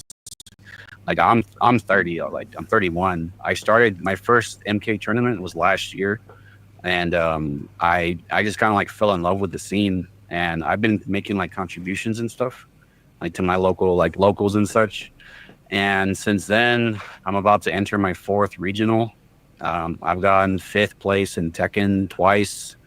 I don't remember MK1 because MK in my scene is not like very popular, which I found out last year, unfortunately. So like it's like the prophecy is revealing itself, like what Tom has said. Like little by little things have happened in life, like in the scenes, and it's kind of caught me off guard. Because me like thinking like, okay, well, MK being popular and such, there's going to be like 20, 30 players there, and it was literally one guy. It was the TO. It was me versus the TO. It was for MK1. It was shocking to me, and it's kind of sad, but I'm just here to like say thanks to Tom and such. But also I want to know, like, Tom, like what can I do, I guess, to contribute, because I feel like I'm a little late to the fighting game scene. I don't know how good I can progress. Like I'm trying and stuff, but well, like because I've since last year I've contributed about a little over $400 to my locals in the past 10 months, like a sponsored pot bonus and such. Our next local regional is coming up in about a week, and another about 140 was contributed by me to help support the scene and such. And I'm just curious, like, what would you recommend for people like me who are kind of stuck in the middle between supporting and competing? Well, for one, I highly recommend you seek out and get Game Fu by Perfect Legend. Anything in a 3-time Evo champion says, oh yeah, I read how that. to learn. Oh, perfect. Yeah. It's one of the best things that a player can do to understand fighting games. Oh, and yeah. here we have a guy who's He learned it, chat, and now he's at an intermediate level, and he can compete. So, Yeah, Game Fu, because I started following PL back in 2020 for almost 5 years now. Because unfortunately, MK11 was the first game I tried to take seriously. Because the hype was real. Like I won't deny that. I don't think anybody can deny that. The hype was real for MK11, and I was like, okay, like this is it. I'm gonna learn the game. I'm gonna learn all this shit. But I was out of the loop of the scene. So when 2020 came around and I joined in, I was like, okay, let's see what's going on. There's like other players out there, and everyone hates the game, and I'm just there like, oh shit, like sorry, I don't know, like fuck, I guess. So. Well, no, fighting games. I mean, the best way to get better is to do the most annoying thing. Yeah. Lose. Oh. You know, you learn when you lose. It's obvious, but to get players. Am I echoing? What is that? What? Whenever we speak, a weird version of our voices come through. Yeah, that's weird. Let me lower you guys. Maybe it's echoing on my end. I'm sorry. Maybe. That is the creepiest echo I've ever heard. Yeah, it's weird. I was just watching Hereditary last night. So I would say, one, if you want to grow your local scene, the best thing is to just get players involved. It can be players you meet. We're still echoing a little bit. Yeah. Players you meet, I would direct them to your locals. Okay. For one, that's how big are these locals? Obviously, very small. 20 people for Tekken. Like locals weekly, it depends. Sometimes we'll get like 20 people for Tekken. The main game in the local is Strive. Like Strive is the main game. Perfect. Sometimes we'll get like for Strive, usually 15 to 20 people. Sometimes for Tekken, we'll get 10 on the regular. And then and Street Fighter is like a mixed bag. Street Fighter, I guess, because the game was pretty cold for a while, but since Maya's come out, there's like been an influx of players. But let's say like for a local, let's say around 20 to 25 But are people. there casuals there, or is it just a tournament? No, there's casuals. Locals are casuals are every week, and we'll host a bracket for the top 3 games, which are Strive, Tekken, and Street Fighter. But for regionals, which is every couple months. Like right now, we hit the player count for 125 players, so there's going to be 125 people there. My advice would be to get people into the game. See, the problem is most people try to get people into a fighting game and get them right into the tournament scene. The tournament scene is a massive turn on for somebody new. So what you really want to do is get them into the fun aspects of the game. Show them the fun parts of the game, and just have them play just to have fun. And then once they get to a more comparable level and they love the game, then bring them into the tournament. You know, so obviously bring them in for casuals. They might want to compete in tournaments, but I would just try to bring them into a safe environment in which they don't feel the pressure to enter a tournament. Because losing in a tournament can be very discouraging for some players. They could just say, I got mopped up and I don't want to do this. I can't do it. You don't want them to feel that. You just want them to feel, hey, I'm having fun playing this game without the regret or I can't do this of losing. You know, losing in casuals means nothing. But when they lose in tournament, it just makes them feel a certain way about themselves. And fighting games are special because it takes a very special player to be able to lose in tournament or in any competitive set and that drive them to be better. So you want to, very few people are built that way. So you want to get people in who just want to play the game for fun, regardless of if they're winning or losing. And then get them to the competitive part once they fall in love with the game. Okay, yeah, there was a little bit of a, I guess, kind of what you're describing. There's a Guilty Gear player in my scene named Chloe Havoc, and she asked me to help her learn MK1, and she picked Sub-Zero, and I was like, okay, cool, Sub-Zero. I think Sub-Zero is great in MK1, but I'm not gonna like deny anything you have to say about it, Tom. But after like a week of just playing casuals, she says that she actually likes the game and it feels good to play and stuff. So that I guess, yeah, what you're saying is true. playing it casually and finding the fun stuff about it. And she actually ran a 1st to 5 with the guy that beat me at the last tournament last year, and he's a day oneer, and she actually picked it up so quick, like in like 1 week. Like, so yeah, I The guess tournament, exactly what, see, the tournament will work out itself. You yeah. want to get them in because they love playing it. And I feel like getting people to get into the game by a casual gathering in which there is a tournament sometimes makes them feel pressure to join said tournament. Yeah. And then a rough loss or getting last just makes them feel like I'm a loser. I hate this feeling. And the feeling of losing, the feeling of the pain of losing hurts worse than the joy of winning. Yeah, it does. So- I lost my last. It's out there somewhere. My last bracket on stream, and the last round I got perfected. The 7 goal later on Tekken, so that hurt. So I'm trying to work on my Tekken for the next regional, which is about to happen. But yeah, that's all I wanted to find out. And I shout out to you guys and to PL. PL's book, Game Food, taught me what hit confirming was. Because before I used to throw combos out and I was like, it's not working. They blocked it. I didn't know what hit confirming was until that happened. So there you go. Yeah. PL's book, Game Food, one of the best sources anyone can have. I highly recommend anyone that listens to this that wants to pick up fighting games and says, I don't have 100 hours a week to dedicate, pick up Game Food, written by a 3-time Evo champion. Yeah. But thank you guys. Y'all have a good one. Cheers, bro. Thank you. Appreciate it. I'll just read out this super chat real quick. Go ahead. Tom, thank you for the $20, bro. Very kind of you. Fighting games to me, anybody can play, but not everyone is going to be great. Back when fighting games were harder and it was okay, but now modern fighting games are just belly rubs to those who want easy access to validation. That ruined the FGC. I disagree. Listen, I am the greatest overachiever in fighting game history. I am no different than anyone else. I just realized that there are only 2 things that I'm good at that, Jesus would have to do better than me.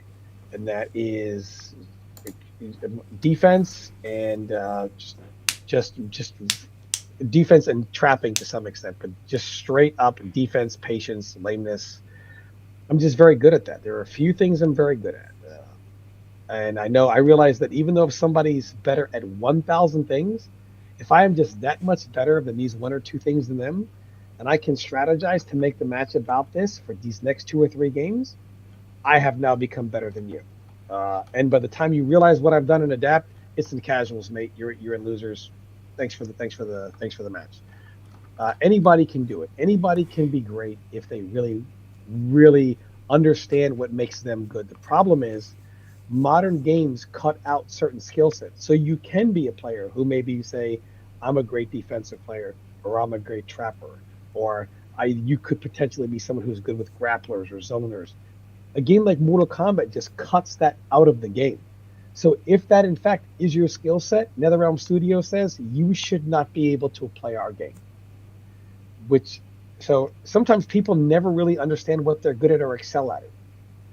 And they don't realize it. And the more fighting games you're trying to cut these aspects out of a game, the more games are going to become one-dimensional, and the more they're going to attract only a certain type of player, and the more pushback developers are going to get if they try to go a different direction and go backwards to, hey, this was better when we had more styles represented. Yeah, I agree. I think it's a damn shame that we are lacking so many archetypes and different styles. But 100%. Was there anything that you wanted to add, Tom, before we wrap up? Honestly, for people that don't think I love Mortal Kombat, I'm embarrassed to say this. Most of my life was dedicated to it, where I didn't do anything but travel for Mortal Kombat, not even a job. Lived simply off of just being able to travel and what I could do monetarily to keep going. A sponsor here or there. And I struggled because I loved the game that much. And it was easy to do when I was younger and harder to do when I was older. And then I just began working a 9-to-5 and try to get a sponsor just to make ends meet to keep playing Mortal Kombat. And it wasn't for money, and it wasn't for fame, it wasn't to be noticed.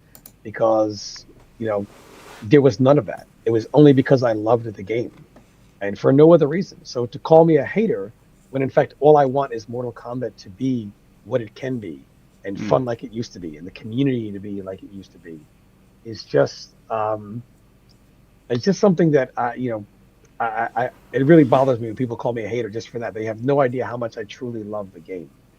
And the Mortal Kombat community doesn't realize they are their own biggest haters. Nobody trashes their history better than they do. Any Mortal Kombat player today, modern one, is quick to tell you how trash MKX, 9, DC, Armageddon, Deception, just all these. They're quick to tell you how trash all these games are. But you have to realize that every game before this one is trash. Why would anyone get into the next one if they're all trash? They don't realize how much they're hurting their own game. I just hope Mortal Kombat can be great again. Give us a 3D collection, NRS, please. We'll all love it.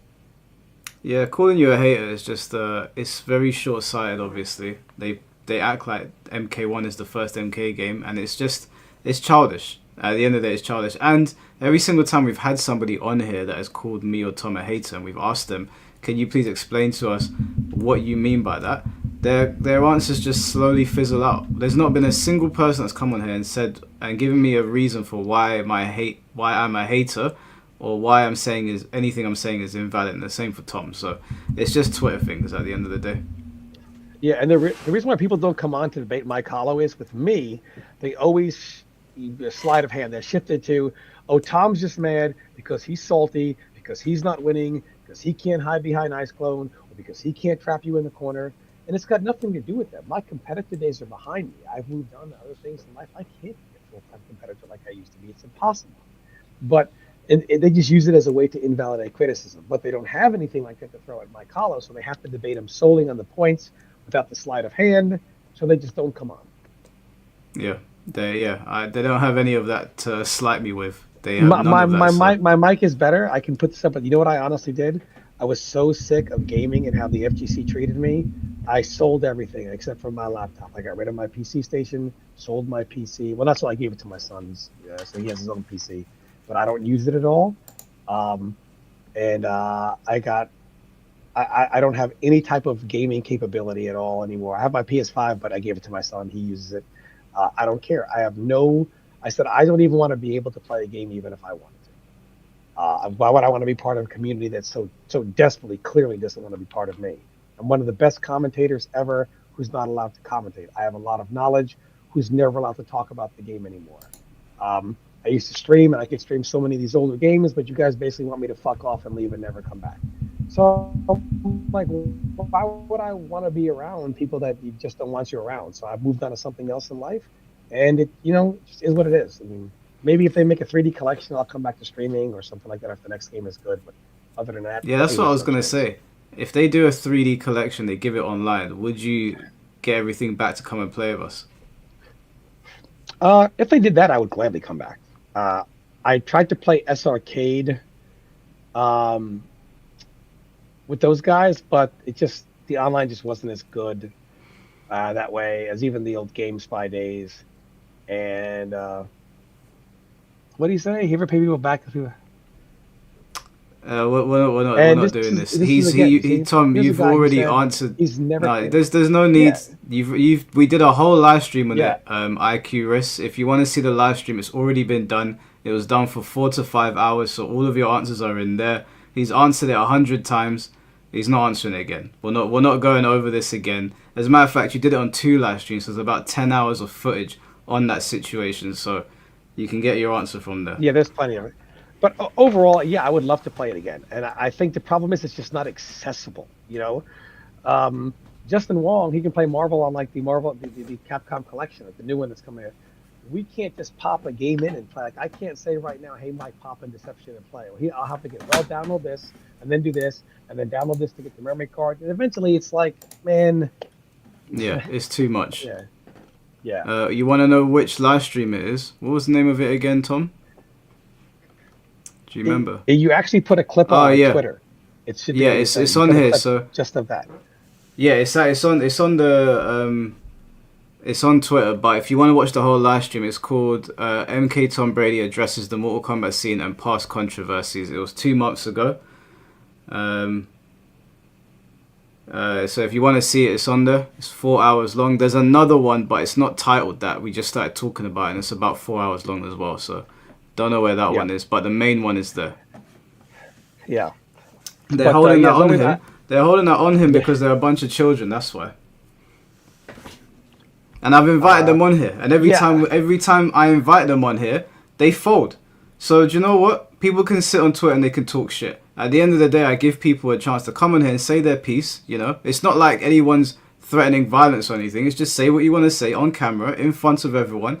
You know, and they don't. They want to sit online behind their anime profile picture as usual and talk shit.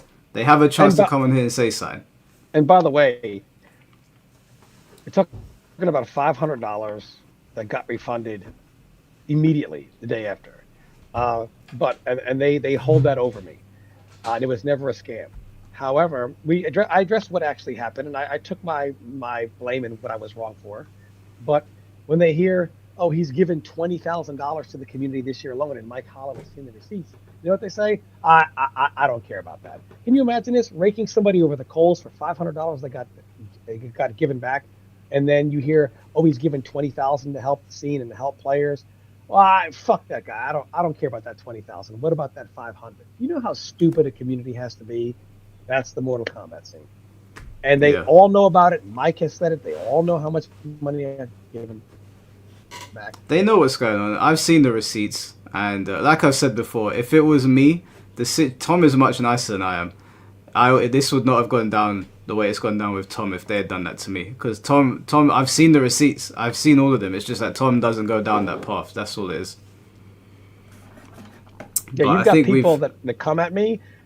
Meanwhile, their friends are texting me and DMing me for money. And they're coming at me. Yeah. Yeah. I want to stress that the people coming after Tom, I've seen what they've said in private, okay? I've seen it.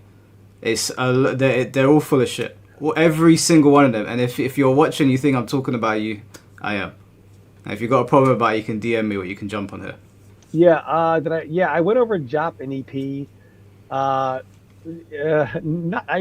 so much because Jop and EP it's more a personal story, and I wanted to keep some of the community. EP played MK Deadly Deception as the alias name Super Scrub, killing people with Darius. And EP was very instrumental in me learning a lot of matchups in MK9, but he didn't travel or compete for it. Jop, we all know, top 3 EVO finalist in MK9, and placed top in several MK Deadly Alliance tournaments. But Jop is a true legend of gaming, and I don't know how many new players even know about him. I don't think I know about him. Or I might have forgotten his name. JOP? Oh, man. Oh, JOP, yeah, sorry. I thought you said Job. No, Jop, yeah, true legend. Yeah, no, I know he is. But definitely, thanks for having me on, Mike. I do like the 3D games. It was definitely a fun time for Mortal Kombat, long forgotten, unfortunately. Yeah, well, we'll do another one at some point. But yeah, thanks for joining me, Tom. I'll get you out of here and I'll say bye to the chat. I'll catch you in a bit, bro. All right. Alright, guys, well, that was the stream. So just to let you know, for tomorrow, Clayton will be here. Clayton Chapman will be here to discuss his situation with Rooflemonger. Obviously, we know that there was a whole controversy that went on between Clayton and Rooflemonger. Rooflemonger accused him of lying about having his cancer, and obviously that wasn't true. So Clayton's going to come on here and jump on and explain his story. So that will be tomorrow at 8 o'clock UK time, whatever time that is for you guys, because I know a lot of you are in America. We're going to go over everything. It's 1 a.m. I haven't been to the gym, so I'm actually going to go to the gym now. I'm going to go gym now and then get some sleep. So thank you for all the donations. Thank you for the new members. I appreciate you guys for showing up to the stream all the time. Also, thank you for supporting the new video I put up today. You know, it's doing very good on views. I really appreciate that. And I'll catch you guys tomorrow. Yes, late night gym training because I ate too much at Christmas. Can't you see? My face is not as it's not as it was before. It's a bit more like, you know, it's not. I need to get the, you know what I'm saying? I need to get the line. I need to work off this Christmas weight, man. Anyway, I'll catch you guys in a bit. Take care of yourselves. Peace.